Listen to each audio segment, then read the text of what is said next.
Hello everyone, in today's video I will be narrating stories that I found off of Reddit. If you enjoyed this video, make sure you subscribe to my channel, like this video, and comment something down below. But without further ado, let's get straight into these stories. This story happened about 2 years ago when I was 19, and my foster sister, Kira, was 16. It was the summer before I was going to college, and I mostly lived with my mom and Kira except for every other weekend, where I'd stay with my dad. Now, summers where I am can get really hot and humid, so we had a habit of waiting to walk the dogs until 6 or 7 p.m, because that's when it'd be cooler but still light outside. On this particular evening, Mom wasn't going to be home until late, so it was up to me and Kira to walk the dogs by ourselves, unless we wanted our younger dog, Samson, to throw tantrums due to pent-up energy. Even though we lived in the countryside and could have walked them down our street, Kira and I decided to drive out 20 minutes to a park instead. At around 7:30 p.m, Kira and I harnessed our 2 dogs, packed them up in the car, and drove them to the park. Let me quickly explain the layout of the park so that's easier to understand why we get nervous halfway through our walk. This park isn't very big, but it's popular because of its loop. The entire park is surrounded by a mile-long looping road with its attractions, like playgrounds, ponds, and a small country hall, spaced about in the inner side of the loop. The outer side is just grass, trees, and one playground at its end. Thus, it's common and expected to pass people walking the loop at least 2 times if you're walking in opposite directions, but not if you're walking in the same direction. Any cars on this road can only drive in one direction because it's a one-way road. At first, everything about this walk was normal. I parked the car, we clipped our dogs to leashes, and we started on the loop. Every so often, we'd stop so I could take pictures of our good boys, particularly of Kira trying to wrangle Samson, who pulls like his life depends on it and weaves around because he wants to smell everything. It was while I was taking one of these pictures that the first encounter happened. A man, who looked to be in his 40s, walked past us, walking the same direction we were, up towards the playground on the outer side of the loop. He smiled at Kira, nodded, and said, "Hello, you have cute dogs," and kept walking. I honestly didn't think anything of it. We're at a park at a time of day where it's common to walk around due to the cooler temperature, and people where I'm at are generally friendly. We smiled back and said hi and thanks, and that was that, or so we thought. This man passed us again only 10 minutes later, directly across from where we'd seen him previously. Just like he did before, he smiled and said hi. This time, Kira and I looked at each other once he was ahead of us and shared the, well, that was weird, expression.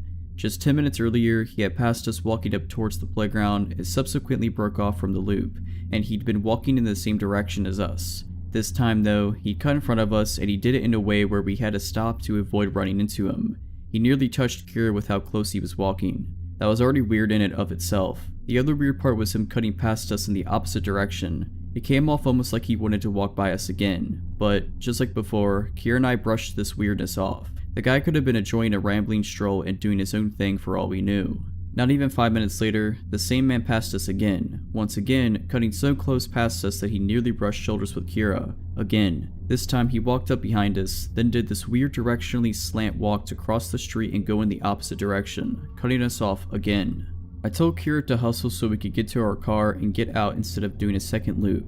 When we were almost to our car, we noticed a car creeping along behind us. We pulled to the side and stopped to let it pass, but for a second it stopped too.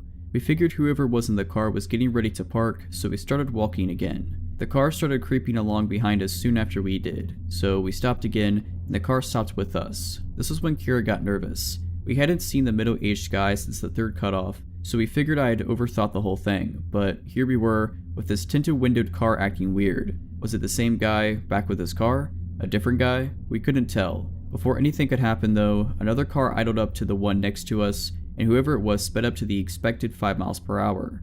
We got to our car pretty fast after that and practically picked up the dogs to get them inside of it.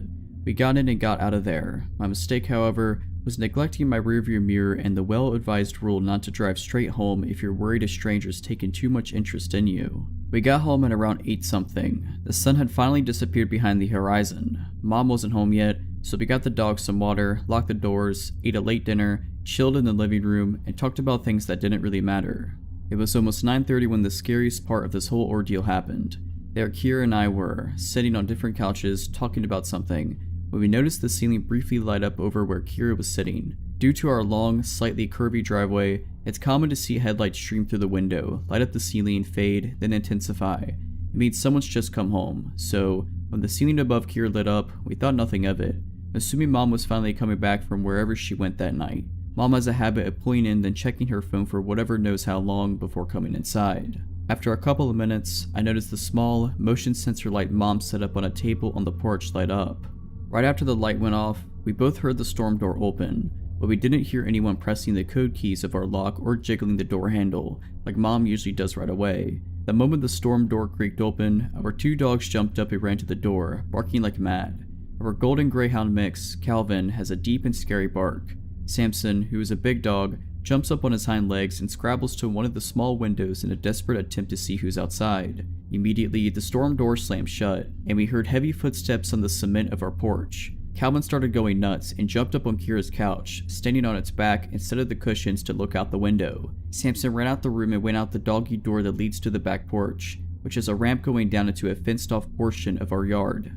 I sat there, my mind steadily going blank as my heart sped up and my limbs refused to move. Kira gets up and spins around and looks out the window but can't see anything because, besides the motion light on the porch, it's too dark. So, naturally, she gets up, grabs a stray dog toy which just so happens to be a tug-of-war rope with a ball on one end, and opens the door. I tell her very calmly to shut the door and stay inside. She ignored me and stepped out onto the porch. She comes back inside after not seeing anything, but, to my utter disbelief, she disappears into the kitchen, comes back with a knife, and goes outside again. This time, she's gone for a handful of seconds before running back inside and slamming the door shut. Breathless, she tells me she went out a bit into the yard and saw the outline of a man by the run-down dog kennel we don't use anymore. When she saw him and froze, he moved. This time, she listened to me when I told her to lock the door. I managed to call Mom and she convinced me to get up and make sure all the doors were locked, including the basement and making sure the dogs were inside. After Mom got home and looked around, finding nothing, we called the non-emergency number for the police, not wanting to bother them in case we were overreacting. 2 cops came by and walked around our yard and found nothing. We got the sense they didn't believe us, but instead saw us as 2 overexcited girls with exaggerated imaginations. Still, they humored us and told us, after we told them about the park, that if we think anyone might be following us, or if someone's acting a little too creepy, not to drive straight home and to check if anyone's following us. Then, they left. But when we heard those footsteps and Kira went outside, she swears she saw someone. The dogs don't run up to the door like that and bark their heads off if no one's there. I don't know if whoever was at our house was the same guy that ran into us at the park. If it was, I don't know the reason why he cut in front of us multiple times. I don't know if he was in the car that inched behind us and stopped when we stopped. I don't know what would have happened if Calvin didn't have a scary and manic bark. I don't know much of anything, but what I do know is, if you're out and about, minding your own business, and a stranger is taking a lot of notice of you, following you, frequently running into you, or whatever, trust your gut. Don't drive or walk straight home, meander, get to a public space, or just take your time. Pay attention to your surroundings. You never know who is watching you. This happened a few years ago when I was an 18-year-old girl in high school. I worked at a store in the mall of my mid-sized Midwestern city, and that evening, I worked a closing shift. I was walking back to my car in the snowy darkness when a black SUV pulled up beside me. A woman opened the window and yelled, "Hey, excuse me, I need your help." She was a round-faced woman in her 30s or 40s and spoke with a very heavy Spanish accent. She went into a story about how her sister got into a car accident and the woman needed to get gas in her car before she could help the sister. However, she could not find a gas station and had no money, and she even said she had driven around to several churches to ask for help, but no one would help her. She was difficult to understand and did not tell the story super clearly, but I understood that she needed to find a gas station and she needed me to pay for it.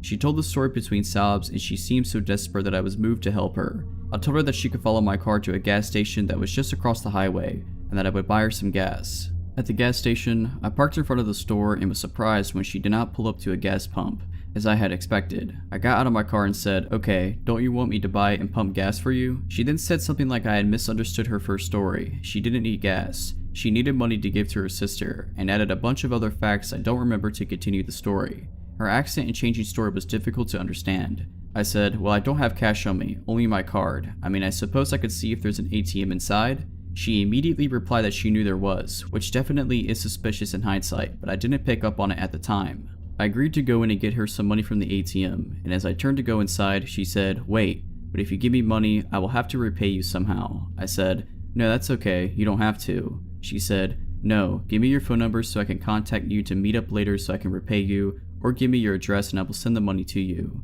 I refused both, and she tried again several more times, begging me to meet up with her later to give me the money. This probably lasted 5 minutes or so. Finally, as I refused her last time, she said in a very chilling way, "Don't be so nice." Despite all of this, I for some reason was still convinced she needed my help, and I went into the gas station to use the ATM. However, in my teenage wisdom, I could not remember my PIN number, and was unable to withdraw money. I went back outside to tell the woman, and she rolled her eyes, huffed something under her breath, and very quickly got into her car and sped off. I never saw her again after that. As I drove home, I became suspicious about the scenario. I figured out after a while that the woman was definitely trying to scam me for my money, but it disturbed me more that she tried so hard to get me to meet up with her later and give her contact information. I just hope that I never have to meet someone like that in the future.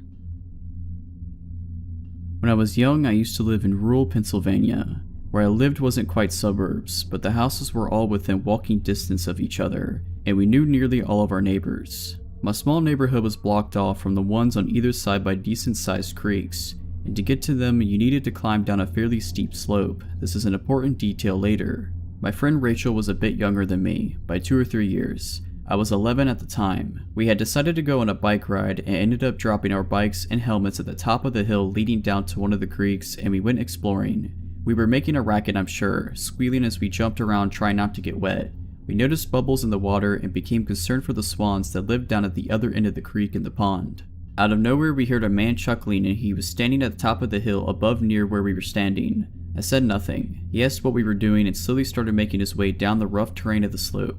He obviously didn't know where the path to come down was. Rachel answered him that we were trying to find out where the bubbles were coming from and that she was scared it would hurt the swans, as there had never been any bubbles before today. He told us he could take a water sample and test it if we could bring it up to him, then asked our names and how old we were, still making his way down to us the entire time. Rachel told him her name and had started to say mine when I stopped her by grabbing her shoulder. I had an extremely bad feeling about this man, and I was very uncomfortable with the situation. I perked my head up looking off to the side and asked her, "Did you hear that, Rachel? I think your mom is calling us." I turned and dragged her up the path across from where the man was climbing down at, and we jumped on our bikes. I noticed this man's car parked next to where we put our bikes. Our helmets were missing. We heard the man scrambling after us, screaming that he hadn't heard anything. We started pedaling back toward my house, as Rachel lived in a different neighborhood, and the man started following us in a car after he finally reached the top. The man was still trying to get us to talk to him, so I turned off into my uncle's yard where I saw my cousin out cutting the lawn and started yelling for him. He was a big dude, 16 or so at the time, and the man in the car burnt rubber speeding off when he saw we were no longer alone. We ended up calling the police, and we were not the first girls that had the same issue with a man of that description and that car that day. So whatever that man's intentions were, I'm just glad that Rachel and I didn't have to experience them. This happened when I was 19. I went to get drinks with my female friend after classes, and we ended up staying at a bar close to our university until around 10 p.m., getting pretty drunk. I live in Moscow, and the university where I study is located pretty far away from my house. It takes me about 1.5 hours by public transport to reach it. The friend I was with lived in a dormitory which was much closer, just a 30-minute metro ride away from uni, so we decided I would stay with her until her station and then switch lines to go up north where I live. By that time there weren't that many people inside the train car, just a few passengers here and there, and a couple of older men sitting directly in front of us. We were both visibly drunk. It was a fun evening, so we joked around and laughed a lot. Then my friend got off, I said goodbye to her, and since alcohol usually makes me sleepy, dozed off immediately after she left. The whole time one of the men seated in front of us would silently glance at us from time to time. I assumed he was judging us because we were obviously drunk, but ultimately paid it no mind.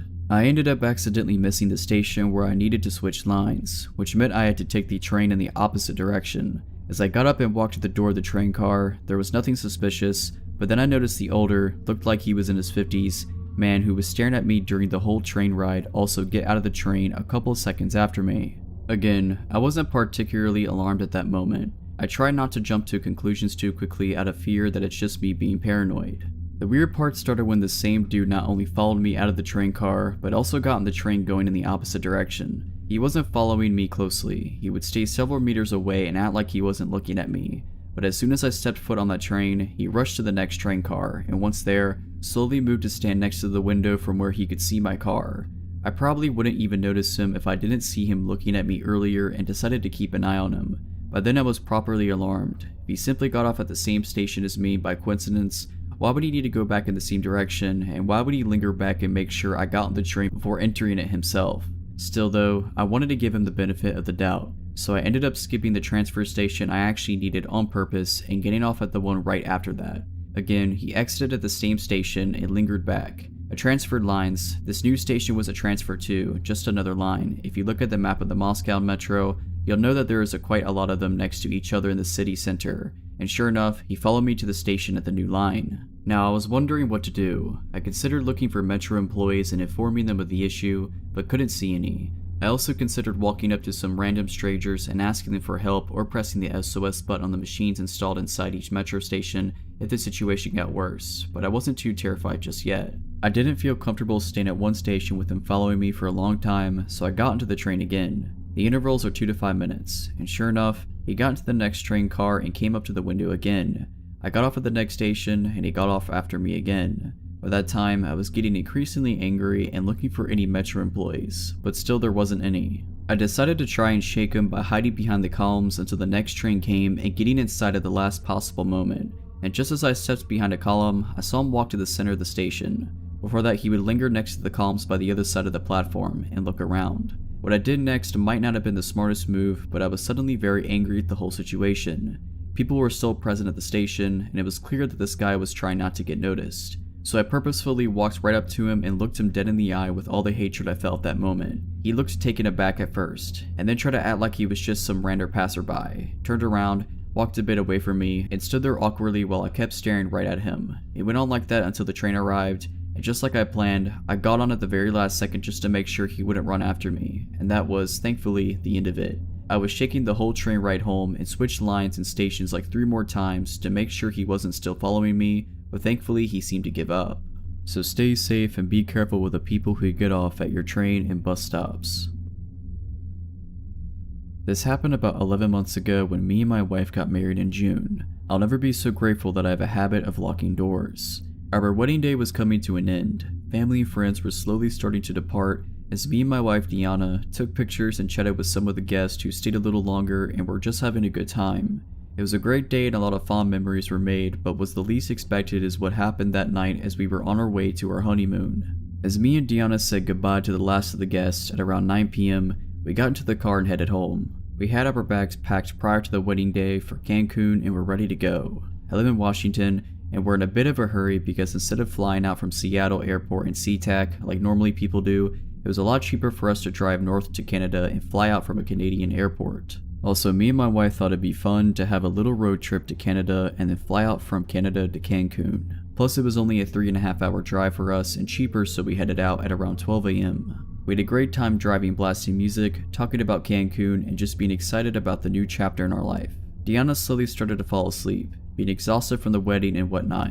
We were halfway to Canada. At this point we were no longer in city area, but more of a wooded area with fewer cars and fewer people the more we drove, practically seeing no one on the road. By that time it was around 3 a.m. We had some extra time on our hands and I was starting to fall asleep too, so I pulled over to a gas station to get some Red Bull to keep me awake. I pulled into the gas station that was completely empty and parked the car to see Diana asleep. I told her I'm taking the keys and locking her inside and that I'd be right back. Not sure if she could hear me, but she kind of motioned her hand around like people normally do when they're too tired to care. I came back around 6 minutes later to find my wife shaking and crying, and I was confused and freaking out a bit because I wasn't really sure why she was crying. She couldn't even get words out first. Later, once she calmed down, she told me this. Apparently she did hear me when I told her I'd take the keys and be right back, and as she was sleeping, she was awoken by a tapping on the driver's side window. Being too tired to get up or even open her eyes, she lazily went for the unlock button or the passenger side of the door. As she was going for it, she froze. A thought passed her mind, then she remembered. Didn't he say he had the keys? Why would he need me to unlock the door for him? That's when she heard a woman's voice mumbling from the driver's side. She turned herself around to look at the window and saw a woman. Long black hair with wide eyes and a crooked smile on her face. She couldn't hear what she was saying at first, but then she heard about what she was saying.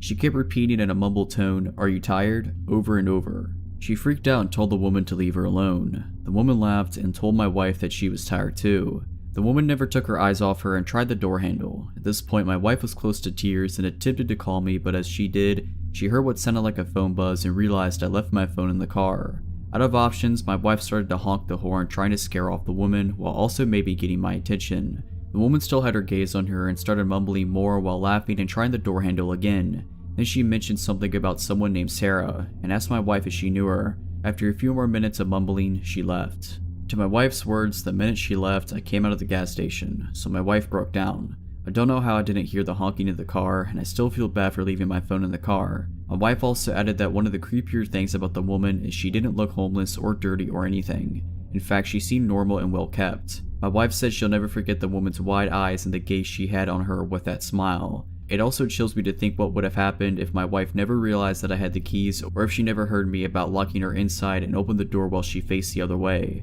I don't know what those women's intentions were, but if I couldn't hear the honk of the horn, I probably wouldn't have been able to hear screams. To this day, I'm thankful I have a good habit of locking doors, and I recommend it no matter how long you're going to be gone. To preface this, my family had a house that was fairly secluded. We had 2 neighbors close by, but past that we didn't have anyone else within walking distance. I'll try to condense this as much as possible, but the story came up while at a funeral. This happened several years ago, maybe 14 or 15 years. Anyway, I was home alone, which wasn't rare. Typically when staying home alone, I'd play video games or watch a movie, which we had in the basement, and you really wouldn't be able to tell anyone was home unless you knew someone was there. I remember hearing noises that sounded like they were on our outside, non-enclosed patio, but I brushed it off as tree branches, animals, and things like that would frequently fall onto the patio and make noise. It used to send red flags off of my head when I was younger, but I kinda grew numb to it over the years. But I continued playing video games, and every once in a while I'd hear a soft thump or thud on the outside patio. At one point I went upstairs to get food, and the basement came into the kitchen. The kitchen had a door that we kept locked, not the best lock in the world, that went into the enclosed patio that we locked with a stronger lock, and the enclosed patio led to the non-enclosed patio which anyone can just walk into. Anyway, I was walking to the kitchen to get food or drink or whatever, and glanced out onto the enclosed patio. I just naturally do it as when my parents are home, they normally sit out there and take in nature, and had to literally back up and look again. When I glanced over, I kind of checked out to the fact that there was a guy, had longer hair, looked a little worse for wear, and he was on the inside of the enclosed patio. I backed up to look at him, and he kind of was looking around the patio when he noticed I was watching him from the inside of the house. He looked a little shocked at first, but then he walked over to the door and knelt down in front of it. He looked creepy, but he talked extremely nice and polite. I don't remember exactly what he said, but it was something like, "Hey, don't worry. Your mom wanted me to come by and check on you," and I remember he used my mom and dad's name too, but my red flags were flying because my mom always had our neighbor be the emergency checkup person. He was a retired cop and worked from home, so he was always around. I more or less told him I definitely wasn't opening the door and that I was going to call my mom. I was more bluffing, because I didn't have a cell phone. They weren't the most popular things for kids to have several years ago, and I knew that he'd more than likely be able to open the door regardless of whether I attempted to block it or not. The door had a really pathetic lock, and even I could open it if it was locked, but the enclosed patio had a real lock and was the more protective lock to deter people. He didn't seem too fazed by my threat to call my parents, and I couldn't leave to get the phone because I felt like as long as I had my eyes on him, he wouldn't come in or bother trying the door. But after what felt like an hour of just looking at each other through the door, he got up and walked away. I remember watching him leave around the side of the house, to the front and down the driveway. I never saw him again and immediately called my neighbor and parents once he was out of sight. My neighbor was there in less than 2 minutes and he called the police on the way over. My mom came home a little while after that and we found out the guy had somehow broke the lock to the enclosed patio with sticks/tools that he found outside or had on him. They found out he knew my mom and dad's name by going through the mailbox prior to trying to enter. I just hope that the man doesn't try to come back. This happened when I was a sophomore in high school. I used to take a private bus to school and back. However, when it came to dropping me off home, I was always the last one because I lived a little bit outside of my school district. My bus driver couldn't drop me off after dropping everyone in my school off because she had to pick up the elementary school kids. As a high schooler, we left school much earlier. So I either had to wait for her to drop every elementary school kid off, or I could just walk home from the elementary school. That school was fairly close to my house. It was only about a 10-minute walking distance. I would walk home every day from that stop.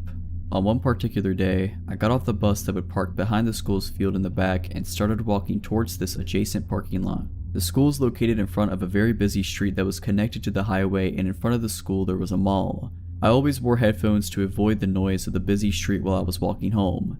When I got to the other parking lot, a small white car had pulled up and the guy inside had started calling out to me. I usually ignore everyone that tries to talk to me while I'm walking home, but I accidentally made eye contact, so I decided to see what he wanted. I didn't notice it then, but looking back, the man was acting very strange. He was sort of jumpy and sweaty. His car was old and he had a mess inside. In his passenger seat was a woman who looked annoyed or angry. I assumed they were just hot because it was nearly 90 degrees outside. He was asking me if I knew where the mall was. Now the mall is across the street, but there was a few shops independent of it that you had to go around. It's still visible to the naked eye though. I told him yeah, just go straight from behind the school, make a right, cross the busy street, then make a right at the mall. He was acting like he didn't understand what I was saying and asked if he knew Spanish. So I explained in Spanish. Again, he pretended he didn't understand, so he asked if I could get inside his car and take him to the mall, then he would drop me off home. In my stupid mind at the time, all I thought was this guy was really annoying because you can literally see the mall from here. I was also thinking that maybe I should take the ride home since I really didn't want to walk home in that heat. However, something inside me was telling no, don't get into this man's car. He kept trying to convince me, and the more he talked, the more nervous he got. Behind me there was another car stationed next to a tree. Sometimes parents would wait for their kids a couple minutes before school was over. There was a woman in the car with her window down, just glaring at the guy. The guy kept looking behind me and at her. After rejecting him politely for the millionth time, he finally said okay, thank you, and sped off.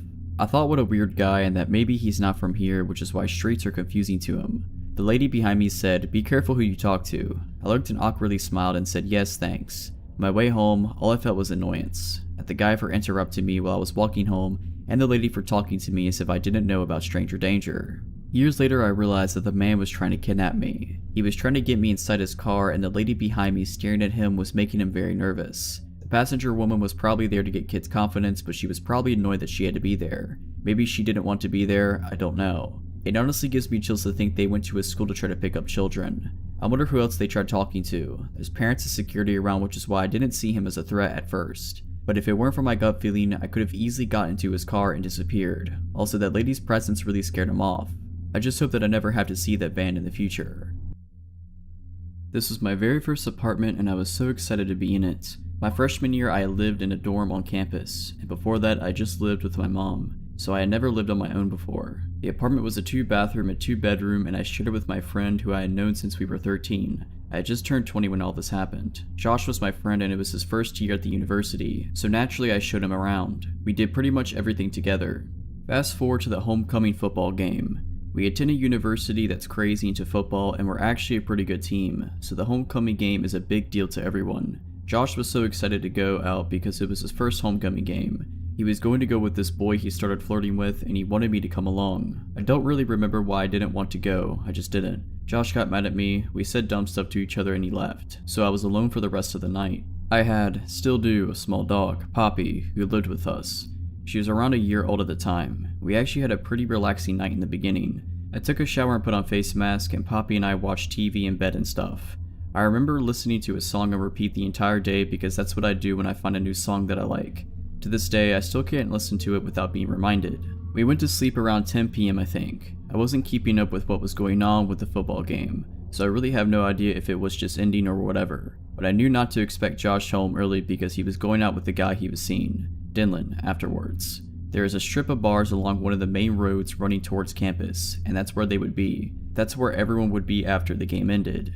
I don't know what time it was, but I woke to cabinets being slammed and really loud noises. It was really dark in my room and the only thing I could see was that the kitchen lights were on. I saw the light coming through the bottom of the door. It sounded like people were going through our kitchen cabinets one by one. Poppy was at the edge of the bed barking like a crazy dog. I had never seen her act this way. I was struggling to keep myself awake because I'm a really heavy sleeper, not anymore, and I just knew it wasn't Josh or Dylan, but some stupid part of me decided to call out, "Hello?" But it was weak sounding and I really don't know if they heard me or not. Suddenly, my bedroom door opened. I shot up. Poppy was snarling and trying to lunge at the stranger in my bedroom. I couldn't see anything because the light from the open door was kind of blinding. I just saw his figure. He was wearing a hoodie and he stood there for maybe 15 seconds and I was just staring at him. The whole time Poppy was trying to screw him up. He quickly closed my door and I don't know why, I just didn't move. Then my door flings open a second time and we're staring face to face again, for the same painfully long amount of time. My heart was racing and I remember thinking, he's gonna hurt me. Now that I look back, I should have screamed or something. Poppy was at the very edge of the bed now, vicious and snarling. She sounded like a big dog, honestly. And then he slammed my door shut. As soon as he did, I jumped out of my bed and locked my door. I heard them take my car keys. I was terrified they would find my car and steal it since I had just parked directly outside. I frantically called 911 and was sobbing the whole time. I said, "Someone is in my house, they came in my room, please help." And it took them 30 minutes to get there, when I know that there were cop cars everywhere surrounding the bar since it was homecoming, which I live a 5-minute drive from. When I finally came out, the living room and my roommate's bedroom were completely ransacked. Our roommate's TV was on the floor because they tried to carry it out, but I guess decided just to leave it. They stole my Xboxes and all my games. They stole my book bag with my textbooks and my homework in it. The 2 policemen got here and I told them everything and asked if I could call my roommate. Josh picked up the phone but was heavily slurring and I could tell that he was inside of a bar and could barely hear me. I just screamed please give Dylan the phone, hoping that Dylan was at least more sober than Josh was, so Josh put Dylan on the phone, and I don't know how through my tears and sobs and through the screaming people and house music, but he heard me say that our apartment was robbed. He frantically said we are coming and hung up. They probably ran. While I was waiting for them, one of the policemen asked if he could try to take the prints from my roommate's TV and I agreed. He proceeds to then drop his flashlight directly on the screen, and as it shattered, he just looked at me. So then Josh and Dylan get back and the policemen totally change their tone. They get aggressive and say that they were targeted for a reason. I'm pretty sure that since it was homecoming, the robbers were not expecting me to be there, and were trying to just rob apartments blindly. We also lived on the ground floor, so it's easier to get in those than in the 2-story and 3-story apartments. Josh is in the military, but Josh looks just like any other regular college freshman boy, and his only friends at the time were literally me and Dylan, so we were the only ones who knew he was in the military. They tried to accuse Josh of stashing guns and drugs everywhere, and that's why we got robbed. I literally was like, are you kidding me? They then tried to pull me to the side and say that Josh hired people to come rob his own apartment while I was inside. They asked me, how do you know these guys? I said, sir, I have known Josh since we were 13. We moved here together to attend university together. He just gave me a look. When they left, we got our locks immediately changed, and then I had to take the next day off of school to drive to the nearest Nissan dealership, 30 minutes away, and then wait 7 hours for them to rewire a key fob for me. To the men who robbed me, and to the cops who accused my roommate of robbing his own apartment, I hope I don't have to meet you again. This happened to me 4 years ago when I was 16 years old on a school trip, but I still remember it to this day. I had recently graduated from one school and enrolled in another, more advanced one via special program. Germany's system of education is sometimes complicated. There were about 20 people who did the same as me, and we were all put in one class to catch up with the regular students. To get to know each other better, the class went on a 3-day trip to a youth hostel in our county town. The trip was organized by our school and overall pretty nice. 2 of my friends had transferred with me and we had fun, except for the second evening. It was late summer and the sun was still up despite it already being around 7 p.m. One of my friends, Sarah, and I decided that we wanted to go for a walk before accompanying our other classmates to the river to have some drinks. We wanted to visit the newly built benches along the river and just talk for a bit. To get to those benches, we walked over a long parking lot next to the river. Between the parking lot and the river, there was a small path which was, in some places, divided from the parking lot by a small grass strip with a few bushes and trees. On the other side of the parking lot, there was a bridge approach which could be used by cars and pedestrians alike. This will get relevant later. There were some rocks in the parking lot to prevent cars from driving too far and falling into the river. My friend and I had some fun by jumping from one rock to the other. At some point, a man on a bicycle, probably in his early 20s, emerged next to us on the other side of the parking lot. He applauded us for some weird reason we didn't understand. My friend applauded back ironically, and we just continued walking but stopped jumping on the rocks. When we arrived at the benches, we chose the first one we came across and sat down. Bicycle guy stopped right next to us, got off his bike and just lingered. I started to feel uneasy, but since there were no free benches left, I thought he just wanted to hang out there too. At some point, he pulled out his cell phone and called someone. Even though he was right next to us the whole time, I couldn't understand him because he was speaking a foreign language. Sarah and I sat there for about 1 to 2 hours until it started getting darker. Bicycle guy was still right next to us and still on the phone, circling the area around us and just generally creeping us out by continuously staring at us. At this point, Sarah had also started feeling uneasy and we shared our feelings about this guy. Since it was almost dark, there was no one around anymore. We wanted to return to the hostel. The second we got up and started walking towards the parking lot, Bicycle guy also got onto his bike. My heart sank into my stomach when I realized he was going the same direction, just slow enough to stay next to us. He continued following us. When exiting the bench area, Sarah and I took the path next to the river to get to the parking lot.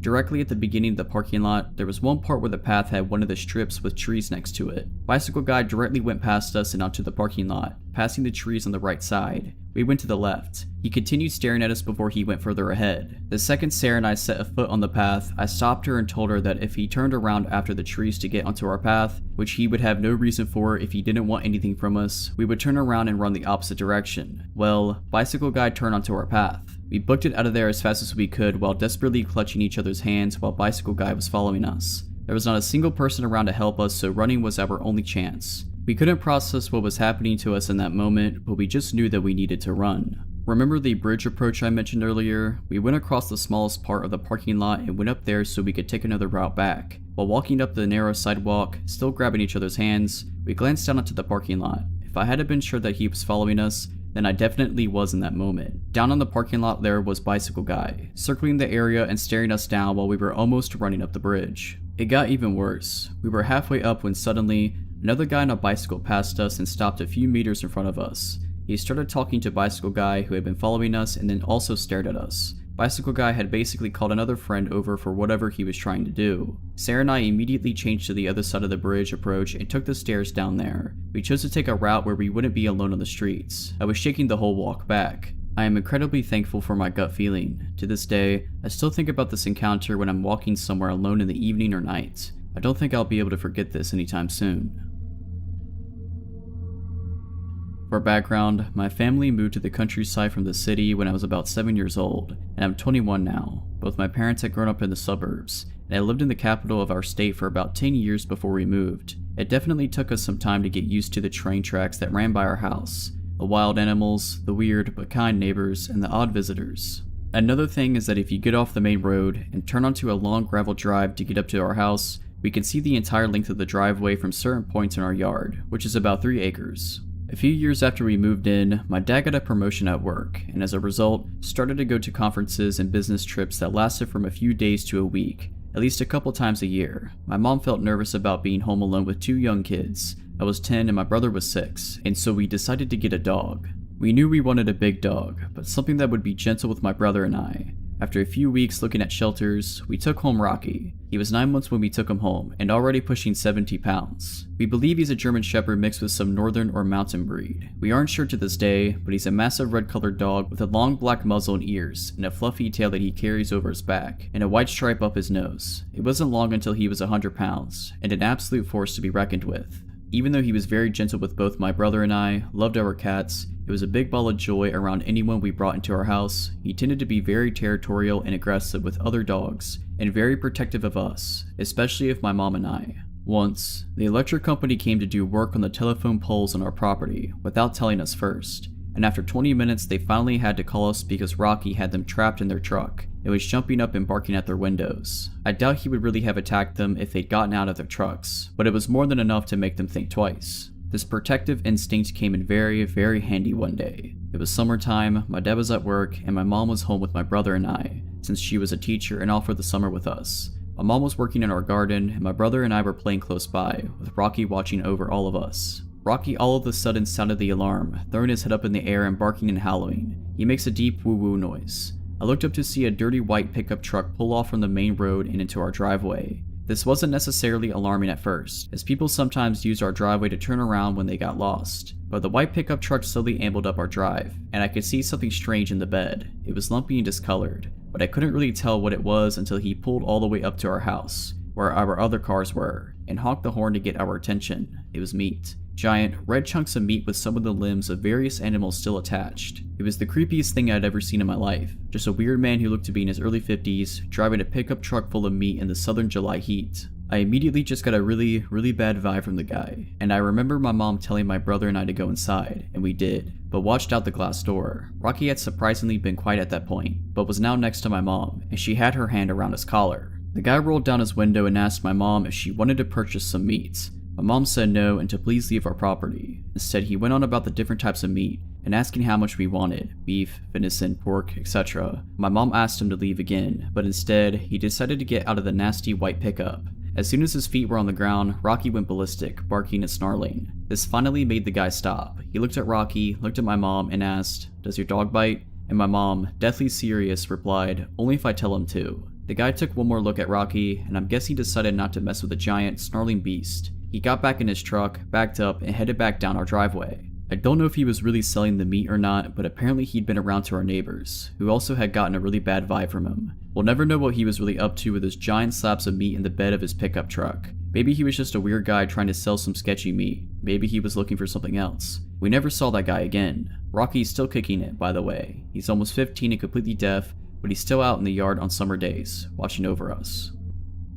I was hiking in the Olympic National Forest a few years ago by myself and my 2 dogs. We were 4 days in, around 20 miles at least as a crow flies from even a known mountain road. I was camping at around 7,000 feet that night, or right where the tree line started thinning out. So when we got to the campsite, a big open meadow on top of a secondary mountain, it was about an hour from sunset. My big dog usually runs around within proximity of the camp as I put the tent up / make dinner, etc. But I noticed this time was a little different. He kept staring up this steep tree-filled mountainside, tail straight up and barking. Now the day before I had found a note left under a rock at the last landmark, saying that there was a problem bear in the area that was harassing a party of campers a few days ago. And I myself had seen big cat tracks the day before, so I was rightfully concerned that this may be more than just ground squirrels. I decided to go climb some of the boulders at the foot of the hill while I took my time looking up the hillside for movement, before I went to go hang my bear bag up there. They were the only trees around to hang the bag. I didn't see or hear anything, but my dog kept quietly whining like there was something up there.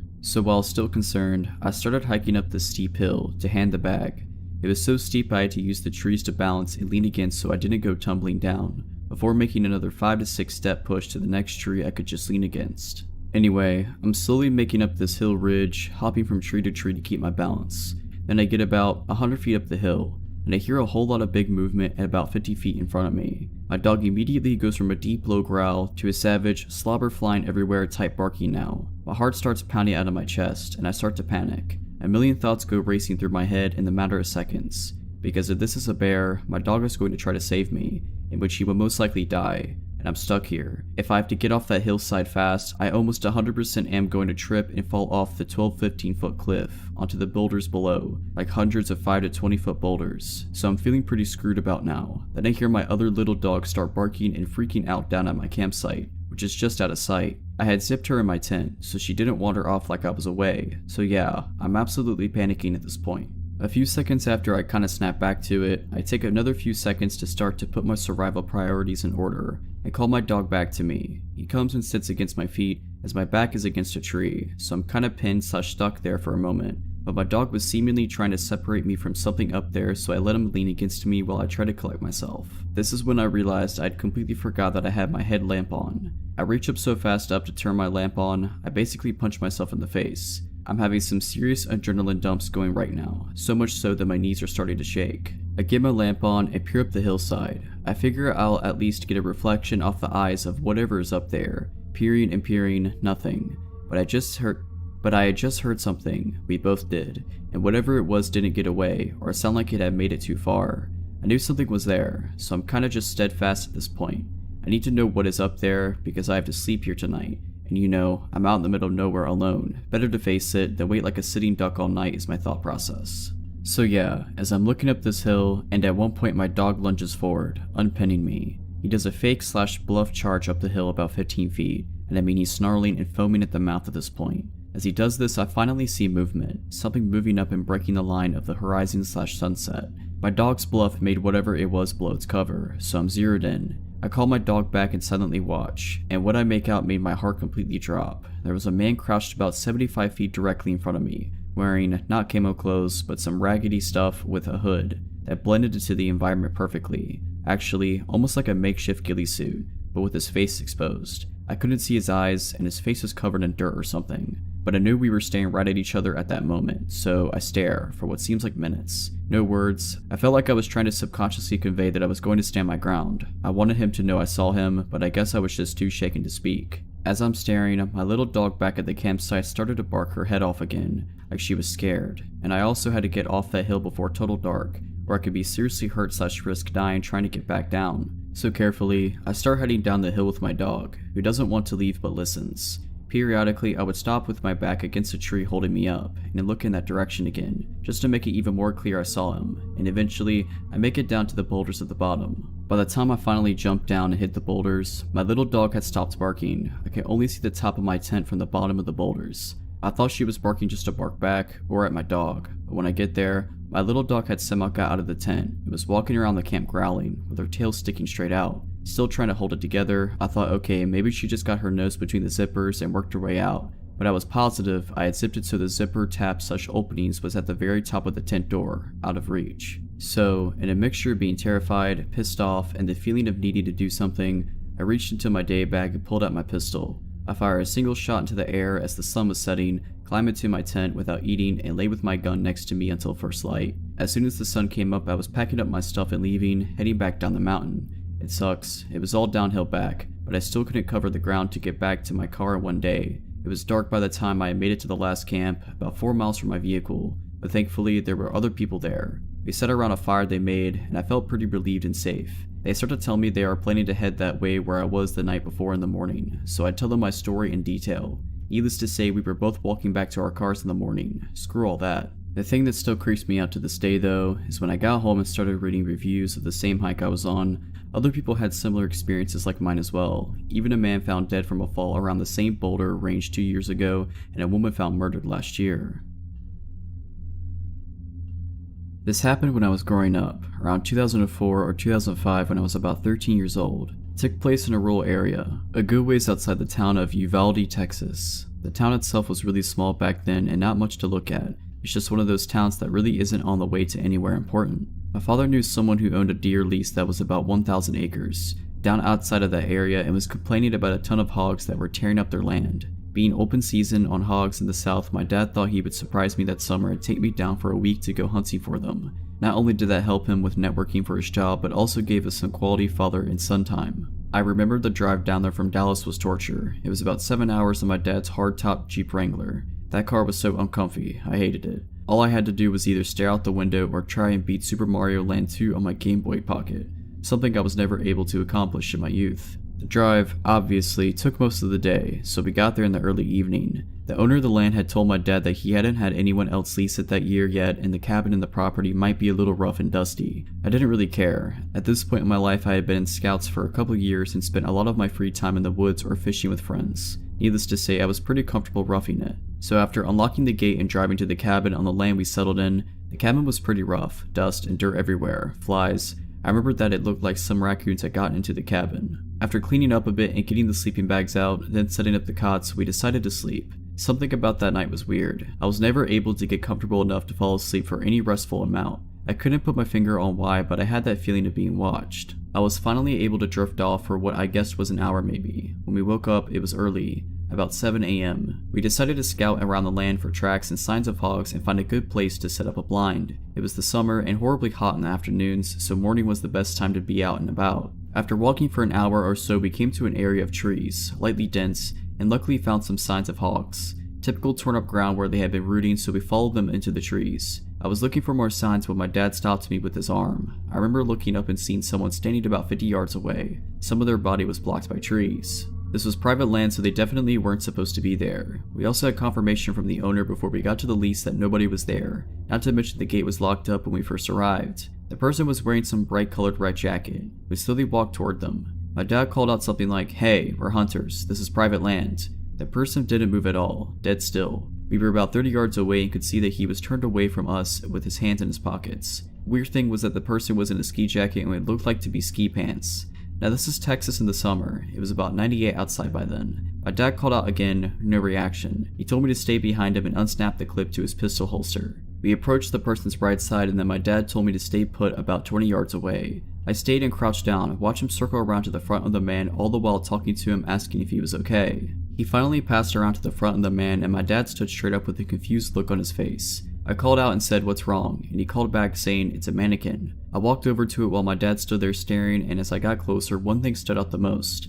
The clothes it was wearing were brand new, no dust, sap, bird droppings, or signs of being outside for more than a day at most. At that moment I looked at my dad and could see him get worried. Almost immediately after I felt that feeling again, like we were being watched, and I knew my dad felt it too. My dad whispered, "We're leaving right now." He grabbed my hand and drew his pistol. He scanned the area the whole way back while I was trying to hold back panicked tears. We got back as fast as we could. I was terrified, so it felt like an eternity, but in reality it was only about 45 minutes. After returning, we packed up and beat feet. We drove back home that day and didn't talk much on the way back. I remember right after we left, my dad called his buddy, the owner of the land, and he was confused. He said that he would go check it out the next week when he was in the area. He also said that he never had an issue with people because his property was high fenced. My dad normally isn't a paranoid person, but me being young and the least possibly having someone there we didn't know about, he decided to be cautious and just get out of there.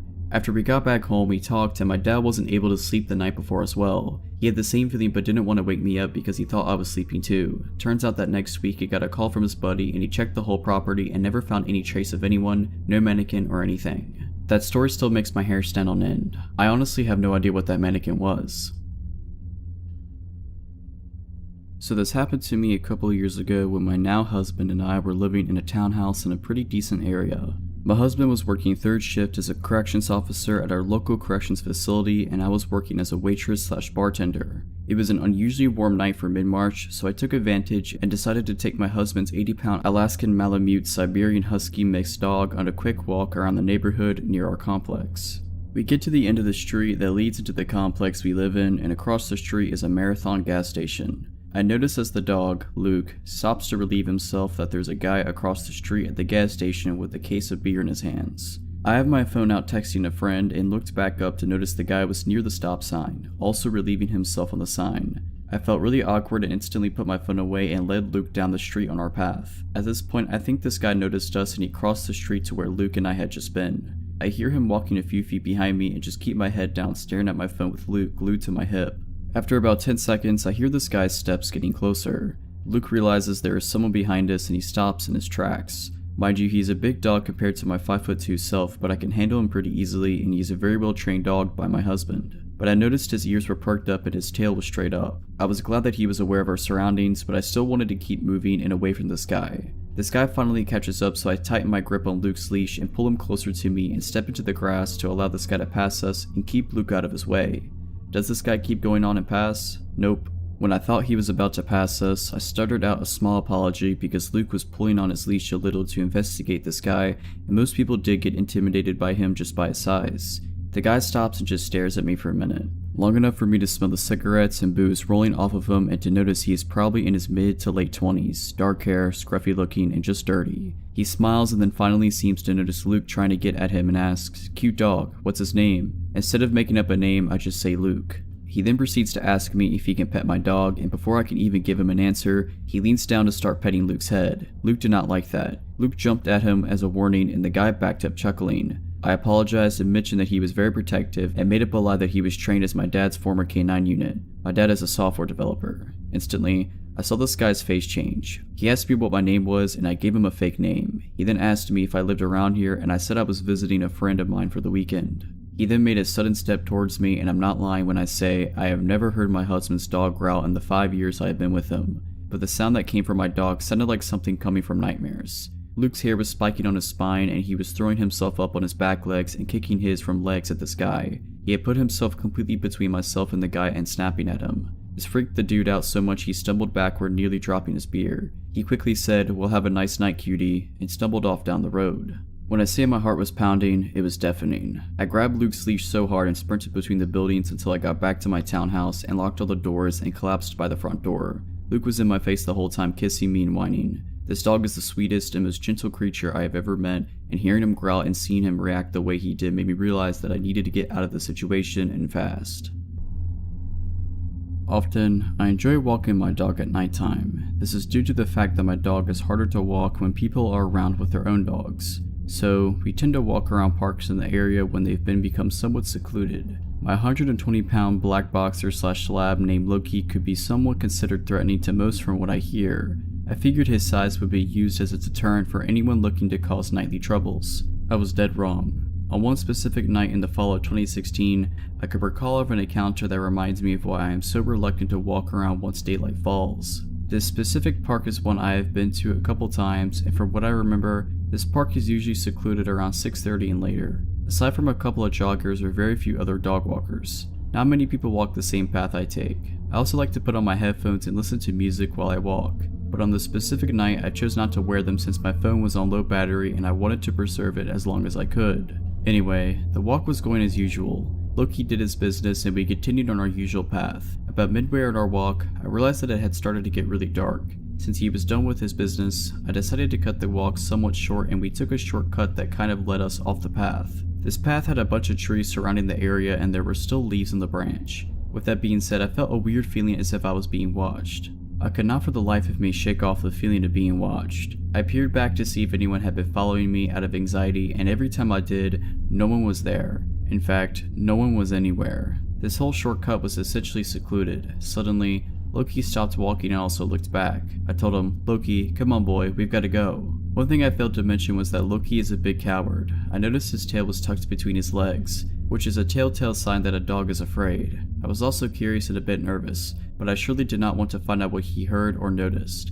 I just wanted to get out as soon as possible. I pulled a little and he began to walk, but every now and then I'd see him peer back. After maybe a minute or so of him walking, he stopped again, and this time he began to growl. Despite being a coward, Loki is a bark but no bite kind of dog, so I took this chance to see exactly what he was growling at. It was quite dark, so I could not see well, so I used my phone's flashlight to see what was up. Trees, just trees. What he heard was probably some kind of small animal. Once again, I turned around and kept walking. He continued to peer back once in a while still, but this time I noticed it was a lot more frequent. I just said to myself, just squirrels, maybe a bird, and I ignored it. Then I heard what appeared to be actual footsteps and branches breaking. There is absolutely no way a small animal could have produced a sound like that. Loki turned around quick, and still with his tail tucked, he began to growl and bark at a figure that I could only describe as a man in his early 50s, possibly late 40s, appear from out the woods. He was dressed in dirty clothing, his hair was long and was graying. He had one hand in his pocket and he said to me, "Nice dog you have there, kid. What breed is he?"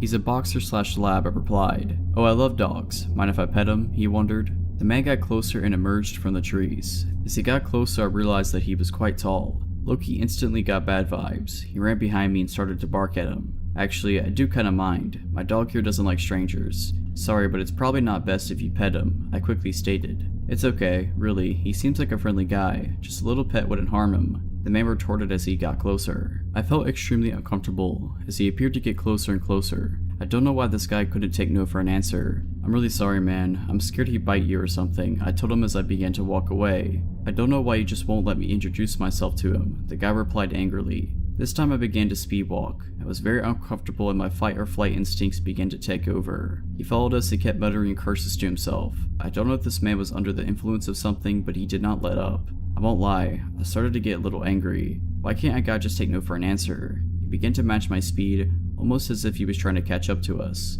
Loki and I both took this as an answer to start sprinting a bit. I don't remember much of the running, it was all a blur to me, but I do remember the spine-tingling feeling of hearing his footsteps rapidly increasing behind me. For a man of his stature, he was quite fast. I also realized that his intentions may have not been just to pet my dog. No one reasonable would go that far just to pet a dog that clearly wanted nothing to do with him. I looked behind me and he was in pursuit. Maybe about 10 feet behind me he was chasing us. Finally, the path led to the park exit and into the busier streets.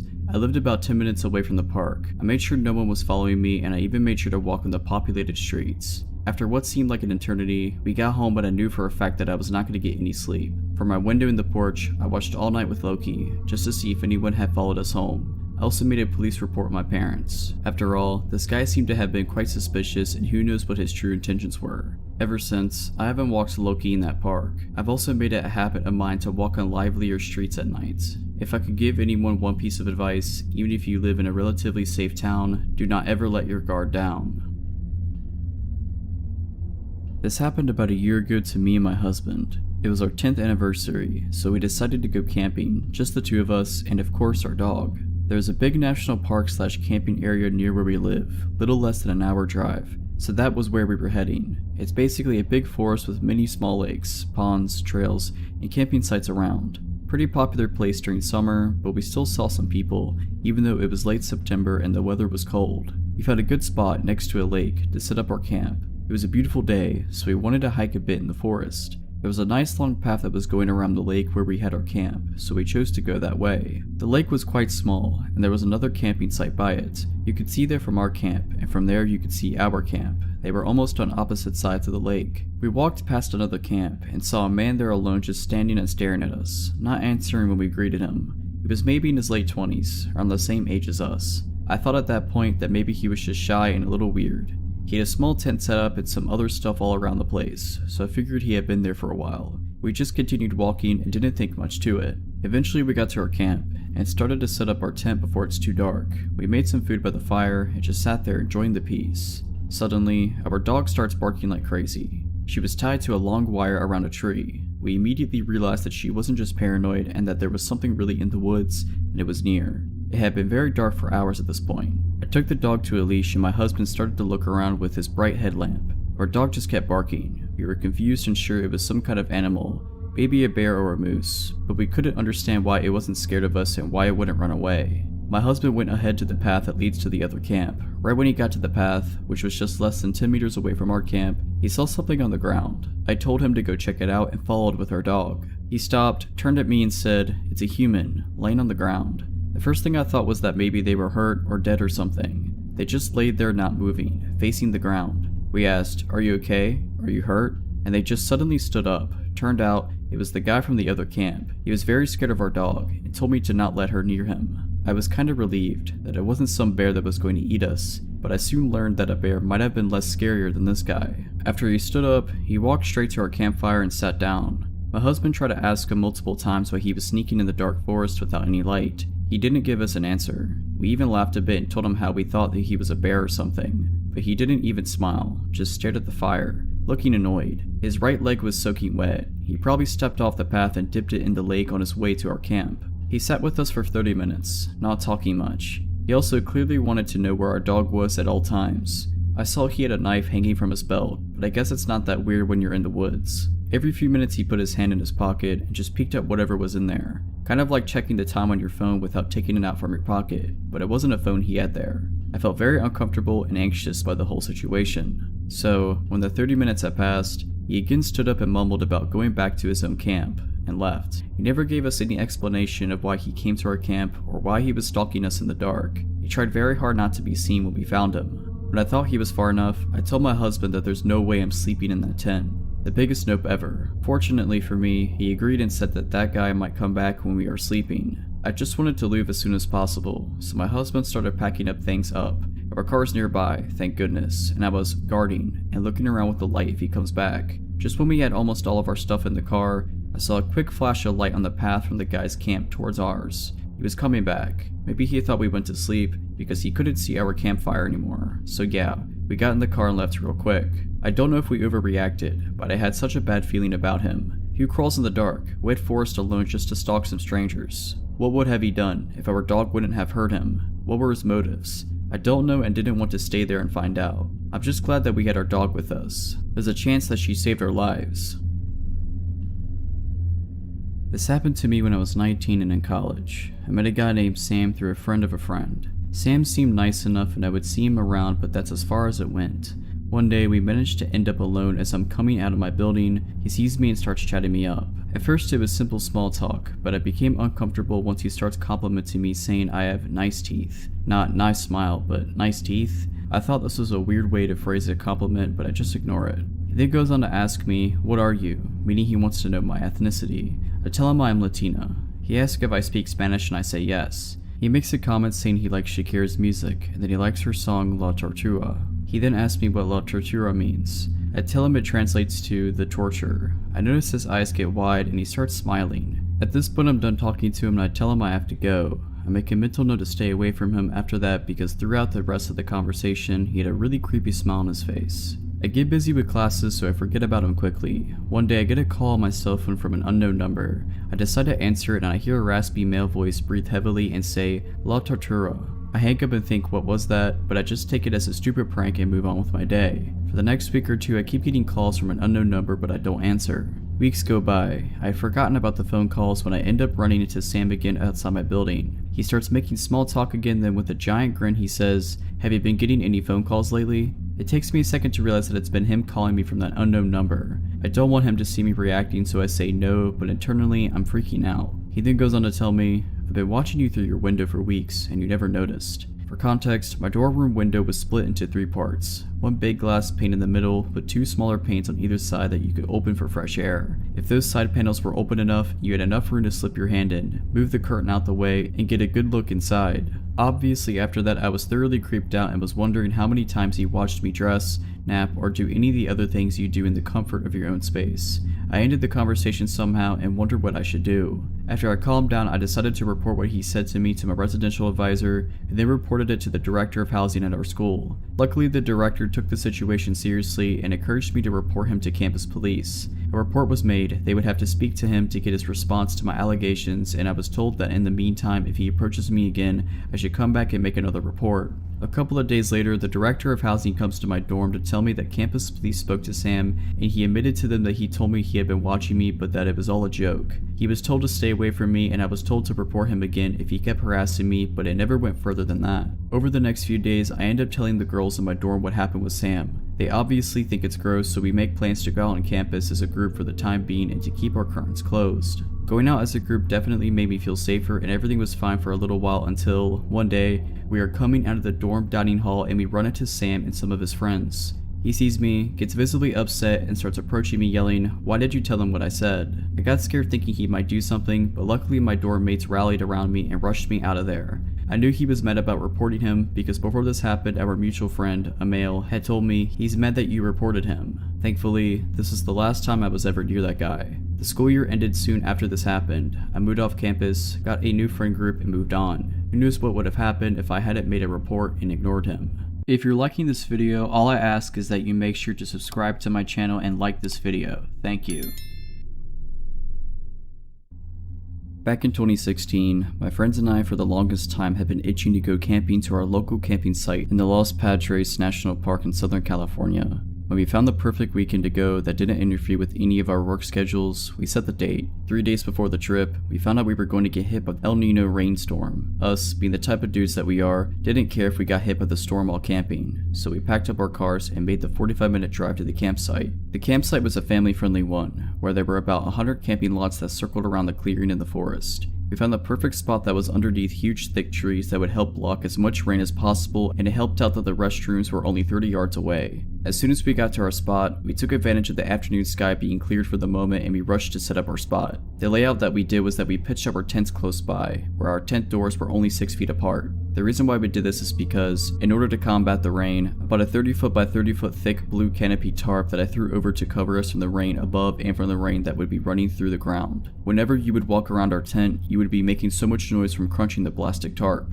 Hours passed and we were all around the campfire. It was late into the evening and this was the first time that I noticed that there were barely any other campers. They were mainly camping in their RVs. I was getting tired from a long day of work and I decided that I was going off to knock out. My friends followed my lead as well. The way the sleeping arrangements were was that I had my friend Ray sleeping in my tent and AJ and S were sleeping in theirs. Before I called it a night, I whispered to Ray and told him, "I'm going to prank call S and AJ, but I'm not going to say anything." Ray smiled as I dialed my friends up. I called them unrestricted and S's phone started to ring off. Me and Ray heard them both say from a distance, "Who's calling you this late at night?" "I don't know, they called me unrestricted. Are you going to answer?" "Of course not." Ray and I were holding in our laughter as they ignored our call. I decided to do it one more time. Once their phone started to ring, they started to freak out once again and they said, "Who is it this time?" "Same person, I think. I'm gonna answer." As they did answer, S said hello. Ray and I had to hold in our laughter as we kept as quiet as possible, not wanting to make any noises that would give off that it was us. I held the phone close to my mouth as I began to breathe heavily in a murderous way. I ended the call and just hearing them freak out the way they did was making my night even funnier. Ray and I looked at one another and immediately started to bawl out in laughter. AJ and S were so mad at us for pulling this prank on them and they were cursing us out.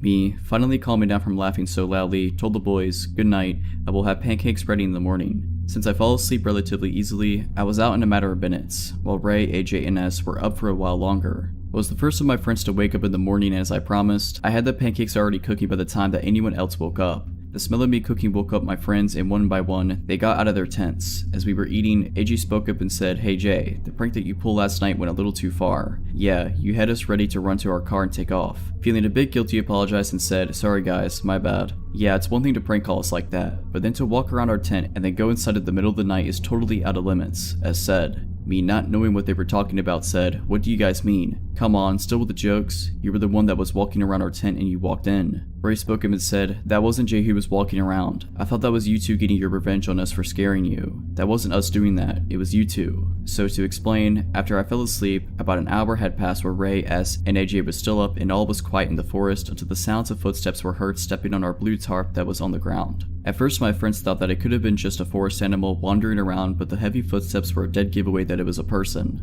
As they described, the person was walking all around our tents, making constant figure eights. The person would place their fingers on the tent's fabric walls to run them up and down. The footsteps finally stopped after a couple of minutes, right in between our tent doors. The three of them were already having their hearts pounding out of their chest. It was silent for a long minute until the sound of the tent zipper being slid open. As AJ says, the tent's door was only open halfway, but it was too dark to see anything clearly. But in the darkness, both S and AJ saw the silhouette of a man's face pop his head into the tent to look at both of them. AJ and S faked being asleep the entire time, but they kept their eyes locked onto the man. The man then opened the tent fully and walked inside the tent, just standing at the entrance. The man didn't say a word or do anything, just watched the both of them laying in their sleeping bags. After the longest minute ever, the man just took his steps out of the tent and his footsteps were heard walking away, disappearing into the night. The entire time that this was happening, S and AJ thought that it was either me or Ray doing this, and Ray thought that it was AJ or S doing this. Back to us arguing back and forth at the breakfast table, we were interrupted by a man walking to our campsite and he said, "Good morning boys, how did the four of you sleep last night?"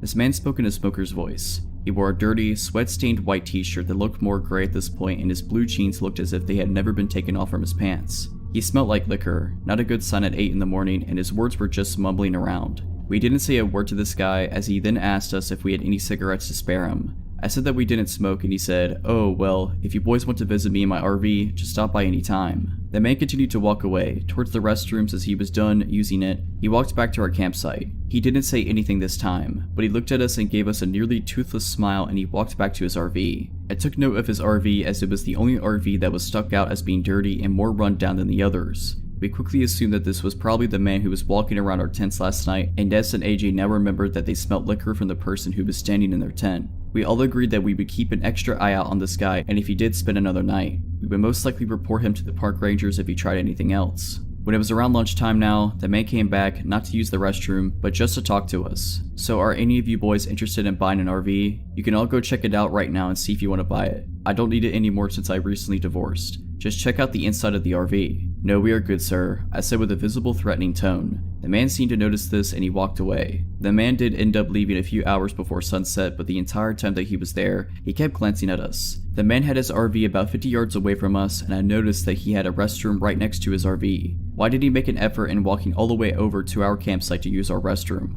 Also, why did he even use ours if RVs come with restrooms installed in them? Whatever the man wanted, we were just glad that we were able to enjoy the rest of our weekend. So this happened almost exactly 3 years ago. I had just turned 15. I live in Finland, and turning 15 is a big thing for teenagers here, since once you turn 15, you can get a 50cc moped license, and these kind of bikes were a huge part of youth culture here. So long story short, I had just got my license and was at a party at my friend's house. This friend of mine came from a wealthy family, and their family owned a huge plot of land, mostly full of inhabited forest and lakes. His house was pretty much in the middle of their land, and it was a very remote place surrounded by forest. Although I lived pretty far away, I insisted on going by myself with my brand new moped since I was so excited for finally having one. My parents were obviously against this, but ultimately allowed me to drive there. This party lasted the entire day and it was about 2 a.m. I had to finally leave. Although their family is wealthy, the only road that connects my friend's house to the big main road is a long, badly kept, and narrow paved road surrounded by forest. It is very unsettling, especially at night. It should have been illuminated properly, but at the time pretty much every single street lamp was either broken or tipped over by storms. Since it was completely dark, the only thing illuminating the road was the small single front light in my moped. After about 10 minutes on the road, I was about 5 or so minutes away from the main road, so it was still pitch black. Nothing was out of the ordinary until I saw movement in the corner of my eye. I saw a figure running from the pitch black forest and falling down on its face in the middle of the road in front of me with branches and leaves flying around the figure. I slammed the brakes and luckily avoided hitting the figure. The back brake locked up, so I ended up falling over and sliding along the road for a bit. When I finally stopped, I quickly stood up. I was okay apart from a few scratches. I looked to where the figure was laying.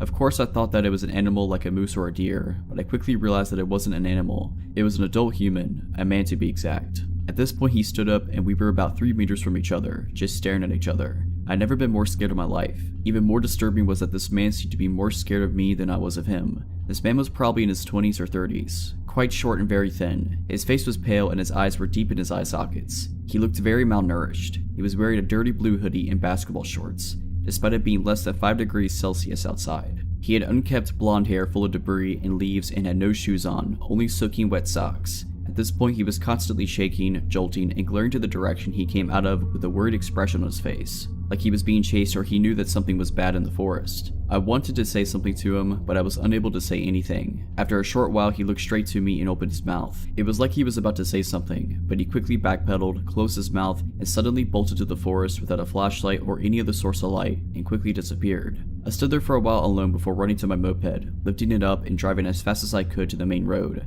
My moped had quite a few big dents, a broken front mask, and a damaged exhaust, but it was still drivable. I drove home and woke up my parents to explain everything while I was still shivering from shock. They obviously were furious that I had crashed my moped and didn't believe what happened. They thought I was probably doing stunts at night until I fell over. I didn't get grounded, but they didn't let me drive at night anymore. It was alright with me, since I didn't want to do that either. For the entirety of the following week, I asked anyone who was in the party or was living nearby if they had seen anything unusual. I also followed the news to find out if there was something bad that happened nearby on that night, or if there was an escaped convict or a mental hospital patient loose. Nothing showed up and nobody else saw anything. I honestly have no idea why a guy looking like that would be running around in the forest during the night. I wish I was able to get more information as to what I experienced that night. This whole thing took place over 10 years ago when I was 16. I was just a bored teenager in a somewhat small town and wanted to get off the computer for a bit. So it was around midnight when someone like me really should have stayed in, but I felt like just going on a long walk, which I never did. It was a chill place. Once you get past the school in the neighborhood or to one end of the neighborhood, there's a long road with some nice homes on it that heads towards the grocery store and a bigger road with 4 lanes. This long road has a sidewalk, barely any lights, and goes past a big open area with a horse farm and one small waste facility across from the road from the horse field. The facility is up a slight incline, and between it and the road is a dip in the ground for the rainwater to accumulate and run beneath a driveway, meaning if you drove off the road you'd basically be going down a small half pipe right there. So I walked past the school, past this horse field, and all the way down the long road to the 4-lane road, and I kept walking. It's now around 1 AM and the roads are empty, but they're totally illuminated by streetlight, so I felt fine. At some point this little car speeds down the road way too close to the sidewalk, and I saw their brake lights come on as they kept driving pretty fast. Something about the car and how close they drove to the sidewalk gave me this major feeling of fear and that I needed to just go home. It wasn't a, oh, they just came close to me fear, but it was a full body feeling that told me I should go. So I walked back for a good 30 to 45 minutes and I was now coming back to the horse field on this dark road, which meant I just needed to make it past this wide open area before I was at the school, which basically meant I was home. This whole time I kept looking back and watching for cars or someone, but now I was feeling safe because it had been for so long and I was on this super dark road. Right before the horse field there was this big front yard of some country house that's down a dirt road. The front yard had a fence, but it was just posts with 3 planks going across it, which meant a person could easily slide between the planks if they just angled themselves right. I'm getting to the end of that yard when a car speeds by me, and it's the exact same shape as the car that passed me before, and I got that same feeling of fear. I see the brake lights light up, and this time they slowed down drastically before whipping the car to the side of the road to go down into that dip at the waste facility, drive up the incline to circle around, and drive back out to the road like a madman in the span of probably 3 to 4 seconds. No one in their right mind would have used that dip to turn around even slowly, and whipping the car around that way is abnormal anyways. I was nearly frozen watching them do that because I knew it was the same car and I felt that something bad was probably going to happen to me. Right at the corner of that front yard by the field, there was a big oak tree away from that fence from the yard. The bottom plank for the fence was just barely above the ground, maybe a few inches up the post is all, so it was just enough to hide me if I laid down against it. The moment I saw that car's headlights start to turn around to drive the other way, my first instinct was just to dive into that spot between the tree and the plank. I fit perfectly and managed to get in place before they turned left, back onto the road. Put my hood over the back of my head and just laid there. I heard their brakes sliding against the wheel as they drove past that yard, and then heard them speed up and drive away a second later. I didn't look. I kept my head down until I was sure they were gone. I got up, looked back, and made sure I saw no silhouettes of cars and no lights and just booked it up the road to the school. I never went out that late alone again. That was a lesson learned. Trust your gut and try to always have a way to protect yourself if need be. When I was 16, I used to attend English classes that were for people of all ages, so I was used to having colleagues older than me that also wanted to improve their language skills. I was really close to another girl my age back then, Jasmine. She was much more popular than me, so she would always introduce me to new people. One day I noticed this guy in her group. He was 32 and very talkative, always smiling. For some reason though, he made me feel uncomfortable from the get-go. I think it's because he would stare at me for no apparent reason. While everyone was talking as a group, he seemed to address me specifically every time, but I didn't give it much thought. As the days passed, he started waiting around before my classroom door and started conversations about my friendship with Jasmine, my high school, my family, etc. I thought it was weird that he was so interested, given that he was much older, but I felt guilty for feeling bad, like he was just being nice and I was being mean to think he was weird. I should have listened to my instinct. Instead, I forced myself to answer, to make small talk. He told me how close he was with Jasmine, and that made me feel a bit safer. When I asked her about him though, she said she didn't know him that well, but that he seemed nice enough. One day I got a call from a number I didn't recognize. When I picked it up, it was him. He said he got my number from Jasmine. I was upset and confronted her about giving my number to him, and she said he insisted, so she ended up agreeing to it. He started calling me all the time, like 2 to 3 times a day, to ask about my day, saying he missed me and wanted to chat. He started telling me private stuff about his life because he felt like he could talk to me since I was so mature for my age. I didn't like it, so I stopped answering, or would make an excuse and quickly hang up. Then he would send me messages. That's when things started getting worse. The messages would vary in tone. Sometimes they were really childish, with lots of emojis. He would wish me a lovely day or say he was thinking of me. Other times they would simply say, "You're so pretty," "too pretty," with no context. He would say he was glad I didn't have a boyfriend, that I should never get one or he would be mad. I never answered to those and showed them to Jasmine. I told her I didn't want to see or talk to him anymore before or after class, and she said she would help. I started going to class late so I wouldn't meet him in the corridors. I leave class immediately after the end, but I saw him watching me. I could feel he knew what I was doing but actually sort of enjoyed it. I felt like it was a game to him, making me feel uncomfortable. He stopped talking to Jasmine and everyone else, but continued to message me saying, "I miss you," or "Why are you so busy?" I blocked his number. I thought that would be the end of it, and started relaxing a bit, but one day I was talking to another girl outside the school and he showed up, with a big smile, and said that it's been too long, and why I wasn't answering his messages. He acted like he was worried about me, that I was studying too much, etc. He invited me to go have a coffee with him in his house. I told him no and went inside, where I pretended to study in the library until he left. He waited around doing nothing more for an hour. I started really being scared then. Since that day he invited me to his house, he became more aggressive, making fun of me whenever he bumped into each other in the corridor, saying stuff like, "Still busy," or "I'm in no hurry." He found my social medias and sent me messages there, each time more explicit. He would comment on my pictures saying I was sexy and that he knew what I was up to, teasing me. I blocked him everywhere, but I always felt like he was watching me all the time. He stopped talking to me but would always stare at me in class. One day I was going back home alone after class. I noticed a car was right next to me, driving slowly, and when I looked it was him. He talked to me through the window and invited me in, said he would give me a ride home. It was a residential street, not many people around. I said no and continued walking. He kept insisting and saying he knew where I lived, he could drop me there. I started walking fast then, stopped interacting with him at all. I just wanted to get to the main road so there would be more people around. He got angry then, said, "Get in a voice I almost didn't recognize. I looked at him in shock and his facial expression had changed completely. He had a dark look in his eyes, no smile at all. He looked like he wanted to hurt me. So I ran and got into the first shop I saw, a mini market. I waited until his car left and then sped home. After that, I didn't want to go back to class. I asked my mom to change classes. I never told her why. For some reason I felt ashamed, like I somehow caused the situation. I finished the semester without incidents and thought it was all over, but after 2 years, yes, 2 whole years, he came back. By then I was starting university, and any thoughts of him were out of my mind, until he created a new account on Facebook and started messaging me again, like nothing happened, like no time had gone by. He said he was hurt I cut him out of my life, that he wanted to be my friend. I blocked every account he made without ever answering.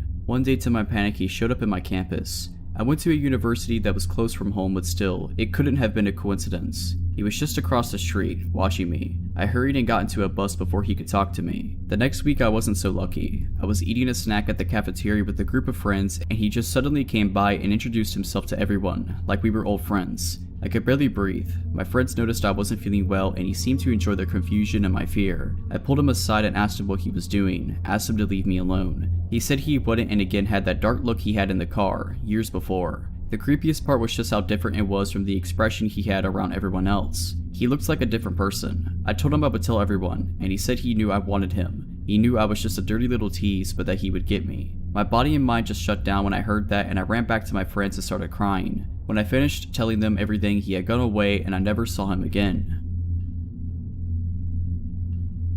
When I was 16, what feels like eons ago, I started going to high school that had a public library in it. Upon entering the front doors of the school, there was a wide hallway with the entrance to the library being a straight walk from the school entrance. So it wasn't like outsiders had to walk through the halls to get to it. But it really bothered me that anyone with a library card could be in our school at any given moment that it was open, even if they were only supposed to check out books or use a computer. Having said that, I rarely saw adults that weren't school employees in the library during school hours. My family didn't always have the electricity on, much less the internet, so I would often stay after school to do my homework in the library where I could use the computers. The librarian's desk was in the middle of the library and there were maybe 24 computers off to one side, in 4 or 5 rows. Other than that, there were a few small rooms where the book club would meet or someone could study privately, which were locked up when not in use. One afternoon I had a research essay to do. I think it was about Homer's Odyssey, so I had asked my dad to pick me up 2 hours after school ended. I went to the library immediately after my last class and chose a computer close to the librarian's desk. Blissfully, only the librarian and I were in the room. I was really pleased to be able to work quietly, and started plugging in away at my assignment. 30 minutes into writing, I heard the doors of the library open. I didn't look up, but I could hear a man speaking boisterously to the librarian, with her responding in a very chummy way. They were talking like they knew each other very well. After a few minutes of chatting, the librarian excused herself. I can't remember if I heard her say why, but she bustled out of the room and did not return before I left,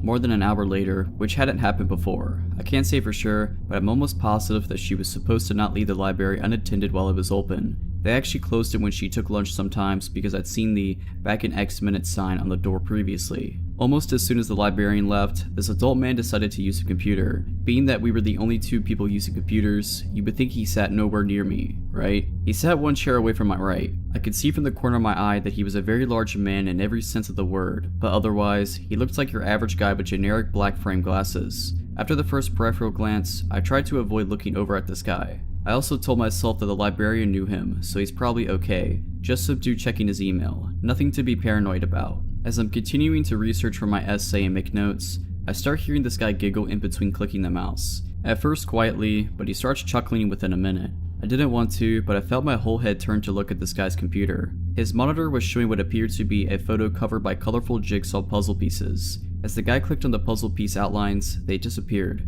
revealing the picture underneath. When I first looked at it, the picture was completely visible except for 2 pieces. The image was a naked man posing with his arms over his head. The creep looked over at me, still chuckling. I had the feeling he was canvassing for my reaction, which was unmasked disgust. I logged off and moved to a different computer, which I thought sent the message that he may be uncomfortable. I logged into my new computer, and as soon as I started typing, the guy got up, walked over, and sat down next to me. I promptly stood up, kicking over my chair, unplugged the computer. I wanted to log out really fast, and ran out. My dad wasn't going to be there for another 30 minutes, at least. So I waited in the bathroom. Whenever it was about time for me to get picked up, I walked toward the front doors to leave the school, and I decided to peek in the library. The creep was sitting at the computer still, but his body was turned to face the doors and he was looking straight at me, with a big grin on his face. I dropped out of school that year, and this honestly played a part in that decision. I felt so vulnerable, and looking back I think that librarian might have been secretly creeped out by this guy and was playing nice in front of him. She might have made a lame excuse to leave the room so that she didn't have to entertain him, which I would understand if she wasn't leaving him alone with an underage student. I didn't trust the school to take it seriously, especially the librarian, so I didn't tell anyone. I just hope that guy isn't prowling around the high school still.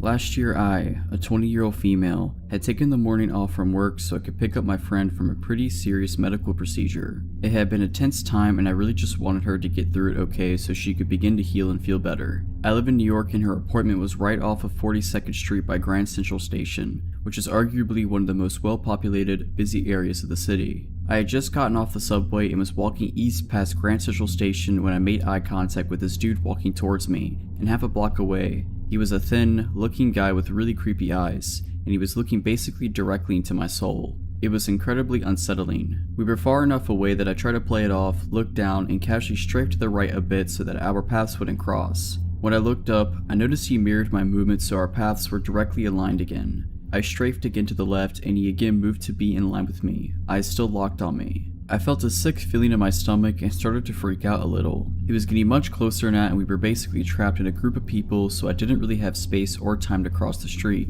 I also didn't want to turn around and go the opposite way because then my back would be towards him. I took my headphones out and kind of slowed down, but he was absolutely still coming for me. When he inevitably got close enough to me that we were within arm's reach of each other, I guess my fight or flight took over and I grabbed him by the shoulders and shoved him aside, sidestepping him. He was full on attempting to collide with me. The group of people around us barely reacted, which is crazy to me. I thought I dodged a bullet, except after shoving him out the way, he began screaming at me. I yelled back at him, "What were you doing? Get out of here, you're creepy, keep moving."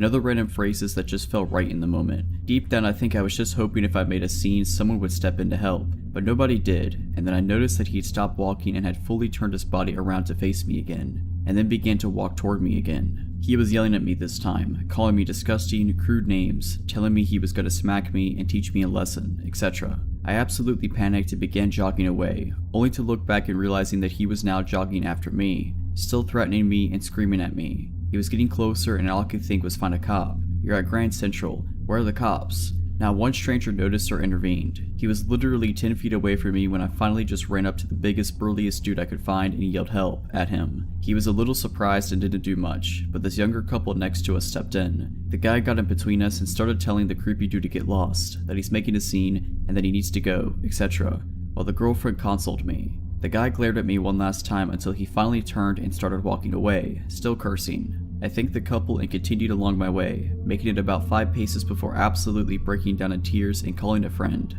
Thank God for the coffee place nearby that let me loiter while I collected myself before going in to pick up my friend. I thank the universe for that brave couple that stepped in to protect me. To this day I wonder what the man would have done to me if I hadn't shoved him aside or if that couple hadn't stopped him from chasing me. Just goes to show, no matter how many people are around you, if you're having a bad feeling, listen to it, and don't be afraid to yell for help.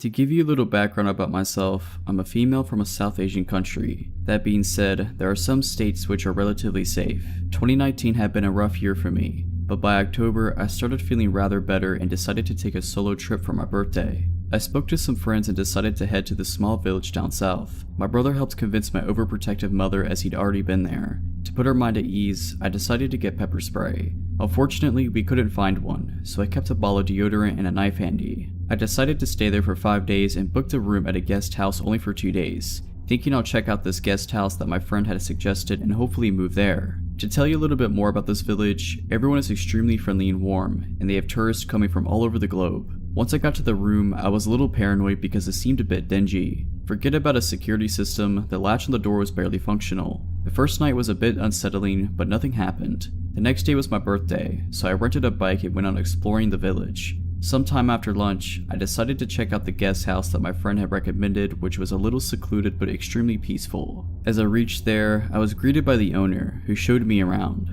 This place had big huts on one side and a row of small rooms on the opposite side. I decided to take the latter as it was cheaper and I didn't plan on being in the room much anyway. We exchanged numbers and I told him I'll move in the next day. The next day, I got there and had lunch with the owner and he told me about the history of the place and a bit about himself. I realized that he wasn't around when my friend had been there. I was trying to read him, seeing if I was getting any creepy vibes from him since I was going to spend 2 nights there. I didn't see any red flags in particular. After lunch, I went to a restaurant that was right behind the guest house. I met some of the locals whom I was already acquainted with. Along with them were 2 new guys, one of whom was from my city. The 3 of us instantly clicked and started hanging out. Once it got dark, we came back to my guest house to chill, when the owner told us that he's planning a bonfire with some of his guests/friends who were sitting at another table. An hour passed as we ate and played cards, but those guys didn't seem like they were in the mood for a bonfire and soon left the place. Since the owner had already set things up, we decided to spend some time by the fire with him. We were all sitting and talking up until midnight, when the other 2 boys decided to take off as they weren't staying there. I told the owner that I'd head back to my room too.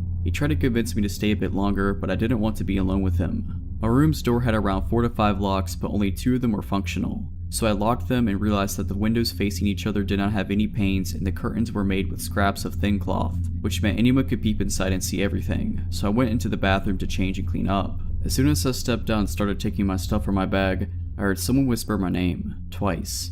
My heart skipped a beat and I froze for a few seconds. I decided to ignore it and quickly shut all the lights. Before going to bed, I decided to keep the bin right in front of the door, so in case someone tries to open it, it would make some noise. I took out my deodorant and knife and kept it right next to my pillow before laying in bed. I kept looking at both the windows on the side to see if anyone's outside. After about half an hour, the metallic door started rattling violently, as if someone was trying to force it open. Instantly, I stood up and got hold of the knife and deodorant. My mouth went dry and my heart started beating fast. I didn't know if I should scream because I only knew of one other girl who was staying in the opposite hut. After what felt like forever, the door stopped shaking and I collapsed into the bed. I checked the windows to see if anyone was walking by, but no one did. I tried to think of what it could have been. Maybe it was just the wind, but the curtains hadn't moved one bit.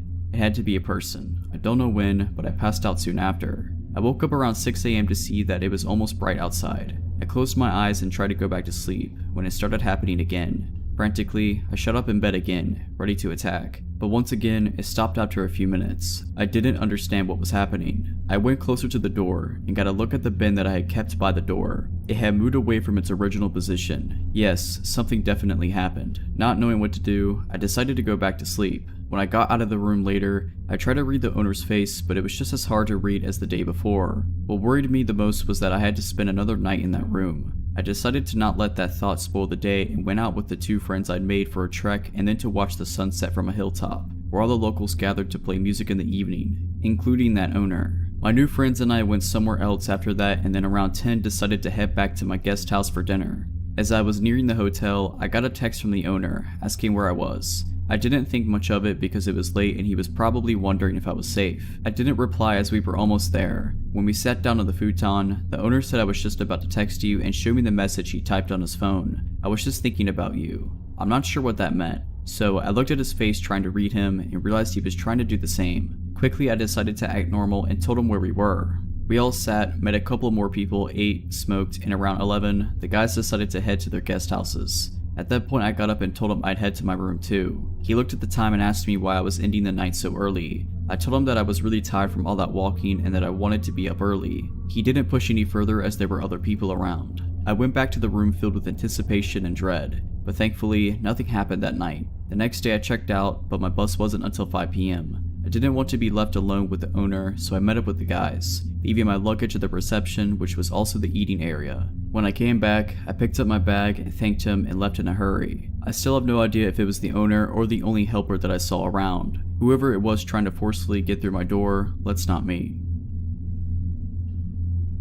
I may have been 8 to 9 years old. I lived in a nice little middle-class neighborhood. One of my best friends, Raven, lived across the street diagonally, one house down, so I often spent evenings at her home after school. Raven's mom would always call my mom to let her know I was leaving and to expect me in the next minute or so. This way mom knew to unlock our front door. Often she stood and watched from the screen door to make sure I got across okay. I had begun noticing this beat-up red car, possibly an old Volkswagen or Buick, that would pass by almost every night as I ran back across the street. I would always head home just after dark, so possibly around 8:30 anytime I was leaving Raven's house. It was always rolling super slow, speed limit was 25 miles per hour, and I want to say this vehicle was always passed at maybe half that. One night as I was leaving perhaps a bit later than usual, I stepped out the side door of Raven's house just as the car was about to pass the house completely. It stopped in the road and backed up as I approached the side of the road. The window rolled down just as the car stopped in front of me. A little woman with short reddish brown hair and blue framed glasses was smiling sweetly at me. "Hi sweetheart, it's a little late for you to be out right now, isn't it?" she asked me. Her voice was low and pleasant.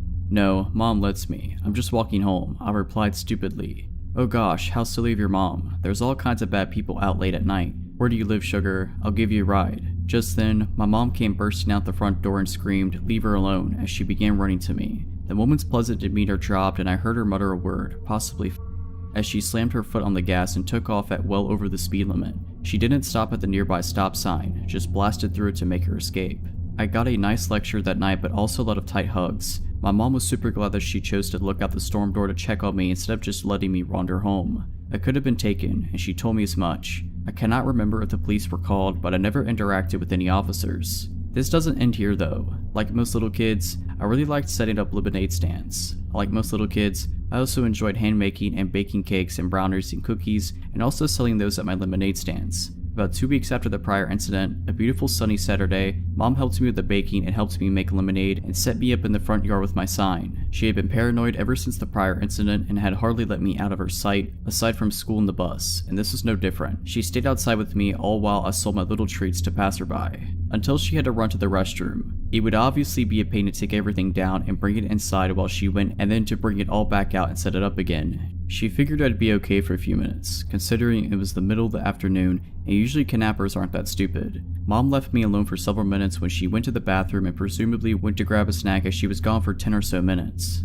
A familiar face walked up, about 8 minutes in. She appeared from around some bushes down the street. I didn't see her in the distance walking up. I honestly saw her stand up from behind some bushes and brush herself off and begin walking towards me. Her clothes were smart and sophisticated looking, almost like a pantsuit. It was a real clash with how ratty her car had been, but that same placating smile was on her face and her eyes glinted behind the same glasses. Aw cute, a lemonade stand. Hi again, sweetie. Sorry for bothering you the other night. I didn't realize how close to home you were. Mama told me to not talk to you. Go away. I said it as meanly as I could muster, but Mom had rightfully made me so frightened of this woman that I'm sure I just sounded like the scared little girl I was. Come on now, Mary. She spoke my real name, first and last, and my eyes got big. I'm a friend of your parents. I live down the street. Remember, we met at the pool this past summer. I had no recollection of her. If you're their friend, why did you leave so quick? Mom, I began shouting for my mother. This made her crouch down in front of my table, eye to eye with me. We don't need to do that. I just want to talk to you. You like to bake, right? I have a really fancy kitchen with a nice baker's oven. All sorts of cool gadgets to make baking cupcakes and stuff like this super fun. No, Mama. I stood up and pushed the table into this woman and started running for the front door. This woman kicked the folding table away and started to chase me until my mom appeared in the doorway. She flung the door open and I barreled into her, and the woman stopped running and stood in the yard.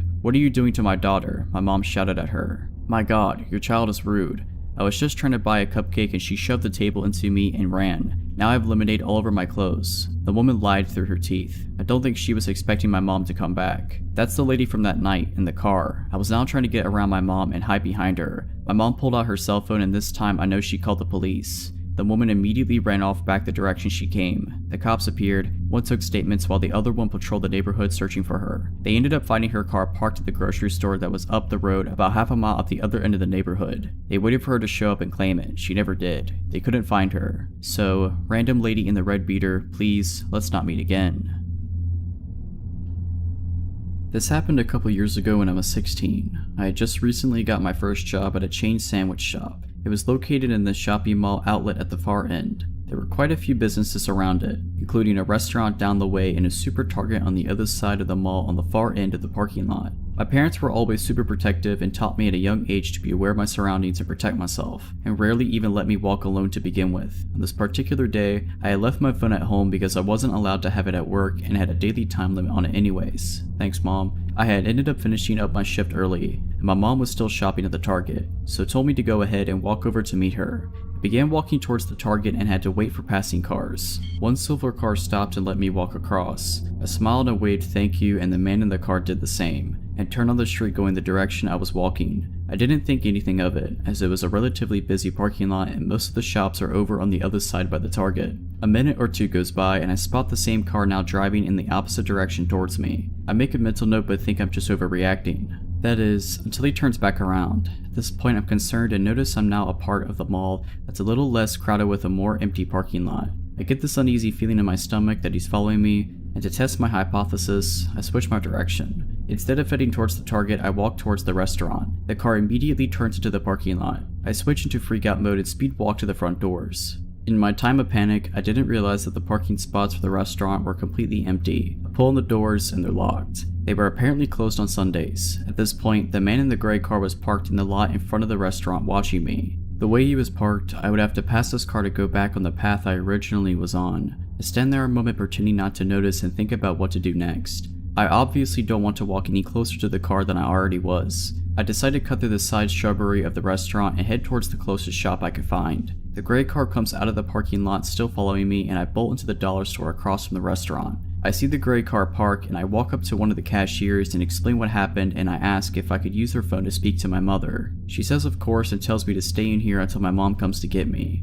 I call my mom and tell her about the car, and she of course freaks out. By this time, I think the man in the car caught on because he eventually backs out and leaves. My mom shows up and thanks the cashier lady, and we drive to the Target. Aside from us both being shaken up, we were okay. It definitely ruined me for walking alone again. Now that I'm an adult and live on my own, I carry pepper spray and a pocket knife anywhere I go just in case. I rarely walk anywhere unless I'm with someone or it's only a few minutes away. It still scares me today to think of what could have happened, or what that man's intentions were. So, to the man in the gray car, let's not meet again. This all happened last summer when me and my childhood best friend, we were both 15, decided to go camping for her birthday. We were originally supposed to be a 5 to 6 person group, but it ended up being just the two of us. So we met at her grandma's house, me with my scooter and her with her mom in a car, and headed to our camping site for the next 2 nights. The camping site was very deep in the woods beside a public trail, but there were still neighbors who had a lot right next to the one we were using. My friend's mother warned us to not go take a walk on the left side of the trail, which would lead us to the weird and possibly dangerous neighbors. We obviously listened since we didn't want any trouble at all. So after unpacking most of our stuff, her mother left, letting us alone in the middle of the woods with only a 50cc scooter to get out in case of emergency, which, don't get me wrong, is very useful but not very fast. So we started doing our thing, eating junk food, listening to music, catching up on both of our lives, since we haven't talked in a very long time. She moved away a few years prior to this, so we don't get the chance to talk to each other that much. The sun was slowly going down. It was getting darker and darker. We were talking and singing when we heard an ATV coming on the trail.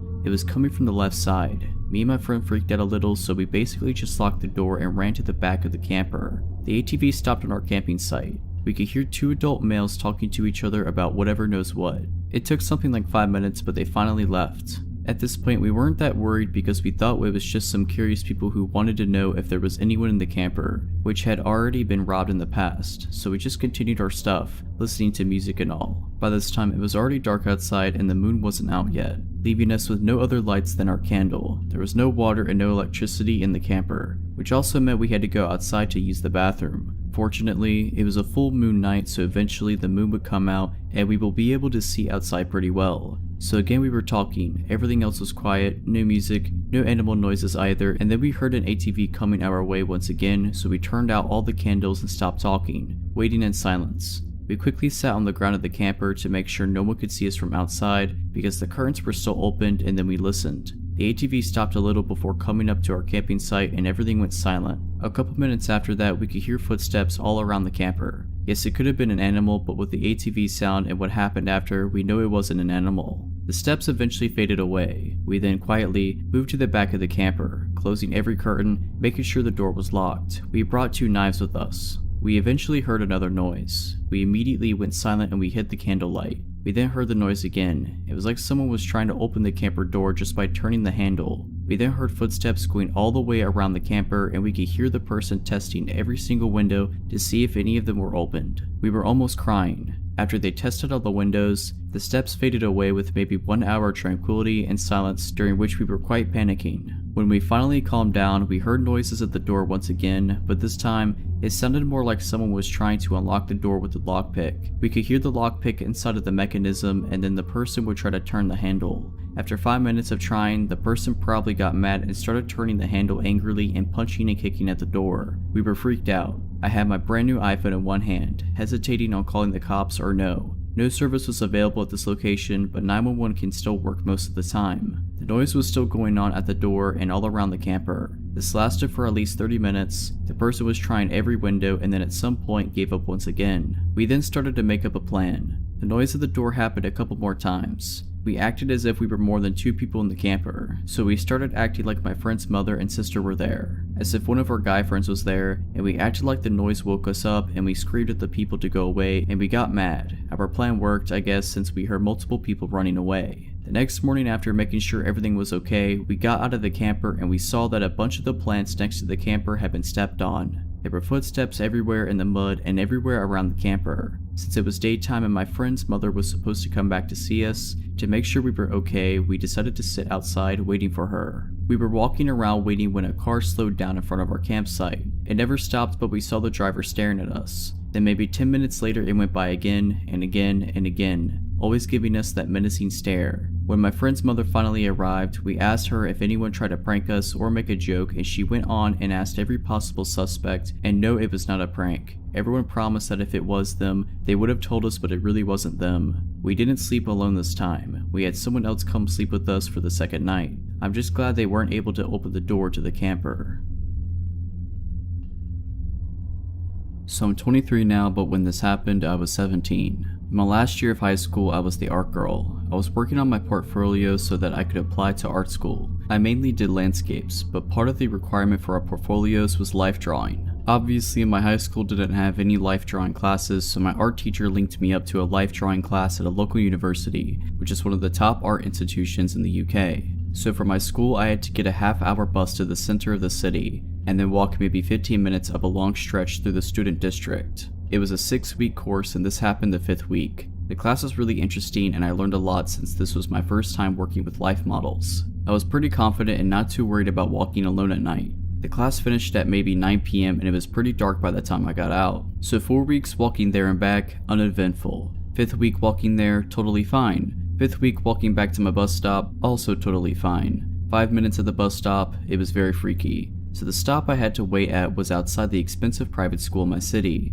There's a strip with about 4 bus stops and it's also pretty busy. So busy that people don't even see what's happening right in front of them. So I must have been one of the first people there, so I'm standing just outside the shelter because I'm smoking, and obviously I don't want to be a jerk and make other people breathe in my smoke. So there's only about a few minutes left till my bus and I'm minding my business when this guy comes and stands super close to me. Like, not as in infringing a bit of my personal space here close, like literally I can feel him standing against me. He must have been in his 40s and just had that general creepy vibe and looked really grubby. So obviously I'm a bit freaked out and sidestep away. So does he. I look at him and he has the creepiest smug grin. But at this point I'm like, okay, he's trying to freak me out and he knows I know. I step away again, like fairly far away this time. He follows me again and is literally standing with the front of his body dead up against the back of mine. Honestly, I do not know how nobody noticed this or called him out. We were outside the shelter and it was dark. People are on their phones or their own conversations. I guess it must have been just that. I literally just froze in the moment, even though there were people around who would have helped.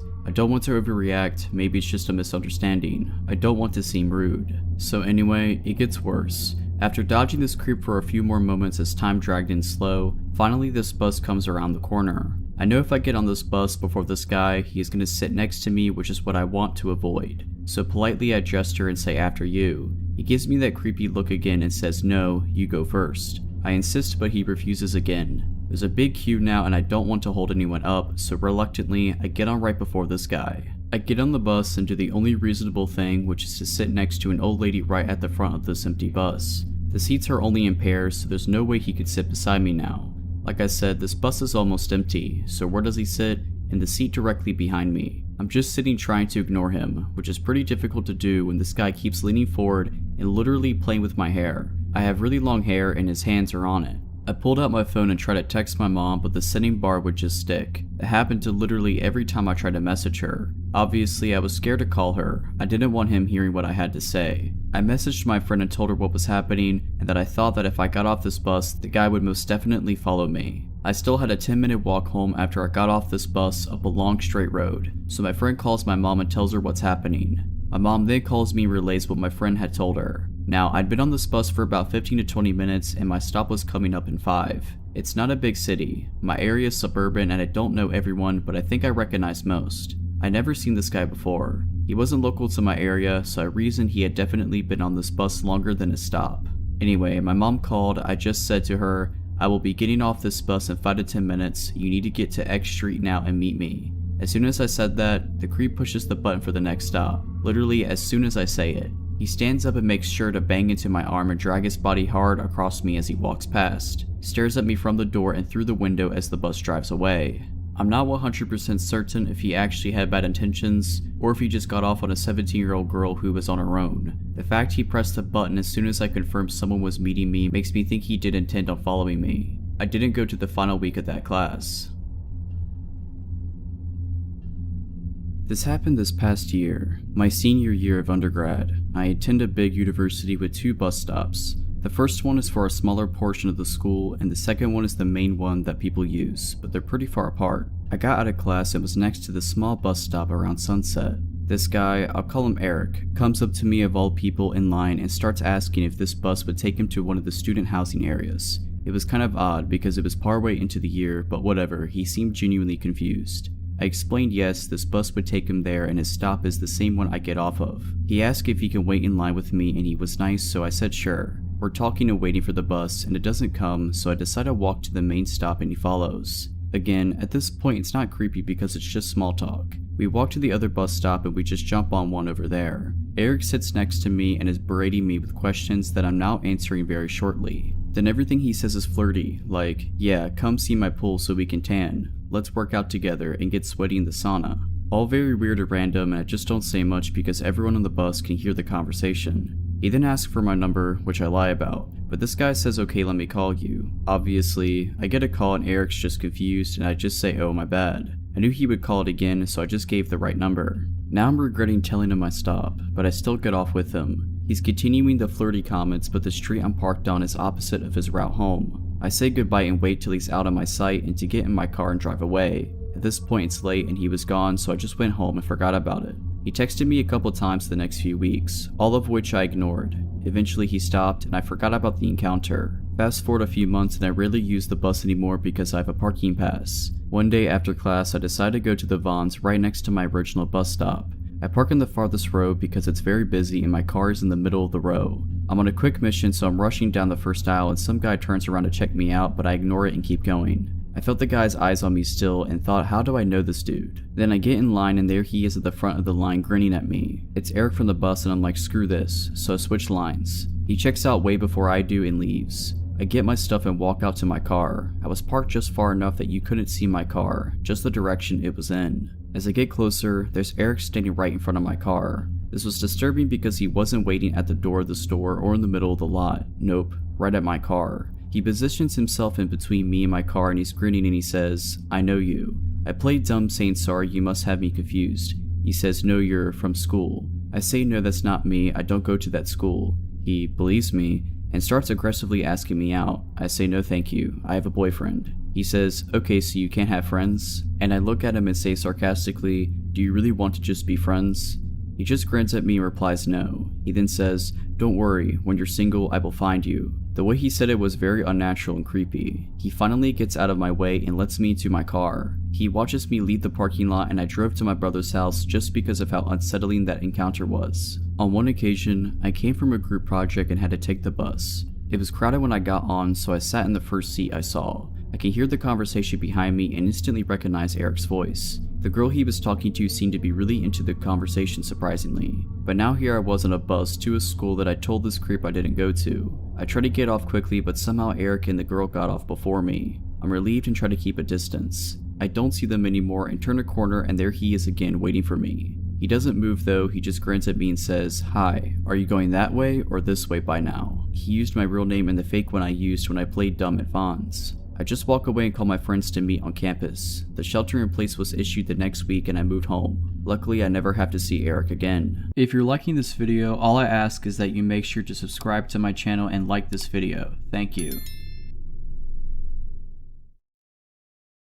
This story is from my days as a gas station clerk. This happened during a football Saturday, so the store was full of people from the moment I walked in. Most of the night is a blur because it was just cashiering for the first 6 hours of my shift. It was around 3 AM and things were finally starting to taper off. There were only a dozen or so people in the store. I just usually kept my head down and focused on the transaction in front of me so I wouldn't get overwhelmed, only looking up now and then to make sure the store isn't on fire and no one's stealing the wine case. I wasn't even looking around when I saw him. I just saw something strange in the corner of my eye and spun my head to look at him. When I got a good look, I was startled. This guy's skin was almost translucent white and he was soaking wet. His teeth were gritted and looked too big for his mouth. He was shaking as fast as he walked past the counter. I could hear the bathroom door slam from around the corner. I went back to my transaction and told myself that I needed to remember exactly where he was. I couldn't forget he was in the bathroom. I rang out the next few people, watching for him the whole time. After another 10 minutes or so, the store was suddenly empty. Customer rushes tend to be like that, from 100 miles an hour to just nothing. I knew he was still in the bathroom. I thought about going to knock, but I felt repelled. I had no intention of going near that door. I look at the clock and it's nearing 4 AM, which is when I need to start brewing coffee for it to be ready when my manager comes in. The coffee grounds are all in the supply closet behind the counter, so I tell myself it's totally fine to go get them. It satisfies both my paranoia and my arrogance as well. I'm still doing my job, but doing something I believe to be tactically the best move. If for whatever reason the guy opened the bathroom door and tried to run behind the counter and do something to me, I could shut the door and lock it from the inside. Besides, the bathroom doors are old and loud. I can easily hear them open from inside the closet, so I can just come out and wait near the panic button until he leaves. This all seemed like a very good idea at the time. So I decided to go get the coffee packets and I'm listening carefully while I load up on all the flavors I need. I figure I will only be a minute or so I don't even turn the lights on. I'm listening carefully and I don't hear anything. I still don't hear anything. Then I hear a weird noise. It sounds like the water pipes in the back hissing at first, but it's too ragged. I suddenly realize the noise is breathing and it's getting louder. then it's right on top of me. That's when I stood and turned to leave and saw him in the doorframe. We just stood there both staring back at each other. Later, when my manager reviewed the footage, she saw him leave the bathroom by slowly pushing the door open. Without making a sound, he had wandered behind the counter and peeked into her office, stepping in far enough to trigger the automatic light. After that, he had wandered behind the food service counter before making his way to the open supply closet door. The next thing she saw on camera was me flipping out. I stepped backwards, my body shaking so hard my knees almost buckled. At this point, I think he realized how absolutely horrifying this entire scenario was to me. He put up his hands and started apologizing awkwardly. He was really twitchy and still gritting his teeth. I basically went on autopilot for a moment and said I wouldn't talk to him until he got out from behind the counter area. He walked backwards until he was barely on the other side of the employees only entrance, standing next to the soda machine. He began asking for an iPhone charger, telling me he was lost. He said he had no money and just needed to charge his phone here until he could call for help.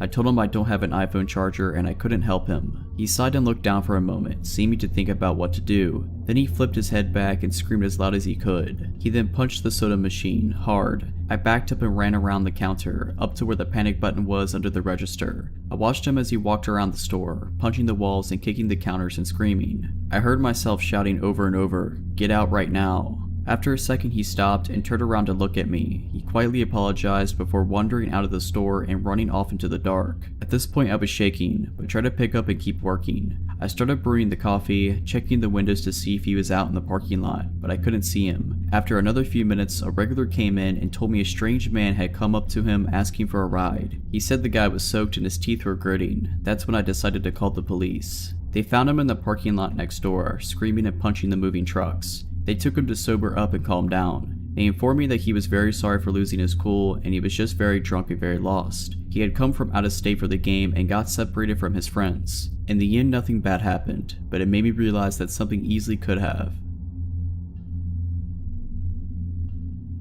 My skin still crawls thinking about this guy. He saw me shopping for school supplies and things for my new apartment one evening during my first week of grad school and decided I was his mark. I had just moved to my new college town, didn't even have a cell phone yet after leaving the one my folks paid for during undergrad behind. As I left the parking lot with my purchases, I noticed this truck pull up behind me at the exit. It was late and there weren't too many people out. I pulled out and so did he. It was a few miles down a long retail street with lots of stoplights before my turn. As I drove, I realized the guy in the truck was trying to get my attention. Over the next few miles, he kept trying to get me to look at him. Some red lights he would end up ahead of me, some behind or beside. At every light he positioned himself so he could stare at me, either directly or in one of his mirrors. His gaze was unwavering and my anxiety rose. He was driving oddly, speeding up close to my bumper, hitting his brakes when he was in front of me, swerving close to my car a couple of times. Finally, at a red light where he was beside me, I glanced over and absolutely started to panic when I was met with an unbelievably empty, unwavering stare. He saw that I was terrified and he was following me, and he was trying to force me to pull over. At one point I scooted through an intersection on a hard yellow a couple of cars ahead of him thinking I could shake him.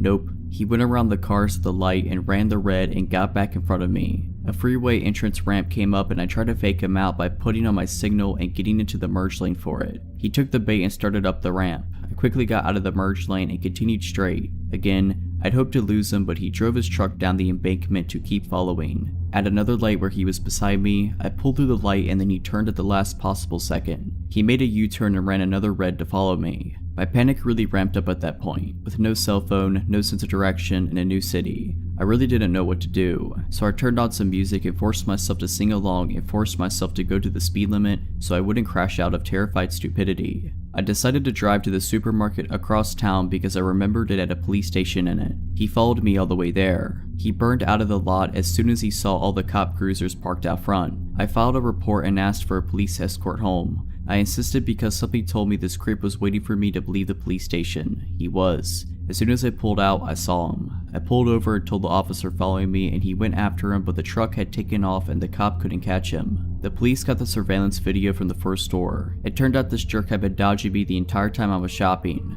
I saw my surveillance footage following me through the store. I saw him follow me out, close enough to grab my elbow. I saw footage of him circling the lot in his truck, waiting for me to pull out when I took too long to unload my cart. My heart sank. I was able to remember 6 of 7 digits of his plate and the make and model of his truck, In the end, the cops did nothing. They said it was a he said she said since the surveillance video didn't catch him doing anything particular unlawful and was a losing case to try to charge him with anything. I ended up trading vehicles with a friend for a couple of months to try to feel safer and went on with my life. I had no idea what this guy did just a handful of months later until almost 15 years had passed. I was watching a Discovery ID show about the kidnapping and murder of Sandy Jeffers. I almost fell out of my seat when I saw the mugshot of her killer, Aaron Lee Skeen. It was him. I was so disgusted that law enforcement did nothing in my case that I tracked down the investigator in the murder case, and after verifying some things about his vehicle that were changed in the TV reenactment to weed out people making stuff up, she took my contact info and official statement. She could neither confirm nor deny that my run-in was with Skeen, but qualified her statement by saying at least you don't have to worry about him anymore because he got life without parole. I only wish something could have been done when he terrorized me. Perhaps things would have been different for Sandy. So yeah, creepy murderous stalker crazy dude, let's not ever meet again. I go for a short run every night, right after sundown, when it's finally cool out. I always take the exact same route, a loop through a quiet and sparsely populated neighborhood, and now I realize how easy of a target that's made me. A short section of the route passes by an unlit park. A couple of weeks ago, I'd seen a guy hanging out behind a truck that was parked next to the entrance, and it was so unusual to see someone else up there that I decided to be extra cautious, turn around, and head back home. I didn't get close enough to get a good look at his face. A few days later, I saw what looked like the same guy by the park again. I figured I was probably just being paranoid, but I decided to turn around again just in case. I hadn't noticed any activity by the park in the last several days, so I resumed my normal route and didn't even think about the guy I'd seen up there. Then last night, as I was passing by the park, I had this inexplicable feeling that I was being watched. I couldn't spot anyone nearby, but the park extends into pitch black darkness, so someone could easily hide there unseen. I decided to just keep running, look confident, and try to hurry past the park as quickly as I could. Suddenly, I smelled a strong wave of cologne in the air that immediately put me on edge, and I'm pretty grateful he was wearing it so it tipped me off.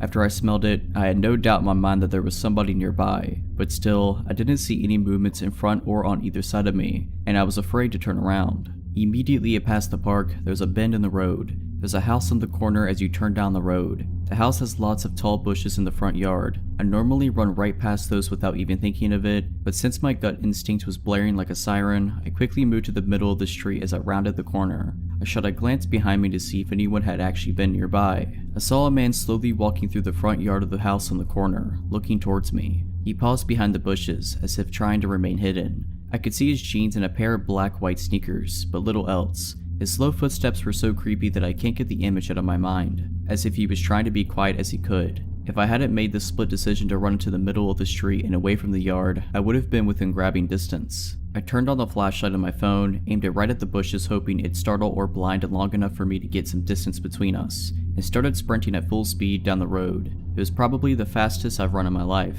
At the end of each block, I glanced behind me to check if the man was there. Fortunately, I lost sight of him. If he decided to sprint after me, I'm not sure what I would have done. From what I could make out, this guy was at least a foot taller than me. By the time I got home, the adrenaline had dissipated and I was shaking with fear. I couldn't sleep at all that night. What scares me most about the whole thing is that I'm 99% sure this was the same guy I'd seen hanging out in front of the park recently. And now I can't shake the idea that he'd been watching me and calculating the right time and path to try to sneak up behind me. He knew that I always ran past there around the same time. The thought that he was probably watching me from the darkness in the park last night before quietly moving out of it and starting to follow me makes me sick. Needless to say, I won't be running past the park at night anymore, or running alone at night, period. The terror I felt when I turned around and saw the guy's shoes slowly moving behind the bushes and his head facing me is like nothing else I've felt before. I live in a small town, the kind where almost everyone knows each other, and it also really creeps me out to think that this might have been someone I've seen around town in the past. Part of me wishes I could have gotten a better look at his face for the police report. I've had a stalker for over 2 years. I, a 27-year-old female, have worked with people with disabilities since I was 19. I was born with a rare genetic condition, and have been using my experience to help other people with disabilities in my community. When I first started working with the organization, I was working with my best friend's older brother, her older sister, and several of her aunts, uncles, and cousins. So in the beginning, I always felt safe. Essentially, they would do anything to keep the creeps away from me that would appear from time to time. However, after several years, all of my close friends slowly started leaving. Flash forward to a couple of years ago, when most of my closest friends were all gone, leaving me one of the most experienced and senior staff members, including all of the management and the board of directors. I've had a lot of bad experiences in these past 2 years, with the stuff stated above, but the worst part has been the lack of support from management. So, within the last few years, a client that we'll call Leonard, a 50-year-old male, started to chat with me at community events. We often have parties or events that we invite the entire community to. From the very first moment I met Leonard, I experienced chills creeping up and down my spine. Something about the way he looked at me has always made me super uncomfortable, to the point that I will do literally anything to get away from him, including helping folks in the bathroom. He's a really short guy, with shocking white hair and these clear blue eyes that are just empty. He's always really smiley and soft-spoken. He started off innocent enough. He would corner me at parties and talk until I found a reason to slip away, but at some point, he managed to get my personal cell phone number from a coworker, still don't know who, and started calling me late at night and leaving long rambling messages. I never answered the phone, and after a while, he stopped. He would still periodically call me though, despite me asking him politely in person to stop. He started cornering me in the office too, when no one was around, so I had a difficult time getting away from him. Every time he cornered me, he would grab my arm or shoulder so I couldn't leave. More recently, like right before a lockdown, he'd start calling the office and leaving messages on my work phone after hours. He wasn't even someone I personally worked with. I asked my coworker who did work with him to please ask him to stop, which she did. She spoke to him several times, but he would only ever stop for a week or two, and he always made a point to come and apologize directly to me, which almost always made me more uncomfortable. It started to get really bad about 3 weeks before I started working from home. He would forget his appointments, which were purposely set on the one day in the week when I wasn't working in the office. He would come in the next day when he knew I was working. Then he figured out when I got off and would come in to meet me with my coworker right before I got off work and wait around till my shift ended. He started giving me little gifts, which I always refused. Every time, he would get really offended, so then he would start writing me poetry. Instead of just handing it to me, he would grab and read over my shoulder and point out what every single line meant. I always tried to get other coworkers to help me, but no one saw anything as weird or bad or unsafe, despite the warning bells going off in my head. Then, one day, he cornered me and said he wanted to take me to the train station, because I usually walked. I asked him if he meant he wanted to walk me to the 2 blocks. He shook his head and said, "No, I want to take you in my car, so I can keep a better eye on you."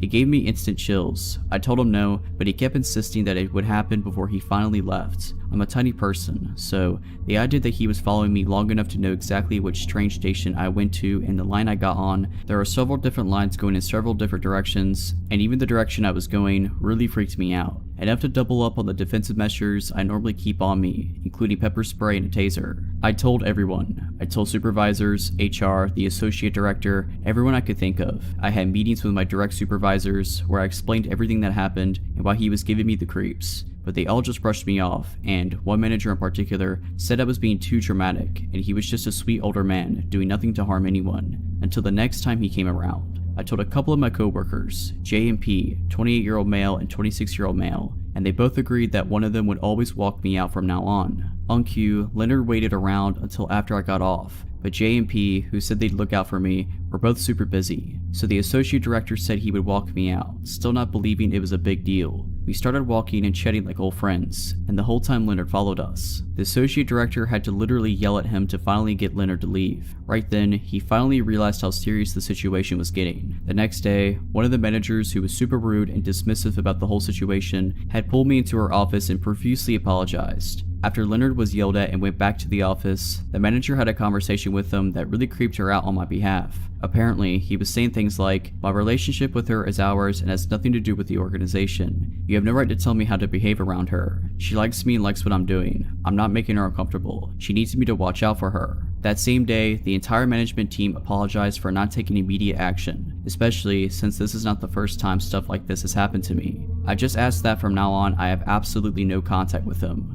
I reiterated several times that I absolutely do not want an apology. I want nothing. Since then, I've learned that Leonard has harassed an old coworker who had to file a restraining order against him. This was told to me by the manager who originally dismissed my claims. She had dealt with the other situation, yet nothing was told to any of the other staff members about this behavior. Not only that, she berated me in front of other staff for speaking about my experience, saying that it wasn't big of a deal even though she knew he'd done it before. If I never had to see that guy again, I will be eternally grateful. The situation was never fully resolved before lockdown, I'm very thankful I've been able to work from home, but I'm not sure how to proceed after restrictions are lifted and I have to start going back to work again. I'm thinking about filing a restraining order. My husband and family really want me to, so I will probably do that. I just hope that I don't have to deal with Leonard again like this. This literally just happened, so I'll try to keep this as short and organized as possible. I'm a 29-year-old female and my partner is a 23-year-old female. We are back in her hometown visiting her family for about a week. It is a very small, isolated town in the middle of nowhere and basically in the middle of the woods. While we were here, she wanted to meet up with an old high school friend who still lives in the area. We'll call him Kyle. So we meet Kyle at the beach, and right away he's acting super weird, making jokes about having a three-way with us, and just making a bunch of unwelcome, overly gross comments about us. We're unfortunately used to this stuff to a certain extent, but coming from someone who was supposed to be her good friend, it was extra annoying. So, me and my girlfriend are shooting each other panicked looks the whole time. Once he's out of earshot for a second, she says that she's sorry, that he's never been like this before, and we can make an excuse to leave. When he comes back, we tell him we want to get dinner at a local bar, but he just asked to join us. We felt awkward, so we end up saying yes. He says he doesn't know quite how to get there, so he follows us. We get there, order drinks and food, and then head out to the patio with the drinks.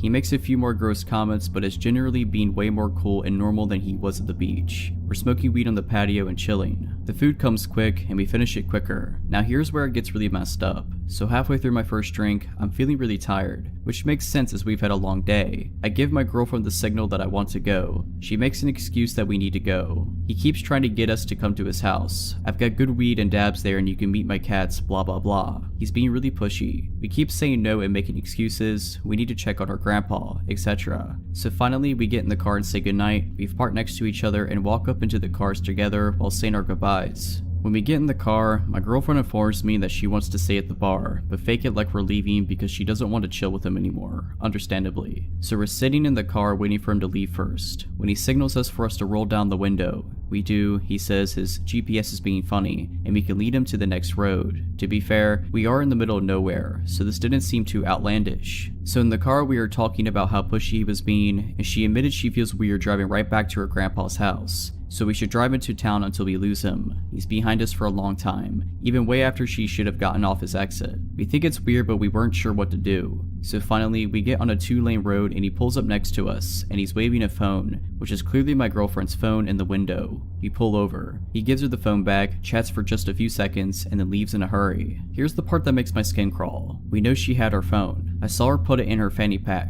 which was on the table along with my phone and her weed. A few minutes before we left the bar, as we were preparing to leave, she didn't take it back out. There is literally no way she could have left it at the bar. More importantly, he got in his car and left the bar at the same time as us, meaning he had to have already had the phone when we were leaving. It's not like we left the bar first and he saw it left on the table or something. He literally had to have been walking to the cars with us and calmly saying goodnight with the phone already in his possession. Now the kicker, apparently, unbeknownst to me, my girlfriend had tasted a very weird bitter taste in her straw at the bar and was already suspicious, especially with how he'd been acting. This is why she wanted to stay back at the bar, to get away from him and stay in public where she felt it was safer. So when he walked up to the car to return her cell phone, she very casually and deliberately flashed the knife that she kept for protection in her jacket. I didn't know at the time that she had done this, so that's why he had left so quickly. Obviously I was annoyed with her for not telling me her suspicions sooner, but she didn't want me to panic. A few things are clear. 1. He stole my girlfriend's phone, and it seems like he did that so we would be forced to pull over on a dark road in the middle of nowhere. 2.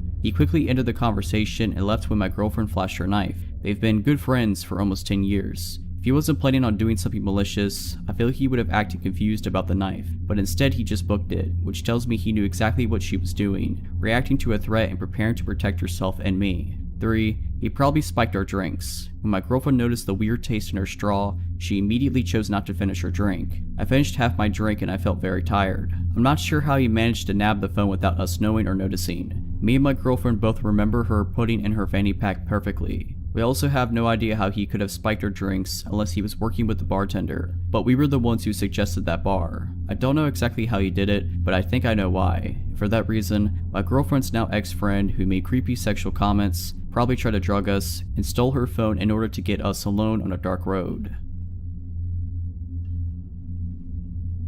So this happened about 13 years ago. I was 10 at the time. My brother was 8. We had just moved to a new town that year, and the Walmart here had this sweet arcade up near the tire service desk. So every time my parents would bring us grocery shopping, they'd give us a few extra dollars and let us play in the arcade. The town had an incredibly low crime rate, and the arcade is at the front of the store where dozens of people are checking out, so what could possibly go wrong? My brother is playing the claw machine while I'm standing on the side of the machine, trying to help him angle the claw perfectly above a stuffed animal he's trying to get. Suddenly, this random guy walks up to the claw machine next to us, inserts a quarter and begins moving the claw around, but for most of this time, he's making eye contact with my brother and smiling, not even watching the game. He's not talking to us, just staring and smiling. He has long, thin brown and silver hair, pulled back in a loose ponytail at the base of his skull, a camo trucker hat, and a long scraggly beard. I remember vividly the way he smelled, stale beer, ashtray, and something that smelled like sweet yet sour dirt. He tries making small talk with my brother and I, who were raised to be aware of strangers, but still polite.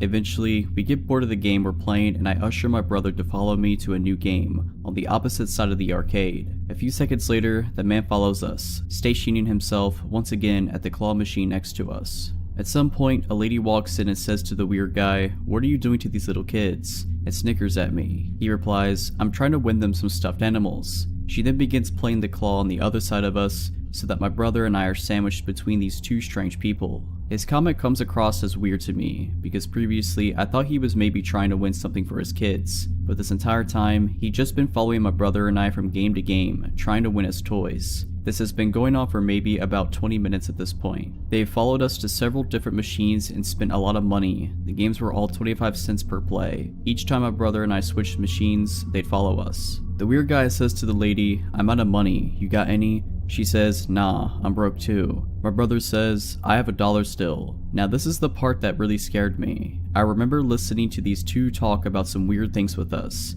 asking if I have a boyfriend, asking where we go to school, where our parents work, asking if we've ever done drugs before, etc. But when my brother said he had $1, she responded with the most terrifying thing I'd heard from them yet. The woman suddenly burst out, "Well, then give it to him, boy." Her face was red. The tone in which she shouted was so ear-piercing and gut-wrenching that I could feel the blood drain from my face. My brother looked like he was about to cry. He hands her the $1 and her face lights up. She laughs it off, almost like she's trying to make it seem like she was just joking around when she screamed at us. My father walks up a couple minutes later. As I turn to tell him that these people have spent close to $15 to win toys for us, they leave hurriedly before he gets a good look at them. My dad is livid. He takes us up to the front desk and tells them what I told him. They make an announcement on the intercom to keep an eye out for these people, and to report to an employee if they see them. Then they call the police. This is what my father tells me after talking to the police. They never did find the couple. The police reviewed security cameras, too blurry to make out any physical details, and told my parents that the couple left the store immediately after my father showed up, without any groceries.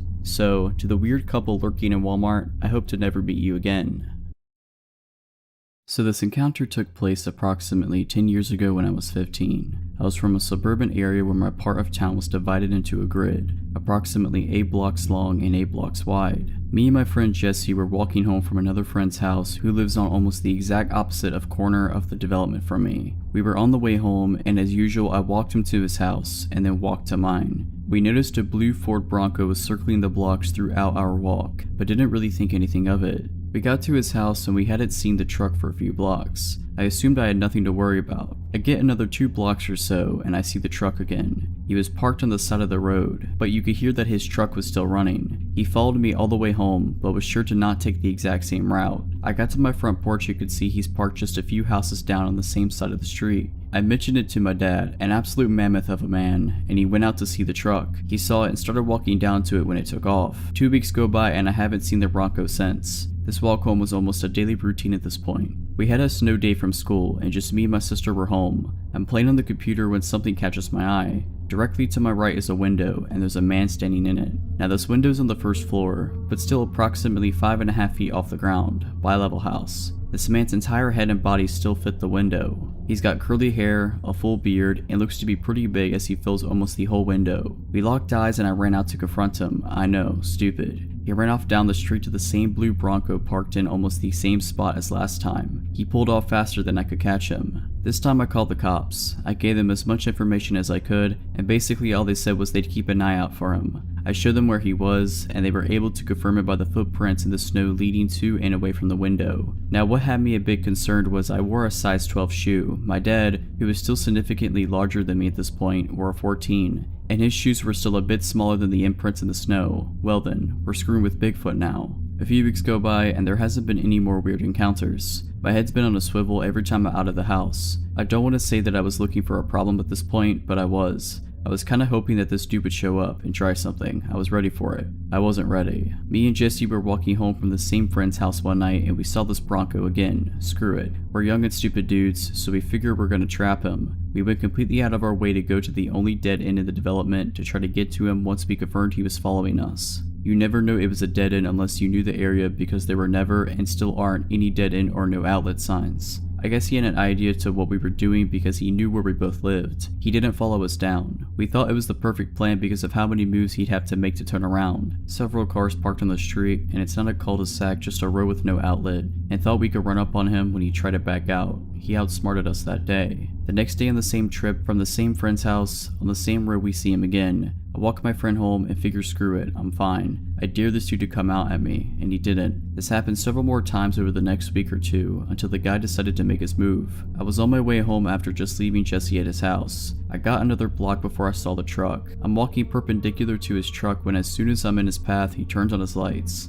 I ran up the few blocks to my house and waited on the porch to see where he was and what he was doing. This time he stayed put just a few houses down. I told my dad again and he went out to see. Truck's still there. Me and my dad start walking down to the truck and it's still not moving. This ballsy dude had the audacity to get out of his truck to confront us. Terrible idea. He gets out when my dad is still 25 feet from the truck. I guess my dad is about 6'4" and under 300 pounds with a body built by Bud Light and manual labor. This guy though had some size on him. What I saw next was one of the most impressive things I've ever seen in my life. So my dad's not much of a talker, and at this point he's already got a problem with this guy. The guy gets out of his truck with the most sadistic smile on his face. My first thought is the guy has a gun. I yelled to my dad that he might have a gun, and all he yelled back was, "I got it." Well, he definitely had it. They walked up to each other, and before a word was even said, my dad swung. The dude was done in. Before he even started to crumple, my dad hit him again. He hit his truck and hit the ground. I never saw the guy again, and after just moving back into my parents' old house with my young son, I hope I never do. So big dude with the blue Ford Bronco, I hope you never come back to my window.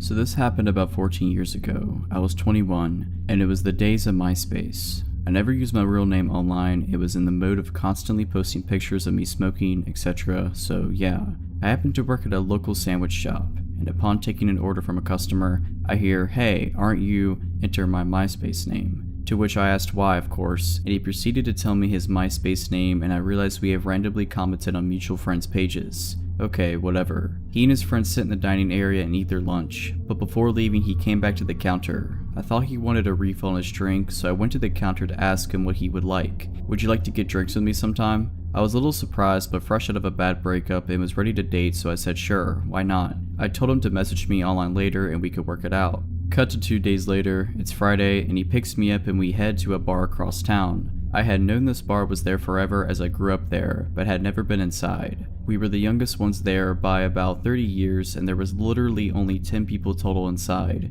including us and the bartender. Weird, whatever. We have a few drinks, play some pool, and it's time to leave. I kept my pace and only had 2 cocktails because I didn't want to get drunk with someone I didn't know. He, unbeknownst to me, was about to be pretty tossed, so we leave. Not wanting to go home, I agreed to go to his house and hang out some more. He lived with his grandmother at the time and had a pool table. We wandered the house for a bit, him showing me random pictures of him growing up, awards won, etc. We play a game and I let him know I need to be getting home. I lived about 20 minutes away by car. He says he's too drunk to drive and that I should stay. Now, I lived with my mom and we didn't always see eye to eye, so calling her 2 to 3 a.m. and waking her up to ask for a ride was not in my list of plans. I told him fine, I would walk. It would have taken me over an hour to walk home, but I was not about to sleep at this guy's house and would have rather taken my chances. The route home didn't go through any bad areas, and I had been a pedestrian for years at that point, so I was used to walking everywhere and was fine with it. All of a sudden, he can drive and doesn't want me walking home alone. Again, whatever. We get to my house and I thank him for the ride, and now he tells me he is too drunk to drive and can't drive home. The place my mom and I lived in was 3 stories, and I had the whole bottom floor to myself and a makeshift living room with couches, so I figured screw it. Sleep it off on the couch and go home in the morning. By now, I had already decided this was going to be the only date we ever went on. Not because of the whole driving situation, but I just wasn't into him. He proceeds to lay on my bed the minute I let him inside like some stray dog or something. So being tired and annoyed and just basically over it, I said fine, I'll sleep on the couch. Well, I don't know how long I was asleep or how he even stayed awake, because it took me forever to fall asleep knowing he was there, and this was all just too weird. I wake up to this guy's hands around my throat. Well, kinda woke up. I remember laying there with my eyes closed and my mind thinking, what's going on? So I pretended to roll over to basically let him know I wasn't unconscious, and he stopped. 20 minutes later, same thing. This time I sat up, pushed him away, and started yelling at him. What are you doing? Get out, now. And the strangest thing was, it was like he wasn't even fully there. His eyes were open, but it's like he was in a trance and wasn't even fully aware of what was happening. I grabbed his keys and wallet off the table, opened the door, shoved him outside, threw his keys and wallet at him, and slammed the door. He never knocked or anything, and I kept the lights off so he couldn't see me watching him through the window, phone in hand ready to call 911. My mom was 2 floors above asleep. He kind of staggered off where I couldn't see him, so I just sat on my bed listening. 30 minutes later, I heard his car start and drive off. I logged onto Myspace right away, blocked him, and blocked his number in my phone. I showed my boss his picture the next day, explained the situation, and just let him know that if I ever saw him walking again, that I was walking to the back until he left, and to just tell him I quit. Never heard from him again. I, a 23-year-old female, grew up in a rural area in Ontario. It was the kind of place where you never lock the doors because you know everyone in town. The all too trusting small town mentality stayed with me once I moved to a big city for university. I got an apartment in a student area with a college nearby and plenty of bars within walking distance. I lived with a guy friend, Roddy, who was a few years older than me from the same small town. I would go to the bars with friends on the weekends and stumble home by myself around 2 a.m. One night on my way home, my neighbor Kyle and I met in the hallway, both headed to our own places. He was also drunk and good looking. He said hello and invited me inside. I ended up staying the night with him. He was nice and it was a fun night, if not a little awkward. We didn't exchange numbers and it didn't seem like we cared for anything to come out of it, so I went home in the morning and that was that. Fast forward to 2 days later. I was asleep in my bed and my roommate was half asleep on the couch with the TV on. He heard a sound that might have been the door creaking open, but he ignored it in his tired state. A few minutes later, he opened his eyes to see a naked man standing in front of him, lifeless and staring into his eyes. It was Kyle. Roddy tried to talk to him and ask him what he was doing here, but he didn't respond. Roddy ran to my room and said, I think Kyle's here to see you. So I followed him out into the living room and saw completely naked Kyle, staring at us with the most serious and concentrated eyes I had ever seen. Roddy tried to talk to him and asked him to leave, but once again he didn't respond. Instead, he went into our kitchen and opened the fridge. He proceeded to take our butter out and start smearing it all over his face and chest, saying nothing, and still with a completely serious look on his face. Roddy and I ran to my bedroom to talk about what to do. While we were in my room, Kyle walked down the dark hallway that led to us and stood in the dark right before the light of my room could reach him. All you could see was his silhouette and he started whispering, "Hi, hi," repeatedly. Roddy and I ended up calling the police and staying in my room until they came and took him back to his house. They said he must have been on drugs but probably wasn't a threat. I agreed I didn't think he was a threat, but I didn't sleep well that night knowing he was a thin wall away from us in that apartment. My family decided to fly across the country to visit me in LA, where I live. We thought it would be nice to visit Catalina Island. When we arrived, it became apparent to us that it was off season. It was late November, the weather was cold, and as a result, the island was nearly empty besides locals and a few straggling tourists such as ourselves. Our first priority was to ditch our luggage so we could explore the island, so we immediately checked into our motel, though that word hardly does the place justice. I called a motel because all the doors to the rooms exited to the outside, but in actuality our room was one of the 20 to 30 quaint guest house looking buildings arranged in sort of a horseshoe shape around a walkway, with rooms on either side of the path. The entrance to the motel was essentially one of the points of the horseshoe, and if you walked dead straight, you'd reach the room we were given, essentially on the corner before you have to go right to go further into the horseshoe. So from our room, one path led back to the street, the other further into the secluded maze of rooms. After a day of exploring and having just finished dinner, it was time for the cold, dark walk walk back to the room. Catalina Island is a decent distance from the mainland, and it gets dark. I pulled my black hoodie tighter over my freezing ears and walked ahead of my parents to the hotel room, telling them I just wanted to go to sleep. And I did immediately. I was already losing consciousness as they entered after me, drifting off without so much as a good night. I then woke up to my mom saying my name, a harsh whisper. The room had 2 beds, my parents' bed closer to the door and mine further in the room. My mom's voice cut through the silence again. She sounded concerned for me. I didn't blame her, considering my mental state at the time. Groggy, I rolled over. "What?" I asked. As my eyes adjusted to the dim moonlight coming in through the curtains, I saw her turn to face me. She was surprised to see me in my bed. Her eyes got wide. If I'm in my bed, who was she talking to? We both looked back to where she was previously looking to see a hooded figure in all black standing over their bed. This was horrifically startling as it was on an island in the middle of the ocean and wake up to see a hooded stranger looming over you. This moment seemed to last forever. My mom's words became low and severe as she said my dad's name in a dire voice I've never heard her use before. Then the hooded figure did something so bizarre and unsettling. It didn't advance towards us, but instead crouched in the corner near where it stood. The way it crouched was so absolutely unexpected, even in regards to this already unexpected situation, that it terrified me. It seemed animalistic. I knew 2 things. The hooded figure had been standing over us sleeping, and it's not acting in any sort of way that I could understand.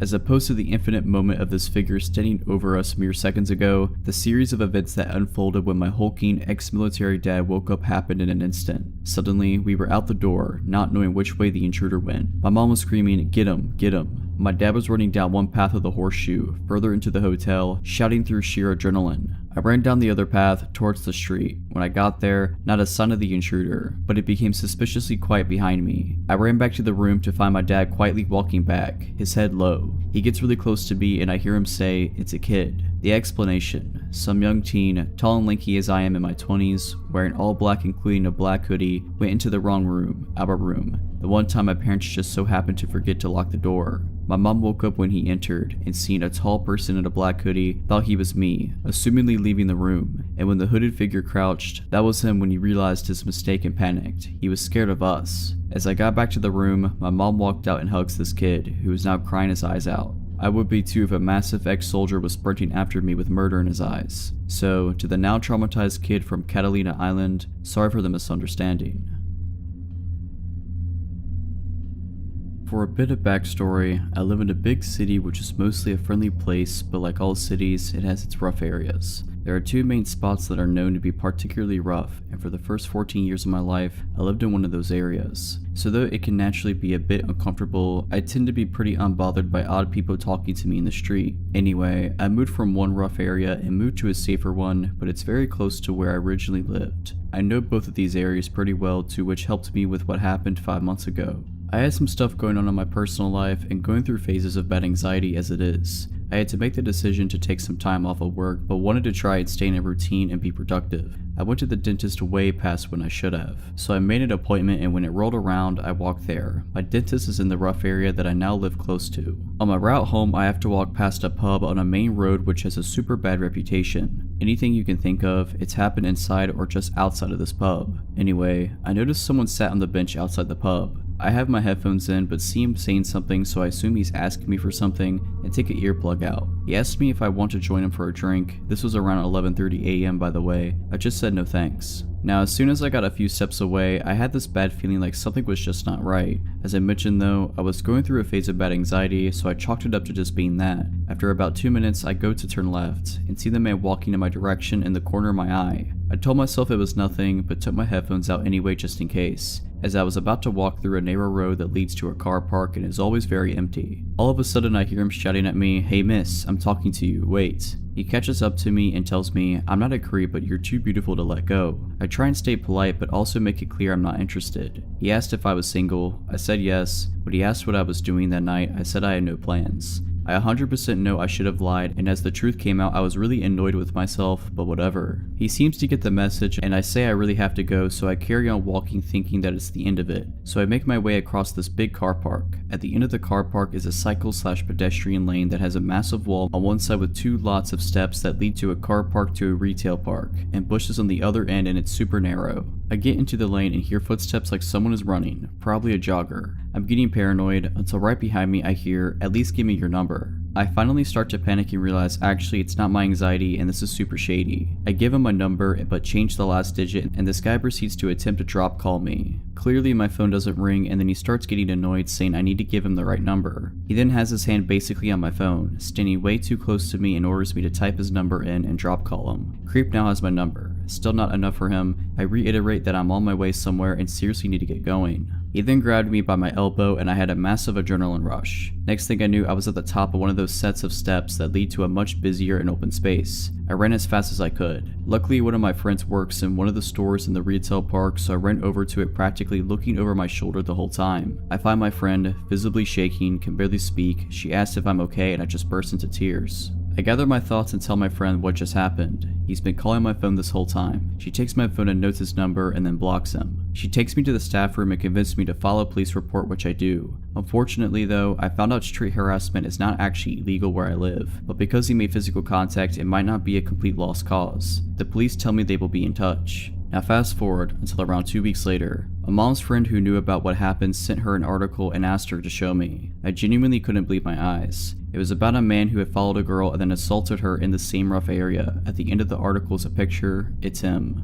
I haven't heard anything from the police, and since he had already been charged, I figured there wasn't any need for me to contact them again. My heart goes out to the girl, and although currently in jail, I really hope neither of us ever have to face him again. His charge was pretty serious, so he will be there for a long time, thankfully. The following experience happened to me a few years ago when I was on the train home from school. It was around 10 p.m. at night as I had stayed back in a public library to study. One thing you should know is that my train line is particularly dodgy, and you can meet some truly weird people on the train when it's late. When I got into my carriage that night, it was particularly empty, apart from 3 women sitting on the opposite end of the carriage. I sat down and plugged my earphones in to watch YouTube. My train ride usually takes around 45 minutes. About 3 stops into the train ride, and the only other person who had gotten onto my carriage at the time was a man who was wearing construction clothes. He sat near the 3 women, so I assumed he knew them. I turned my attention back to my video. A few minutes later, I noticed that the 3 women who were sitting on the opposite side of my carriage had moved to my side. I didn't really think much of it as I was engrossed in the video I was watching. That's when I noticed someone take a seat opposite of me. It was the man who had gotten on earlier. He asked me my name, but he was giving me a weird vibe, so I pretended like I couldn't hear him. I had my earphones in after all. He then proceeded to tap my knee to gain my attention. There was no use ignoring him, so I removed my earphones and looked at him. He was a big guy, probably around early 40s, and he was clean shaven. He asked me my name, to which I gave him a fake name. He then asked me how old I was. I was in my school uniform at the time, so I told him. He reached out his hand and introduced himself. Not wanting to be rude, I extended my own hand to shake his hand. This is when things started to get weird. His handshake was super weird. His grip was abnormally tight and he seems to pull my hand towards him as he shook it. I quickly withdrew my hand. He then asked me if I had a girlfriend, as he thought I was quite attractive. Alarm bells began to ring in my head and glanced over at the 3 women who refused to even look over my direction. Seeing as they would be no help, I would just have to look out for myself. He then took out his phone and started showing me a picture of a girl who seemed to look around my age. He then asked me if I thought she was beautiful. Again, not wanting to be rude, I simply nodded and said she was. He then asked me if I would be interested in marrying her. I just started laughing as I thought he was just joking around, but his eyes were dead serious, and he just glared at me. He repeated his question, to which I responded that I did not know her and that it was inappropriate. He suggested that I give him my number so that he could arrange for us to meet. This seriously creeped me out and I politely declined, stating that I was busy with school and that I was not looking to get into a relationship. As I said this, the train was coming to a halt at a station. I was still 3 stops away from mine, but I decided that it was time for me to get out of the situation. I apologized that this was my stop and that it was nice to meet him. As I got up to leave, he extended his hand for a handshake and thanked me for talking to him. I didn't want to shake his hand, but I did not want to trigger him, so I reached out my hand. Suddenly, he grabbed my hand and pulled it towards him. His eyes were full of anger. He then asked, "What, you don't want to marry my daughter? I will break you." I quickly broke the grip and left the carriage. As it was nighttime, there were always police officers patrolling the platforms. I rushed towards one of the officers and told him everything that happened. I then described his clothing and which carriage he was sitting on. While waiting for the next train, the same officer came up to me and told me that officers had picked him up 2 stations down and thanked me for letting him know. Although the officer asked for my details, I was never notified as to what happened to him. I just hope that I never have to experience a man on a train like that in the future.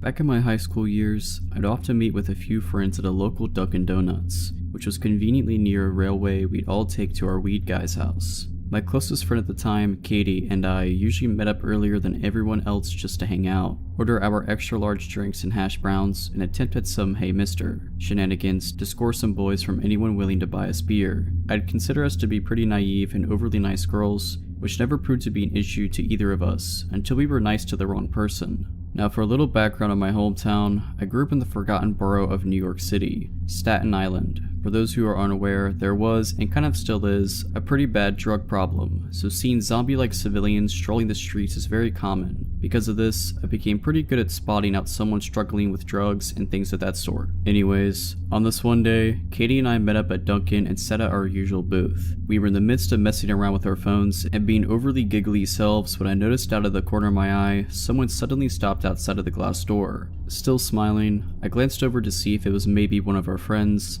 I ended up making direct eye contact with a guy. I looked away unbothered and carried on, just another customer anyways. After the guy got his coffee, he sat directly at the table across from our booth. I chose to ignore the fact he sat weirdly close and resisted eye contact since that already awkwardly happened, but I guess the motion caught Katie's attention as she looked over her shoulder at the man settling in. She looked back at me, made a face that said, okay, and we just giggled and tried to move on. Every now and then I glanced in his direction, mainly just because I like to be observant of my surroundings, but also because I kept seeing him scratch at his nose, neck, and face in my peripheral vision, and noticed he was bleeding from various little cuts on his body. This was a dead giveaway he was doing some form of drug, as they tend to get very itchy and scratch until they break skin. A few minutes later, the man asked if one of us had a charger he could borrow. I kindly denied, and Katie only had an iPhone charger while the man clearly had an Android phone. This slight exchange was enough for the man to feel invited, and he continued to make comments for quite some time. Being that this was about 4 years ago, I don't remember this entire conversation, but I do remember him often asking general questions like if we live around here, what do we do in our free time, and creepy things of that sort. I was pretty vague yet polite in my responses, but Katie was always a bit more enthusiastic in her words, making it pretty easy for this guy to reciprocate and basically join our conversation altogether. In Katie's innocent stupidity, the guy basically found out some of the main train stops we get off at to hang in those areas. He also found out we would smoke weed, which also made this guy feel even more inclined. At some point, he mentioned how his ex-girlfriend got into some trouble, got him into heroin, which he used to sell, served jail time for, and pretty recently got out. He also mentioned how he's been an ice cream truck driver ever since his release, and told us that he's always driving around the train stops Katie mentioned earlier. He also repeatedly offered to give us rides around in his truck someday, with free ice cream as the bribe. Again, we were pretty naive and overly nice girls, Katie more so than I, and so one thing led to another, and eventually this guy was asking for Katie's social media, which she happily obliged to. She's always been really dedicated to expanding her follower count. Throughout this entire exchange, I was mostly just nodding, smiling, laughing here and there, so my remaining silence during the social media exchange went unnoticed. However, once the guy started following Katie on Instagram, he quickly found mine through a tagged picture on her page. I wasn't private at the time, so he immediately started liking and commenting on nearly every one of my pictures. The comments were extremely cringy, consisting of heart and kiss emojis. Finally, after the longest half hour ever, I urged we should really be catching our train. Fortunately, the man wasn't persistent after that and we were on our way with no problem. After some verbal recap of what just happened, I convinced Katie to block him and I did the same. We brushed it off after that. I honestly forgot about this strange interaction until about a week later. I was hanging out with some friends at a park near my high school when munchies made me crave Ralph's Ice, which was just up the block. I ventured off with one other friend and almost made it to the store before the sound of an ice cream truck approached from behind us. Completely lost in conversation, my attention was only caught by the high-pitched screeching of the truck's brakes and a somewhat familiar voice. Of course it was him. He shouted out to me, but with Ralph's only a couple feet in front of us, I ignored him and rushed in with my friend. The guy didn't stick around, being that he was blocking the whole lane on a narrow two-way road, but we still called our friend at the park to pick us up in his car. For the next 2 weeks, there were about 4 times this man tried to pick me up in his truck, at this point making me pretty paranoid I was potentially being stalked. The last time it happened, he was parked directly outside of one of the main train stops, almost if he was waiting for me. He again called out to me asking why I blocked him and saying he just wants to be friends. At this point I had enough and told him to just leave me alone. My dad's a lieutenant, which was a lie but slipped out in my defense. I walked away before he could respond and into the diner I was meeting with my friends at that night. I saw his truck drive away in the window and never had an interaction with the ice cream man again. So I'm a fairly small human with a very large dog. I'm about a 5'1" female, my dog is a Nikita who is around 100 pounds, and probably stronger than me if she ever actually tried. We go for walks twice a day every day for about 3 miles each, and one of these is at night. We live in the middle of a metropolitan area, so there's lots of hotels, stores, and restaurants all over the place, and there's always people out and about. I never felt unsafe walking around our area with my large dog, especially since with all these businesses comes regularly patrolling police cars and several private security agencies all around. We've lived here for nearly 3 years and walking every day and night without a single problem. On to tonight. We left for our normal walk, and while the streets are far less crowded, there are still some people out. We were about a mile from our apartment building when I walked past a man standing next to a convenience store in a dark gray hoodie. A lot of the homeless population around here sit outside of the convenience stores regularly, so I didn't initially think anything of it. We stepped to the edge of the sidewalk so that we would be about 6 feet away and intended to just walk past, but the man started to follow us and talk to me. He asked me about my dog at first. This is very common for us because she's not a very well known breed and she's beautiful, if somewhat intimidating animal. Unfortunately in this case, intimidating doesn't translate to aggressive. I answered that she's a Nikita and continued to walk, keeping a good amount of distance between myself and the man, whom I will now call CJ. CJ starts asking why I'm walking away from him and specifically says that he's rude because we're old friends. I looked at him to make sure I wasn't wrong and said loudly, "No, I don't know you." I start walking faster and cross the street because I could see police lights flashing not far up the street. Sometimes, the patrol cars will leave their lights on when there is no one in them. I'm not sure why, but that was the case here. I walked much more quickly towards the lights with CJ following me, telling me I'm being mean and calling me Ashley over and over. To be clear, my name is not Ashley. While there was no security guard in the car, there were a few other people around. So I turned around and yelled again, "I don't know you, leave me alone." CJ stopped walking towards me, but I heard him mumble something else about whoever Ashley is. At this point, I just really wanted to get home as quickly as possible because I was a little bit panicked. This man was much taller than me and looked fairly large, at least compared to me, so it made me very nervous that he had been following me. I decided to take an indirect route home that would take me away from the street I was currently on that CJ had been sitting on originally. I was a few more blocks away down a different street when I saw him again. I had been keeping an eye out behind me to see if he followed, but no, he had crossed the street and was in front of me. I don't know if he had been hoping I wouldn't notice and walk up to him or what. I think that must be it because CG had put a bandana over his face and had pulled up the hood, but I recognized the jacket and the frame and was sure it was the same guy. To get home, I would have to cross the street and walk right towards him. Instead, I crossed the street parallel to where he was, and he did as well. They continued to walk toward me and start shouting, calling me Ashley again. I didn't hear a lot of what he said, but I turned and ran with my dog in the other direction. About a block away was a hotel, so I walked into the lobby and right into the front desk. The front desk worker could tell something was wrong because I was clearly just trying not to cry. I apologized for bringing my dog in, but said that someone had been following me and I wanted to know if I could wait here and call the police. The worker was very kind and walked to the glass door and asked which man it was. I couldn't see him anymore in the direction from which I had come, so for a moment I thought CJ had left, but no, he was at the other end of the parking entrance, hood down now, but standing against the wall as if he was ready to just wait. The worker said I could wait as long as I needed and he called the police from the hotel phone. I think they had the non-emergency line written down, and since he hadn't technically done anything yet, but yell and follow me around for a while, I agreed that the non-emergency line was probably the right choice. A cruiser showed up fairly soon though, and I pointed out CJ to the cops, who was still just waiting there against the wall. Technically, I couldn't prove he'd done anything illegal, but the cops went and told him that he needed to leave the property as he was trespassing. They waited for him to leave, and they gave me and my dog a ride back to my apartment building to make sure he didn't continue to follow us and find out where we live. I don't know who CJ was or who Ashley is, but let's not meet, and I hope Ashley doesn't meet him either.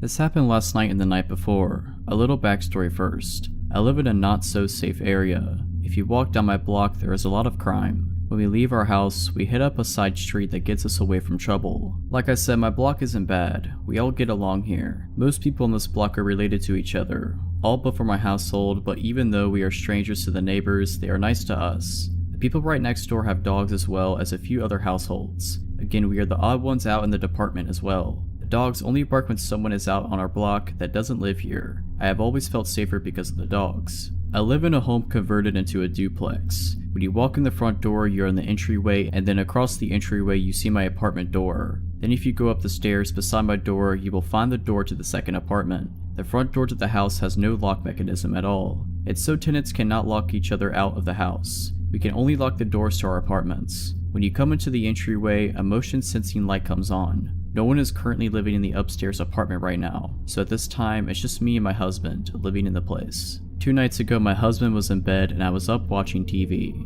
I was all relaxed and thinking about going to bed soon. It was nearly 1 AM. Suddenly, I got this overwhelming uncomfortable feeling. I felt hot and sick in my stomach, and I had the intrusive thought that I needed to check the apartment door to make sure it was locked. I tried to brush it off but I couldn't, so I got up to look. Just as I got there, I heard someone open the screen door on the outer house door. I looked and the door was locked. Then I heard the actual door of the house open and someone stepping into the entryway. I was terrified. I know no one lives upstairs, so my landlord said he would let me know if someone was moving in. We don't get visitors this late or without a phone call first. Then I heard a click. I recognized the click as the sound of the motion light makes when it turns on. Then I hear a male voice say, "Oh crap," and the sound of someone running out of the house. I stood there trying to process what just happened. From the time I heard the screen door open until a solid minute after the person ran out, I stood there frozen. The neighborhood dogs were barking their heads off all that night, and they only do that if someone is around that they don't know. I think that someone who doesn't know that the house is a duplex attempted to let themselves in. The light, which is way too bright for that tiny entryway, came on and scared the person away. I woke up my husband and we called the police, and they said that since the person was not trying to get into my apartment exactly, they weren't coming out. The best they would do is drive by a few times. Last night I was up late again. The dogs were barking like crazy yet again. At a little after midnight I hear a noise. I mute the TV. I realize someone is pounding, not knocking, but full on pounding on the outer house door. Not my apartment door, thank goodness. I was freaked out. I wanted to go in and wake up my husband, but thought better of it. There is a window beside the outer house door where he was knocking, and that window is our bedroom window. Because my husband was sleeping and the lights were on in the living room, but off in the bedroom, I thought if I opened the door, the person standing on the porch hammering on the door would see the light and then know someone was there. I was afraid to let whoever was out there to know someone was here.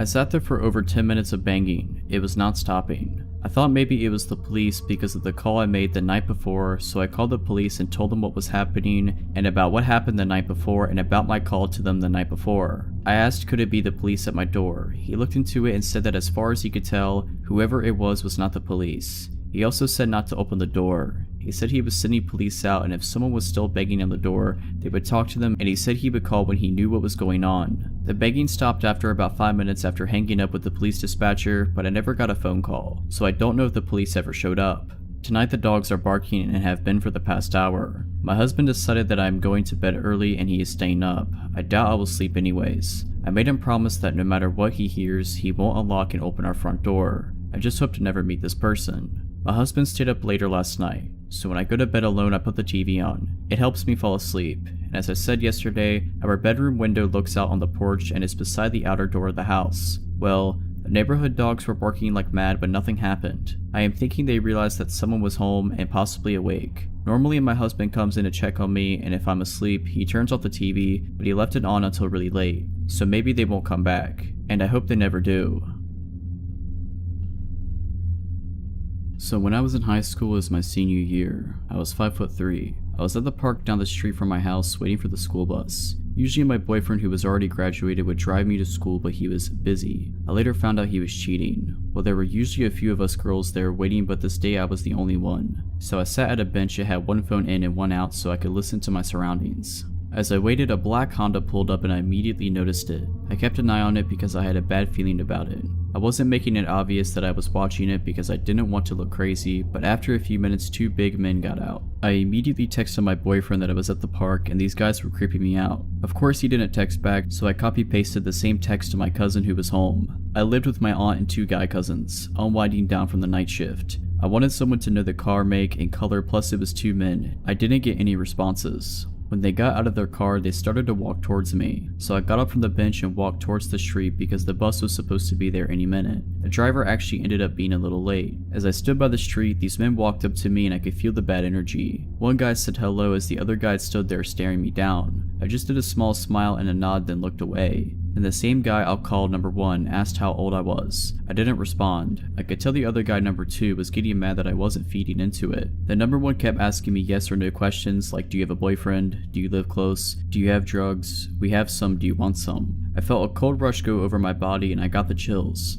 Number 2, who was quiet the whole time, started to tell me they just got back from Russia, but the way he said it was so scary, almost intimidating. I knew they were from somewhere else because they had strong accents, but I couldn't pinpoint the place. They kept telling me to go to their car because they had drugs. I said no thank you. Then number 1 asked me if I have a car. I said no and that my bus is almost here, sorry have to go, and by some sort of miracle the bus rounded the corner and the guys backed off. They had been inching closer and closer as they asked me questions. But before the bus got to me, number 1 handed me a card and said he had a car shop and to call him sometime if I need anything. He even stated he'd give me a free car. The card looked shifty and I didn't want to grab it, but I knew I needed that number on it to report it. So I took off and they walked off super fast. Finally the bus stopped and picked me up.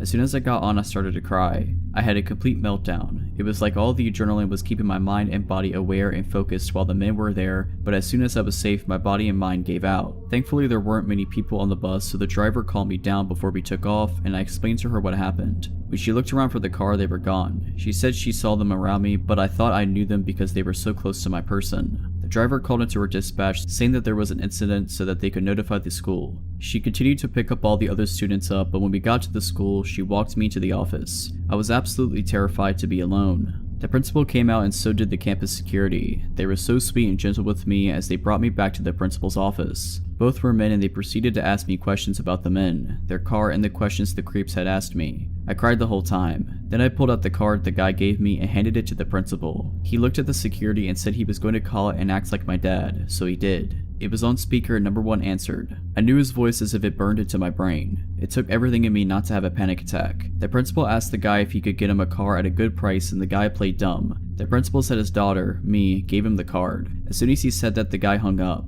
They tried calling again and the phone was shut off, then eventually disconnected. I could see a shift in the principal and security as soon as the phone clicked. The security got his phone and called the police and had them come to the school. It was as if they finally knew it was real, like my crazy story wasn't made up. The principal excused himself with the security guard and they talked for a minute in the hall. I could hear everything they were saying. She's lucky to be alive. This is serious. We need to call our parents to come get her. When the police got there, they came into the office that I was sitting in and asked me for the story again and in front of the principal and security guard. I feel like they wanted to see if I was being 100% honest, so I obliged. The officers were straight up with me and told me it sounded like they were watching us girls at the park because they chose the one day that one of us were alone. He also said the car was being used as bait to get me to go where they wanted. I felt sick. The school called my aunt, but she didn't pick up. The only person that picked up first was my boyfriend. One of the officers talked to him as the other finally got a hold of my aunt. My boyfriend ended up picking me up and taking me home, and I cried the whole time. When I got there, my grandma, uncle, aunt, mom, and cousins were all out front. A week later, some girl at another local high school, not far from the park, was saved by other students. She was being dragged into a black Honda by 2 guys. The other kid stood up and grabbed her and pulled her out of the car. The principal called me into his office and that's how I found out. They also had the same officers there and had me choose the 2 guys out of a picture lineup. I pointed them out fast. They were caught. It was in fact those 2 guys that tried grabbing that girl. A freshman girl. I felt worried for her and sad she went through worse than I did. I couldn't believe they were caught. After that, my family teamed up to drive me to school for the rest of the year. I'm thankful to be alive and well, and I'm even more thankful that the girl was also saved by the courageous kids at her high school. If you're liking this video, all I ask is that you make sure to subscribe to my channel and like this video. Thank you. I was about 19 and I transferred to a college very far from home. My parents had raised me pretty dependent, so it didn't upset me. I saw it as a fun challenge. One of the biggest changes to get used to was not having a car. I could have gotten one, I guess, but it would have just been a hassle to find places to keep it when I wasn't at school, etc., so I just opted for the bus instead. I'm not a big fan of person-to-person interactions, so I always made sure to sit up front, hopefully by myself, with my bag in the other seat, and not only headphones in, but a book open as well. All friendly signals to please go away. Thing is, I'm not that great at actually telling people to go away. I had gotten on the bus to head to the mall for a bit, and I realized someone was talking to me. I paused my music and looked up. A homeless man was asking if the seat was taken. There weren't really a lot of people on the bus, but I felt awkward and very rude saying no, like I was judging him. I didn't want to appear unkind, so I moved my bag and then made a big show of putting my music back on and raising my book up to read. I had to keep pausing my music because the man kept talking to me. I kept trying to downplay it to myself that it was just his idea of small talk, even though the questions pointedly fixated on details about me, my age, how pretty I was, if I had a boyfriend. I lied and said yes, of course, and that didn't dissuade interest at all, and so on. It was a very long 20 minutes. He kept getting closer, never overtly touching or filling the space in a way that I could make an obvious complaint about, but by the time we arrived he was practically faced completely toward me. It was definitely blocking me from moving to another seat. Finally my stop came and I jumped up. He was perfectly nice about moving so that I could get by, or so I thought. Turns out he was actually just getting up himself to get out of the same spot, not pausing for a moment and talking to me. Great. It was the middle of the day on a crowded street, so I didn't feel like I was in imminent danger, and therefore felt that anything other than open welcoming would be the height of rudeness for me. I smiled awkwardly and moved on toward the mall, only for him to fall in step with me, continuing to ask for details about myself and my boyfriend. Being naive, I tried to cut him off with, "Oh, I'm headed to the mall," but of course that only gave him the chance to say, "Me too," and well, we headed there together. He started talking to me about how good of friends we were now and how close he felt to me and so on. Honestly, I checked out a good while ago and was trying to find ways to ditch this guy. I ducked into the first store I saw when I got to the mall and he followed me in. I was at this point not even making full sentences, just mumbling things about, "Oh sorry, I need to," and then I tried to lose him down another aisle. It didn't work. I finally made a turn he couldn't follow quick enough and literally hid behind some shelves waiting for him to go by. I dashed out of the store and he saw me and yelled at me to wait and ran after. I ran down the strip and dashed into a random store and went straight to the back to the dressing rooms. I hid in one of them for as long as I felt that I could, and then I peeked out and saw him in the larger mall area, scanning. He finally moved off down the wrong way and I stayed in the store another half an hour, pretending to look at clothes. I don't know what the shop girls must have thought. I was clearly shaken into the point of tears, but I had called my mother by that point and was keeping her on the phone. When I left, I ran out of the mall and went around to a different bus stop, in case the man would be back at the first one. I was so scared that he would show up again and this time follow me to my apartment. There's a lot I didn't do right in that situation, but I'm just glad I was lucky enough to lose the guy. I can't say what my job was, because what I did was literally the name of the company, but it had something to do with law in a small basement office. This office had 2 main rooms and a bathroom. The boss worked in the room in the back, while the rest of us, 3 in total, worked in the front. This wasn't a place where clients came and met with us. It was just where we got work done on computers and packages sent before leaving. Oftentimes I worked alone the last 3 hours, which in reality was great. I got to listen to whatever music I want, sing and get stuff done on the computer. On occasion my boss would come to pick something up or just get a bit more work done. And on this day he did, but he came in with an older gentleman that I didn't recognize. My boss explained that the man was a customer from one of the companies on the top floor and he left only to realize he really needed to go to the bathroom and asked to use ours. My boss stuck around near my desk until the man left and then got to work. As I continued to work, I began to cough and wheeze a bit. Breathing became painful and, at first, I didn't know why until I gradually got a whiff of smoke, cigarette smoke. None of my coworkers smoked and I don't know if I'm allergic or intolerant to cigarette smoke, but I instantly feel ill whenever I begin breathing it in. I shrugged it off and watched my breathing, being sure nothing bad was happening to me, and not soon after my boss grabbed his coat and began to leave. He said, "Your coworker will be coming in a bit just to pick some stuff up," and as he opened the door, the scent of smoke burst through and on the ground were cigarette butts from what he said. Thus, he continued with, "And let's have you lock the door behind me too." I couldn't agree more. That was creepy. But if it was the man who used our bathroom, it wasn't too strange to assume he hunkered at the bottom of the stairs to take in some smoke before leaving. When my boss left, I made extra sure that the door was locked before continuing with my work. Another hour had passed by, about an hour and a half remaining of work when I began to smell smoke again. My heart sank as I turned my eyes to the door and quietly got up from my chair. I usually took off my shoes at work. Like I said, we didn't have clients come there. We were pretty chill when it came to wardrobe, but even with them off, I tiptoed over to the door and pressed my ear against it. I didn't hear anything at first, however, the scent of smoke was prominent there. For one reason or another, I decided just to go back to my desk and wait until my coworker got there. Not 10 minutes more in though, I heard this click, click, click sound. It was subtle and I had to look around to spot where it was coming from. It was the doorknob of our office. From where I sat, I could see it just slightly jerked back and forth. The person was doing it slowly as I was sure they were trying to be quiet. By this point, I called up my coworker to come sooner. In some ways, I felt safe. I was in a locked area after all, but who knows, right?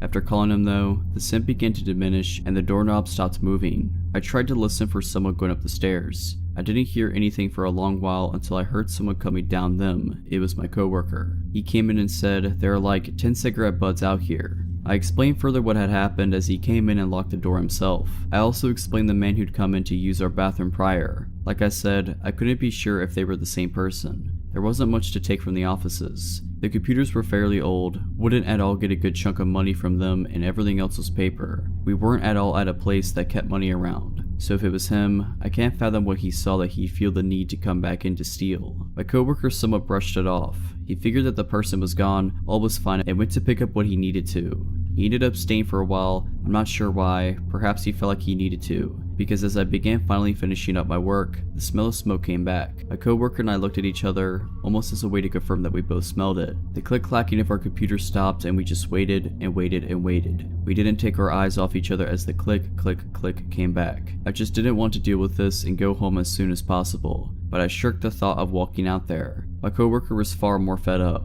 He stood, stomped at the door, unlocked it, and opened it. There was a man there. I didn't get a good look at him. I saw him raise his arm, freeze, and then he disappeared and sprinted up the stairs. My coworker walked me to my car soon after, told our boss about it, and we made it a rule that we always lock the door from that point on. Especially me, because after that day, every now and then, I'd smell smoke and hear the doorknob attempt to twist. Whenever I did, I either called up my boss or waited every now and then I heard the steps leave. Frankly, we should have put a camera up or called the police, something at least. When my coworker described him to my boss, it seemed like he was the same man who used our bathroom, but that is just speculation. We have no idea what he wanted or if there was a purpose. Be careful letting people use bathrooms. They could have ulterior motives. When I was about 8 or 9, my family took a trip skiing to a small resort a couple of hours from where we lived in Spain. The resort itself was a sleepy little town of about 400 to 500 people max, with a few small supermarkets and hotels and not much else. Typically, we picked the worst time possible to embark on the trip, which we had been planning for a good few years. The night after we arrived there was a blizzard, and so we spent the first half of the week locked in the hotel. Although we were able to go outside for the remaining few days, we had little to do given that the slopes were shut. The story I want to tell comes from those first few days locked in the hotel. Despite my parents' annoyance at the timing of the trip being a nightmare, myself and my sister, who was 11 months older, were having a fantastic time. Locked up in the mountains with nothing to do, we were able to spend our days running around the hotel, eating sweets and watching the TV in the lobby. I should probably mention at this point that the hotel was somewhat of a maze. The large bar restaurant area where my parents sat each day reading was at the center of the hotel. The myriad of smaller rooms then connected to the bar area at random points, shooting off in different directions. These rooms often had no discernible function. Each one had the same mahogany interior, and they were full of couches, fireplaces, and antiques that allowed for great games of hide and seek. The rooms would often have offshoots themselves, connecting to new rooms which would then connect to yet more useless wooden caves. As such, it was possible to be 4 or 5 rooms away from the main hotel area at any one time, without knowing exactly where you were or how to get back. Anyway, at some point along the weekend, myself and my sister decided to play hide and seek. Bearing in mind the above, it was almost an impossible challenge to find the hider. At one point in the game, I was just about to give up on searching for my sister until I heard her voice from what sounded like a few rooms away. After successfully navigating the web of rooms, I emerged to find her sitting on a couch alongside a German man with gray hair, probably in his 60s if I had to guess. As soon as I emerged into the room, the man turned to me and told me he was taking my sister to the swimming pool and asked if I wanted to come. I remember immediately thinking it was odd that there was a swimming pool that we hadn't heard of. My parents had been complaining that morning about how much TV we were watching, and so I was sure they would have taken us there if they had known about it. And besides, the hotel did not seem of the size to be able to host one. I told the man that I have to ask my parents first, and told my sister to come back with me to find them. He immediately replied that I should go and that he should take my sister on ahead. I told my sister that she absolutely had to come with me, but excited at the thought of the swimming pool, she said she didn't want to. We began to argue, with the man taking my sister's side and encouraging me to go ask my parents' permission whilst he waited with my sister. I dug my foot in, telling my sister that our parents would be very cross if we went somewhere on our own. And after a few minutes bickering, she eventually gave in and came back with me, giving her assurance to the man that we'd come back. Of course, when we told our parents, they were livid. My dad went back to the room to try and find the man, but with all the offshoots and given that all the random rooms looked the same, it was almost impossible to be sure that we were in the right one. In any case, there was no sign of him. I remember my dad screaming at the hotel lobby that he needed a list of all male guests and their room numbers, but of course they wouldn't give it to him. We spent the rest of the trip by our parents' side, terrified at the thought of being locked up in a blizzard with him. Thankfully, we never saw the man again.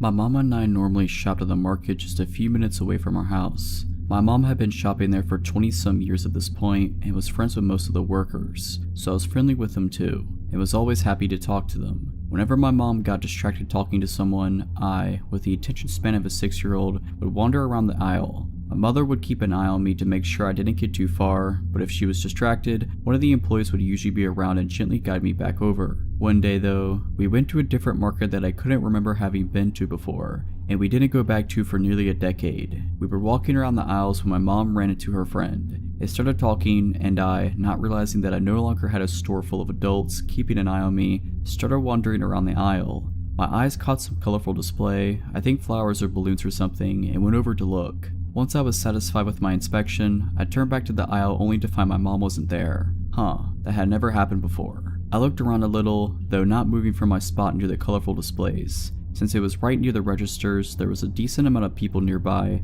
which I'm thankful for now. As I was looking around, an employee came up to me. He was older than my sister, she was 12 or 13 at the time, and younger than my dad, in his mid-40s, which was about the only way I could gauge age. Now, I would say he was probably in his early to mid-20s if I remember right. "Hi there," he said sweetly, in that tone you normally speak to kids in. I cheerfully said hello, actually stepping a little closer. "Are you looking for mommy?" I say yes, happily explaining that I had last seen her talking to her friend and that I could normally find her easily when I wandered away, so I wasn't sure where she could have gone. "Does she leave you alone often?" "Not really. My older sister was normally with me if my mom wasn't. She was 12 or 13 and she was super mature, so if my mom had to leave her for a little bit, she knew I'd be okay. She never left us alone in public, just at home if she needed to run somewhere, never for very long, and my dad was at work a lot and didn't come back until late usually." "Where do you live?" "Well, you wouldn't know it, I just learned my address. We just learned how to mail a letter in school, even took a little class trip to the mailbox in our school corner to send them out. I knew how to write my address now, and I knew how to say it." "Where do you go to school? Who picks you up?"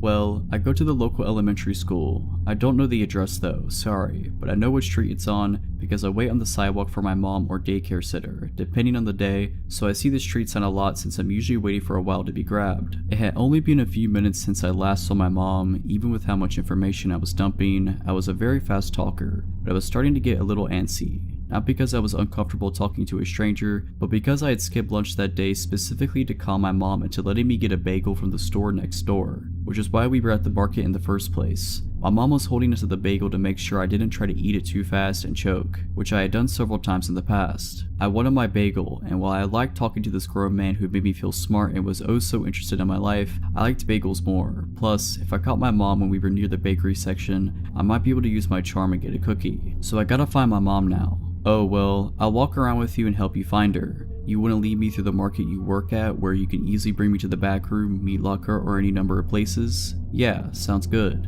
Ozzy. I look around to see my mom, the relieved look on her face slowly changing into something more anxious. I smile happily and wave her over. She immediately grabs my hand and I could tell she wants to chide me, probably for leaving the aisle, but she seems more occupied on the man in front of me. Before I can even open my mouth to introduce him, or remember that I never got his name, he quickly says that he's glad I found my mom and he needs to get back to work and practically runs to the back of the store. My mom puts her hands on my shoulders and looks me in the eye, her expression a lot more worried now. "What was he talking to you about?" she asked, her voice more serious than I'd ever heard her. "Can I have my bagel?" My mom opens her mouth, pauses, and goes into her purse to hand me my bagel. Between bites, I happily tell her about the conversation and everything I remembered. My age and grade, pickup schedule, likes and dislikes, my literal address. My mom gradually became paler, then became red with anger. She brought me over to the manager, and I don't remember much about the conversation. The police weren't called. We went home, and my mom told me I wasn't allowed to walk around the store anymore. No more talking to any stranger, even if they worked at the store we were at,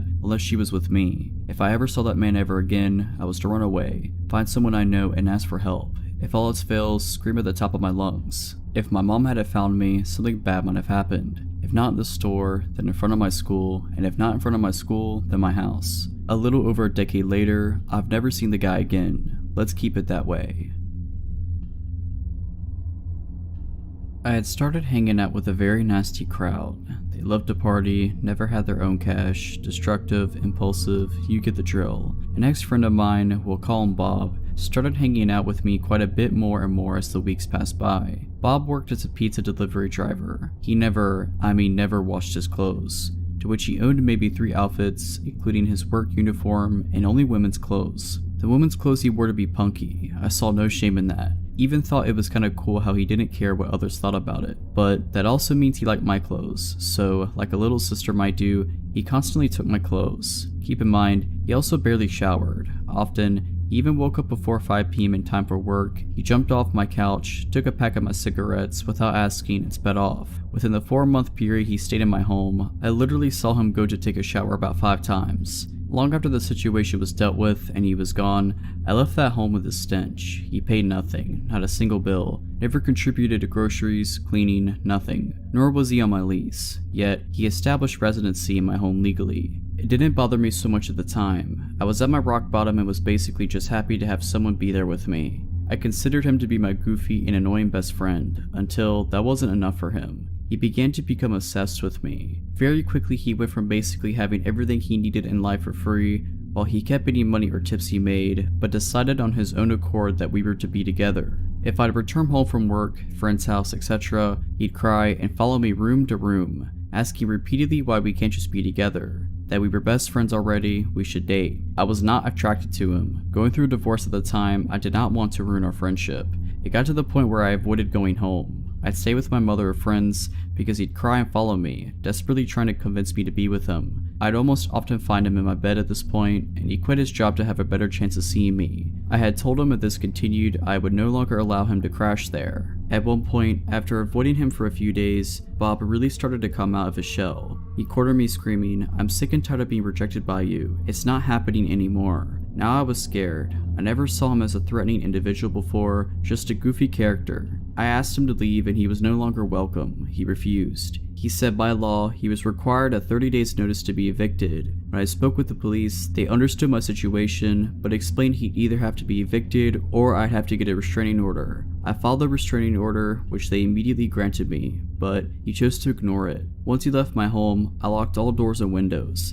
When he returned, I showed him the order, to which he replied, "I'm not leaving." I tried calling the police every time he showed up, but by the time they'd get there, he was gone. There were shoe prints on that door and cracks from all the attempts he made to force it open. It never shut correctly after those attempts, and they were never able to officially serve him because they supposedly couldn't find him. I honestly believe they tried once, then gave up. I provided them with his plates, friends' addresses where he'd stayed, previous employment, everything needed. I'd stay up late, here in his vehicle, it was very loud and easily identified, slowly drive by my home, staring at me, day and night. At one time, he even hid behind my front door, had a mutual friend knock, then jumped out, shoved the door open, and entered. Even went as far to message my young, underage nephew who he met maybe one time on Facebook to try and gain sympathy and convince him to get me to change my mind, crossing even more obvious boundaries. It was a living nightmare. Eventually, he moved on to his next obsession, and I was somewhat at peace. Several months later, he was on our local news for attempting to slit his ex-girlfriend's throat, and beating her until she was unconscious, until a neighbor brushed over and he fled.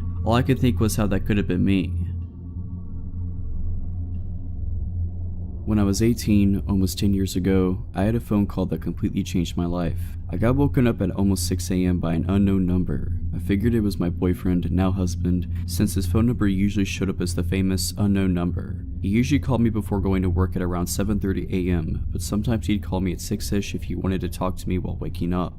I answer, he says what's up, and I'm still half asleep but start talking. He tells me he has a little problem and that he wants to see me. Being 18 and the fact that I started dating him recently, I also was down for this. He tells me how he absolutely loved seeing me last weekend and how good I looked. He basically described what we had done during the weekend. If I remember properly, his parents weren't home for the weekend and we had the house and the car to drive around. And we had lots of fun obviously, and how much he loved some of the things I did to him.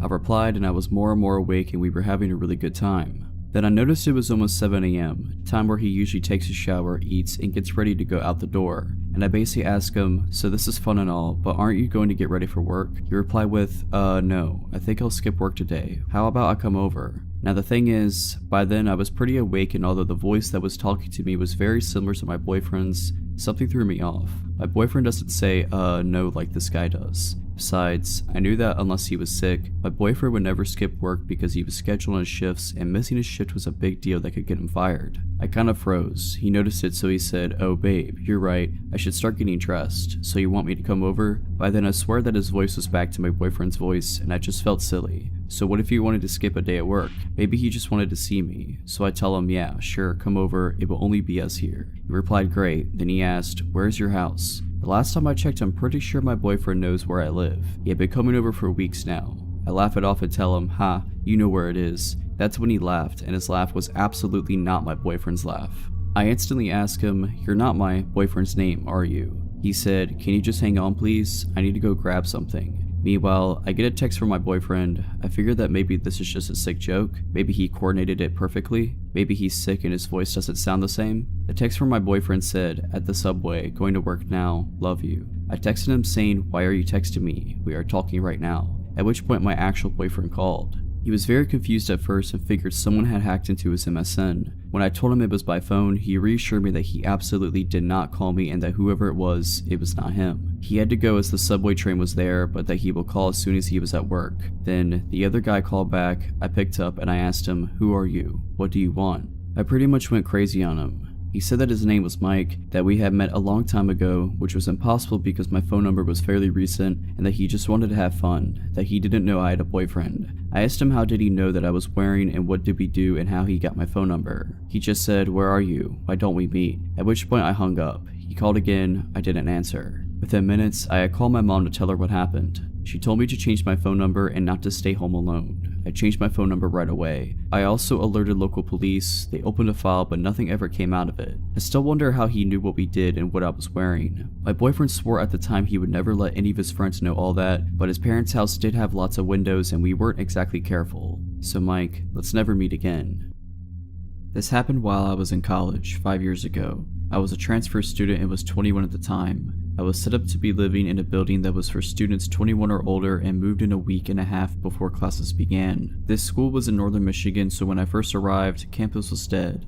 I mostly kept to myself, but was friendly with a few people in my building, namely one guy named Khalil, an exchange student from Lebanon. He seemed nice enough, though there was a distinct language barrier, so things were easily lost in translation. Our RD and RA, resident director, resident assistant, made everyone who had moved in have a meeting to go over basic rules and whatnot. At the end of the meeting, as I'm leaving the rec room, Khalil suddenly puts his arm up on the wall in front of me, almost clotheslining me. Caught off guard, I am peeved and creeped out about this. He begins explaining that he would like to be my friend and would like to go out for dinner to get to know me. He worded it oddly, so I wasn't sure if it was just a date or just a friendly invitation, but I attributed to his bad English. Like an idiot, I felt cornered physically and socially. I am awful with confrontation and could be too nice, so I agreed. He meant right then and there, however, and said, "I will get us a taxi and we'll go now." 10 minutes later, we're getting into this taxi, and as I'm entering, I feel this sense of dread. I think, I barely know this guy, and Hudson's, the restaurant, is a couple miles away and we will be stranded out there with this stranger if it gets weird. As we drive, my guard rises higher and higher. He wants to know everything about me, and is throwing questions rapid fire.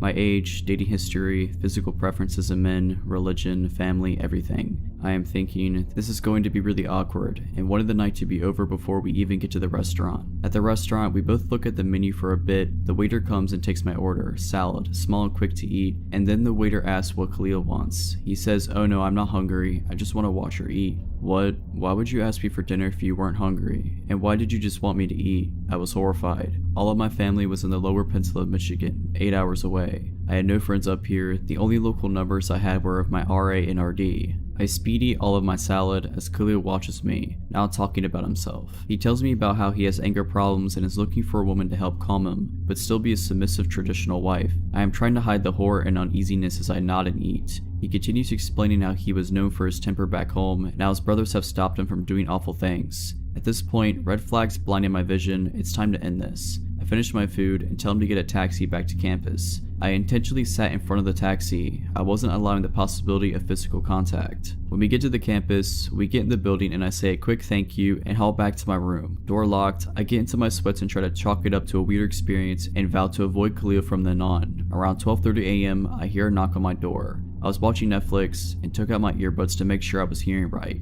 The knocking continues. Not a courteous knock knock knock, but a closed fist pounding. I am petrified and making as little noise as possible. Get to the door and look out the peephole. I see Khalil. My room is at the very end of a long hallway. All rooms around me empty at this point, with the door outside of my room leading to a parking lot surrounded by woods. Knowing how isolated I was, I slink away from the door, making zero noise just waiting for the knocking to stop. About a minute later, it stops. He growls, "I know you're in there. I will wait." My eyes widen in horror. I felt a mixture of rage and panic, but decided that confronting him then wouldn't be smart. So I quietly watched Netflix until I fell asleep. I have no idea how long he waited out there. The next morning, when I finally emerged from my room, I found a couple of pages taped to my door. 3 handwritten pages from Khalil, explaining his feelings for me and his intentions of making me his wife. I went straight to my RA and explained everything that happened. She agreed to meet with Khalil herself, to explain to him how inappropriate he was being, and to tell him to leave me alone. He didn't. Notes kept coming. He came to my door dozens of times a day, and I became pretty much trapped in my room hiding from this psycho. It lasted for 8 days, but classes began and Khalil disappeared. I was told he dropped out and moved back to Lebanon. I found it eerie how he just vanished. Had he come here solely to find a wife, I'll never know. But Khalil, let's not ever meet again. It was the middle of the afternoon and I was home from college for the weekend, driving home from an auto shop, having just picked up my car after some repairs. It suddenly started making a loud grinding noise. My car was very old, things were always going wrong, so I pulled into a shopping center parking lot and called my parents for advice on whether I should take it back to the shop or get a tow. I know very little about cars. My mom told me she would come and meet me at the shopping center and we'd figure it out. At this point, my phone battery was also dying, so my phone shut off after the call. As I was hanging out in the parking lot, a guy pulled over on the street in front of me, rolled down his window, and asked me for directions. I did my best to direct him, but instead of taking off, he then pulled into the parking lot and got out of his car. I found that a bit weird. It was broad daylight, I was in front of a shopping center, cars were driving by constantly, it's not like it was nighttime in an abandoned alley. So the guy started to make what seemed like small talk and I complied, still not understanding what he wanted. He introduced himself and asked what my name was and I offered my first name. He asked what I did. I said I was a student studying art. He asked where I went to school and I told him. He asked how old I was. He made a little more small talk and then I guess seeing that I was a bit more relaxed, he said he was a sculptor and that if I was interested in art, I would love the sculptures he had at his house. He said we would go there right now and look at them. Immediately that dull alarm in the back of my head got turned way up. I was young and naive, but I knew enough to never ever get in a stranger's car and immediately felt very uncomfortable. Though he knew how old I was, I looked extremely young. I started to put 2 and 2 together. He was getting increasingly more insistent that I get in his car and go to his house. He reached for my arm and at that point everything is a blur. I yelled that I had to go and ran from my car into the nearest store. It was a tiny game store so there weren't really anywhere to hide, but I told the cashier about the guy and asked if I could wait in there until my mom showed up. The cashier assured me the man would not be let in the store and that he and his coworker would keep an eye on me until the man was gone. I also asked them if I could use their phone to call my mom and let her know what was going on since mine had died. I kept watching the guy outside by my car, worried he would try to come in, but as soon as he saw me use the store's phone, he got in his car and took off. I wish the story ended there. The whole encounter really shook me up,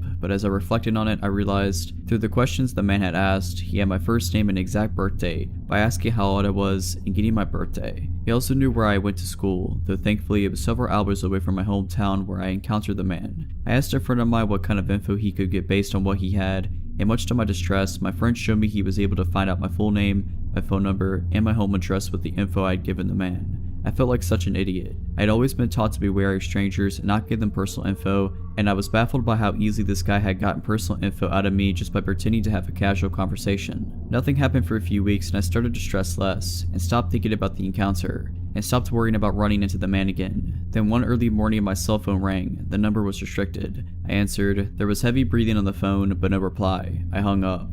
It happened again the next morning. This time a man answered, asking, "What are you doing right now?" I said I was trying to sleep. "What are you wearing?" I immediately hung up.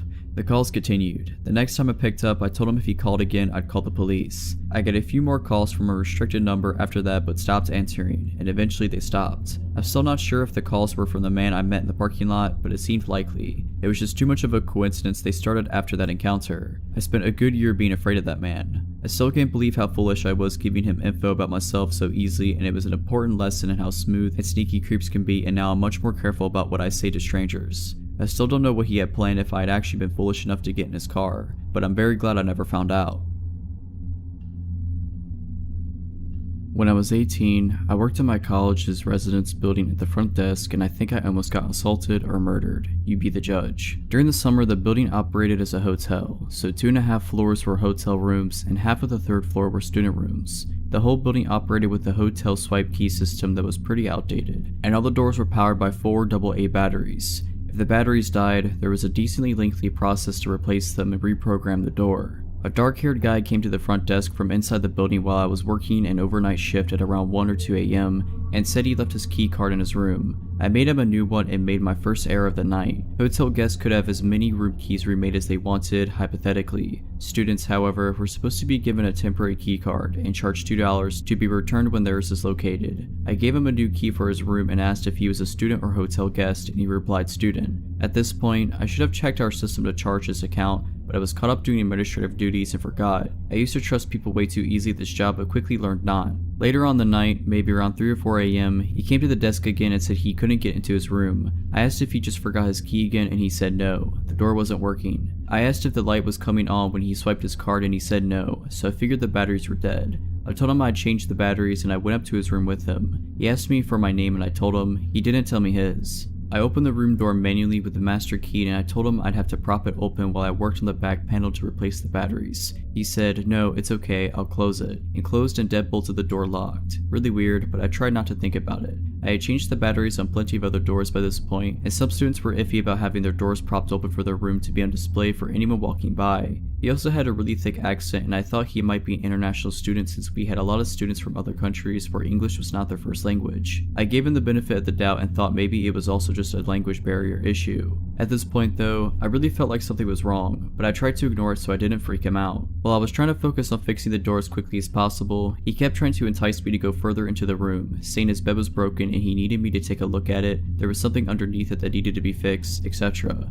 He held out a little gold house key and said, I have a key, go get it, and threw it under the bed. He said there was a leak under the fridge. He just kept trying to get me down on the ground, throwing random problems at me. Obviously, I told him no. I'd send maintenance up in the morning to take a look at it if anything was broken. I had my back to him and he asked me if I would take off my glasses. I said, no, I need them to see. His tone of voice changed. In the most steady, chilly manner, he said, Ella, it's okay, you could take them off. And from behind me, he reached around and tried to take off my glasses. I swatted his hand away and, trying to remain composure, said, no thanks, I need to keep them on, even though he was creeping me out. I didn't want to be rude to him. I didn't want to get in trouble if he complained about me, or risk upsetting him and having him yell at me. I got up to grab something from the door repair kit and undid the door deadbolt and opened it up in the process. He jumped toward the door to close it again and told me to keep it closed. I told him no, I had to open it to start reprogramming it from the front. While I held the door open with my foot and grabbed something from the door repair kit, he started playing with the little wispy hairs at the top of my forehead and tried to touch my shoulder. I swatted him away again and asked him not to touch me and focus on getting out of there. He once again tried getting me to follow him into the bedroom, saying the bed was broken, and I went as far as the door frame to see if I could spot any actual problem with his bed. This is when I realized that he had nothing in his room. No dishes in the kitchen, no shower curtain in the bathroom, no sheets in the bed, nothing. This wasn't his room. My brain once again went back to the international student theory, thinking he had just arrived today and hadn't got a chance to buy anything yet. But in the pit of my stomach, I knew something was wrong. I fiddled around with the door for a few more seconds before announcing that it was fixed, and quickly gathered the door kit and left. Before I had reached the elevator, he came back out without his shoes on to follow me. He tried to get back in to get his shoes and called out, Ella, the door isn't fixed, you need to come back. I went back and opened the door manually and told him if the door was broken, I'd have to send up maintenance to fix it in the morning. I knew he was going to follow me to the elevator again, so I closed the door behind me once he went inside and ran down the stairwell as fast as I could. When I got to the front desk, I checked the computer and saw that the room he was in was supposed to be empty. It wasn't a student room or a hotel room. I locked myself in our back office and called campus security. He came down a few minutes later and went behind the desk. I yelled at him to get on the other side and wait, now that I knew he wasn't a resident. He tore the corner off a slip of paper I had sitting on the desk and drew a flower on it, then put it back on top of my papers. When security arrived, he ran back up to the empty room and tried convincing them he lived there so he wouldn't have to leave. He kept showing them his key, which I decided to work on the door again somehow. They escorted him back downstairs and came to ask me if he really did live there. Obviously he didn't, that's why I called you guys crying and terrified. He kept interjecting to argue that he did live there, but couldn't even recall his room number when asked. Security asked him for a student card and he couldn't produce it, so they told him he would have to leave if he couldn't prove he lived there. While they were grabbing his information, I listened from the office and could immediately tell he was lying. The phone number he gave was just a bunch of random numbers. The name he gave was prefixed by, as if he was trying to think of a name. When they asked him for his address, he just said, across the street. One security guard asked if he lived in the apartments across the street and he said yes, but couldn't tell them what the building number was. He said his apartment number was 1200, but I moved into that building a few months ago later and apartment 1200 doesn't exist. When security asked what his purpose was to be sneaking into a room, he just kept up the ums and the uhs and saying he didn't know.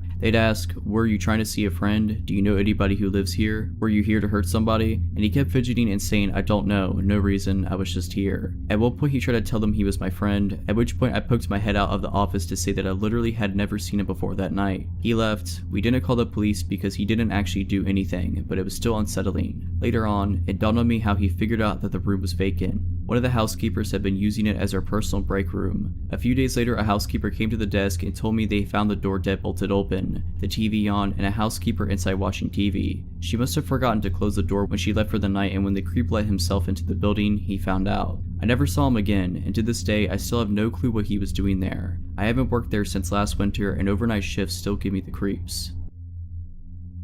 I live with my girlfriend as expats in a pretty foreigner-friendly Asian country. Most of the time we get by just fine despite only knowing a little bit of the language, because most people we interact with on a day-to-day basis speak fluent English. We started out in a tiny apartment which we quickly outgrew.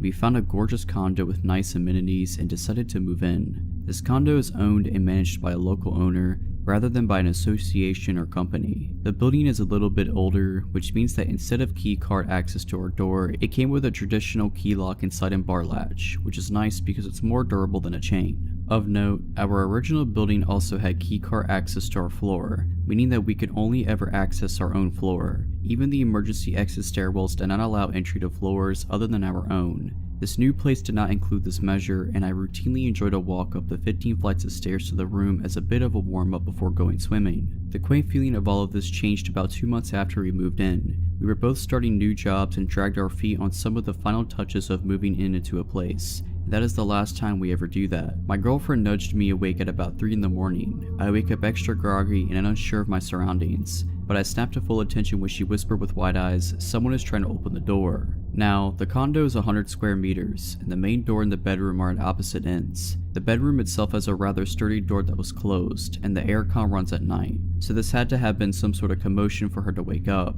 I sprung out of bed and made it to the door in seconds. There was some guy outside our door, studying very intently at our lock. He was about my height, though probably 15 kilos heavier, and he was not a foreigner like us. Wrong room, I had to yell, because the door is pretty thick. There was a pause and then a thud, then a smaller tock tock tock as he was knocking. From experience, I know that it's hard to hear through the door, and if English was not his first language, then understanding me through the door was going to be a real challenge anyway. Looking through the peephole as he kept up steady knocking, I noticed he swayed back and forth slightly, so I figured he maybe had a couple drinks and had the wrong room. I turned to my girlfriend and told her so, and that I was going to open just the key lock but not the bar latch and tell him he had the wrong room. She didn't love the idea, but what was a good alternative? I took a deep breath and undid the key lock. My hand shook as I turned the handle, and one hand braced against the door while the other opened it slightly. He must have been leaning close because I saw his face right at the opening, and I could smell beer on his breath. "You've got the wrong," was what I got out before he pushed against the door as hard as he could. The bar latch held, but it was enough that my girlfriend threw herself against the door, and with our combined force we shut it again. "No," I yelled, "go away, wrong room." Then he muttered something that sent chills through me. The door muddled the noise. Having just woken up played tricks on my ears, and the language barrier filled in the gaps. But I could swear I heard him laugh a little and say, "Stupid boy." I froze. My girlfriend turned the key lock as he slammed his body into the door once, twice, 3 times, I lost count. Every time I pressed against it harder, but I could still swear the 4 screws that held the bar latch in place wiggled slightly. The thuds returned, and looking through the peephole, I could see that he was punching the door. His stoic face looked patient and annoyed as he swung his arm back over and over each time it hit my girlfriend, and I could feel the vibration through our entire bodies. After what felt like an eternity, the pounding stopped and I looked through the peephole. He wasn't there any longer. I listened closely and I could hear the long ding of the elevator down the hall. He might be leaving. My girlfriend had both our phones, texting the condo owner on hers and shoving mine at me. She was calling the owner, but at 3 AM there was no answer. Frantic text of "someone is trying to break in" spammed the other end when no one was picking up.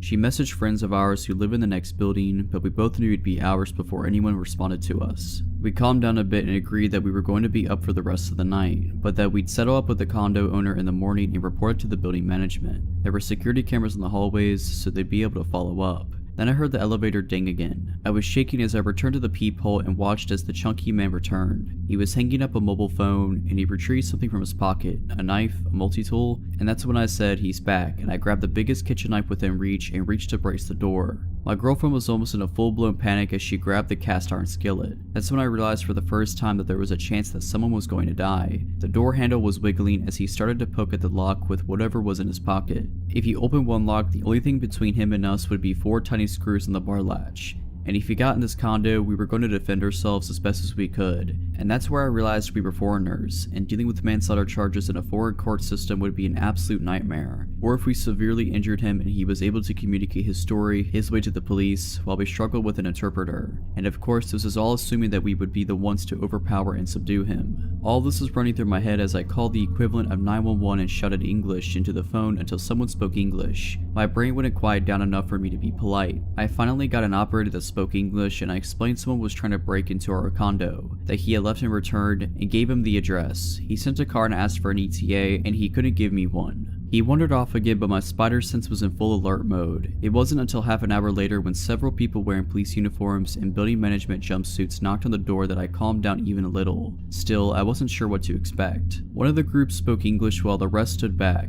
I explained everything in detail and pointed at the camera in our hallway, saying I wanted whoever it was found. One of the cops pointed at the nearby knife and raised an eyebrow, and I just confidently said, yeah, I would have if I needed to. After assurances and apologies and promises of follow-up, we received what we should have collected weeks ago: direct phone numbers to our building security room where cameras are monitored, as well as the local police station and the personal mobile number of our building security director. The sun was coming up and our condo owner called my girlfriend to comprehend what was going on. She promised us that she'd sent locksmiths there that day to install another deadbolt as well as a second bar lock if it helped us feel safe. The follow-up of everything was that the guy was indeed someone who got drunk and mistook the room. It was on the wrong floor. His wife had to come collect him more than once, and he would be fined for the cost of installing the extra locks. So while it is a bit comforting to know that he's a random drunk instead of a burglar, I still explained to building management that I have no desire for an apology from him. I don't care if he feels bad. Police reports here can be messy and locals can hold severe grudges that I did not want to deal with. I will only keep from a full police report if I literally never see or hear from him again. So just as some background, I am male and currently 25 and still living within 15 miles of my old house. This happened when I was about 8 or 9, making my sister at the time 5 or 6. We lived in a quiet neighborhood that, once I grew up, I found out was actually a lower income part of town. However, we had some wonderful neighbors, and it was thanks to these neighbors that a lot of potentially negative situations were avoided. At the time, my dad was working an 8 a.m. to 8 p.m. job, and my mother was a secretary at a hospital, which meant that during the day she was often at work. Usually my sister and I had a babysitter, but once I reached about 8 or 9, I began to be old enough to look out for us without a babysitter. Now mind you, this was the 90s, which certainly were not safe but were much safer than they are now. Also, we had the previously mentioned neighbors who generally did a good job of keeping an eye on us in our house. This particular incident was one of the first times I was charged to babysit for my sister. She was in her high chair eating whatever my mom had left for us when I got a knock on our front door. And this was strange since we never got visitors on a regular basis, other than the boy across the street who would want us to come out and play, but he usually just yelled my name while knocking. I was young and naive and decided to open the door. There was a locked screen door beyond that. I left that closed and locked. Outside was a middle-aged man. I hardly remember his facial features or even body type. I remember his yellow shirt and dirty jeans. "Can I help you?" I asked innocently, no alarm bells going off yet. "Hey there, are your parents home?" Alright, first alarm bell. My parents teaching me not to trust strangers rushed through my head, but I still didn't quite fully grasp the potential danger here. My mom went to the store. She'll be back any minute. Weird half-lie. I could have said she was here but in the shower or that she was laying down upstairs. I'm glad I didn't tell him that she wouldn't be back for quite a few hours, but looking back it's scary how naive I was. "Well, that's no problem. Hey, so look, my dog went missing and I think it went into your backyard. Do you mind if I can come in and we can go check it out?" Okay, so I might have been dumb, but I wasn't that dumb. There was no way I was letting this stranger into my house, especially with my sister there. She was my first thought. Sure, I didn't want to have any harm follow me, but she was my sister and it was my job to keep her safe. I should have closed the door right then and there, but once again I went with a less safe but still not totally stupid route. "Well, the gate should be unlocked. If you want to go check the backyard, you can." and promptly closed the door. Now, of course I was very curious if there was a stray dog in my backyard. Dogs are great. Even with the weird guy being around, I was pretty interested to see how his search in the backyard went. So I decided to go check the back window and see if there was actually a dog, and if so, if the man would catch it. Now at this point, I am sure you have figured out that there was no dog, and when I looked out the back window, I could see almost the entire yard, including the gate. The man wasn't there. This was mere seconds after I had closed the door on him. I waited for a few minutes, but he never showed up. After about 5 minutes, there was another knock on my door. This time I was much more wary and I didn't like this guy showing up. I was pretty tired of the whole ordeal, but I still hadn't fully grasped the situation. I kept the chain lock on the door and cracked it open. "Did you find your dog?" Again, I can't remember his facial features, so I can't really recall his expression, but I remember his tone was a bit desperate as well as annoyed. "No, I looked all over the yard and I couldn't find him. I have a picture of my car if you want to take it just in case you see him." Nope, no more. I still didn't understand abduction, but I certainly was not going to go anywhere outside of the house with a stranger. I told him that he can leave a picture in the mailbox and we will keep an eye out. Once again, promptly closing the door. What followed is what really creeps me out to this day. Looking back, I was freaked out that I had to come that close to exposing my sister and myself to danger, but this really scared me. Suddenly there was more knocking on my door. Not the screen door separating the door itself.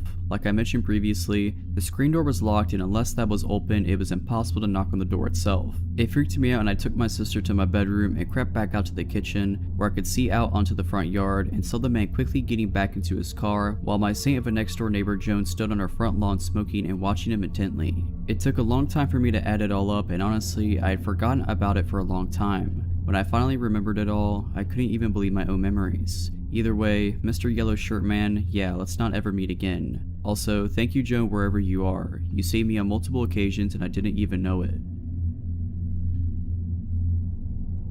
When I was in 4th grade, my family was still living in Denver, Colorado in a small condo near my school. My brother, kindergartner at the time, and I only had to cross the street and walk between a couple of apartment buildings to get to the football field attached to our school. It was normally a pretty quick and safe trip to and from. My mother was taking night classes at NAU at the time, and her boyfriend, whom we lived with, would usually watch us in the evenings, although he wasn't off work until about 6:30 p.m. We grew up as latchkey kids, so this wasn't a big deal. One day, my brother and I were walking home together after school like we'd usually do and had just gotten to the street in front of our home when a white car pulled up in front of us. The man driving the car didn't seem like your typical weirdo, maybe in his late 20s and looking pretty clean cut. Looking back, the fact that he was driving such a fancy car, a Benz I believe, and wearing such a crisp outfit didn't really fit with our neighborhood. He asked my brother and I if our parents were home. I immediately got a serious sensation of stranger danger from this dude. I looked at our apartment across the street, then back at him, and in the most I'm not stupid tone I could find, I asked why. "It doesn't matter," he replied dismissively. "Are they home?" He seemed a little more insistent with his question and glanced around. Yep, despite fully knowing they were not home and that my mom's boyfriend wouldn't be able to be there for another 2+ hours, I figured it was better to lie and say yes. "What are they doing?" he asked, really looking us over. I then turned to my brother and ordered him, "Let's go," but he wouldn't follow me. I went to grab his hand and he quickly withdrew it with a sharp no and looked back at the guy. The guy then looked at both of us and then back to my brother, and with a facial expression that made my hair stand on end, he said, "Come closer, I have something for you." My brother started walking to the door of the car and the guy was reaching with his hand out, nothing in it, like he was about to grab him. I grabbed my brother's coat immediately and started hauling him towards our apartment as fast as I could. He was screaming for me to let him go, but I was terrified so I just kept dragging him. The guy quickly put his car into gear and literally peeled out of there. My mother's friends started picking us up from school after that and a PSA was issued to the community. I still get a little creeped out when cars slow down near me while I'm outside walking. Potential child abductor, let's not meet again. Alright, but that's it. I hope you enjoyed this video. If you did, make sure to subscribe to my channel, like this video, and comment something down below. But as always, Have a nice day.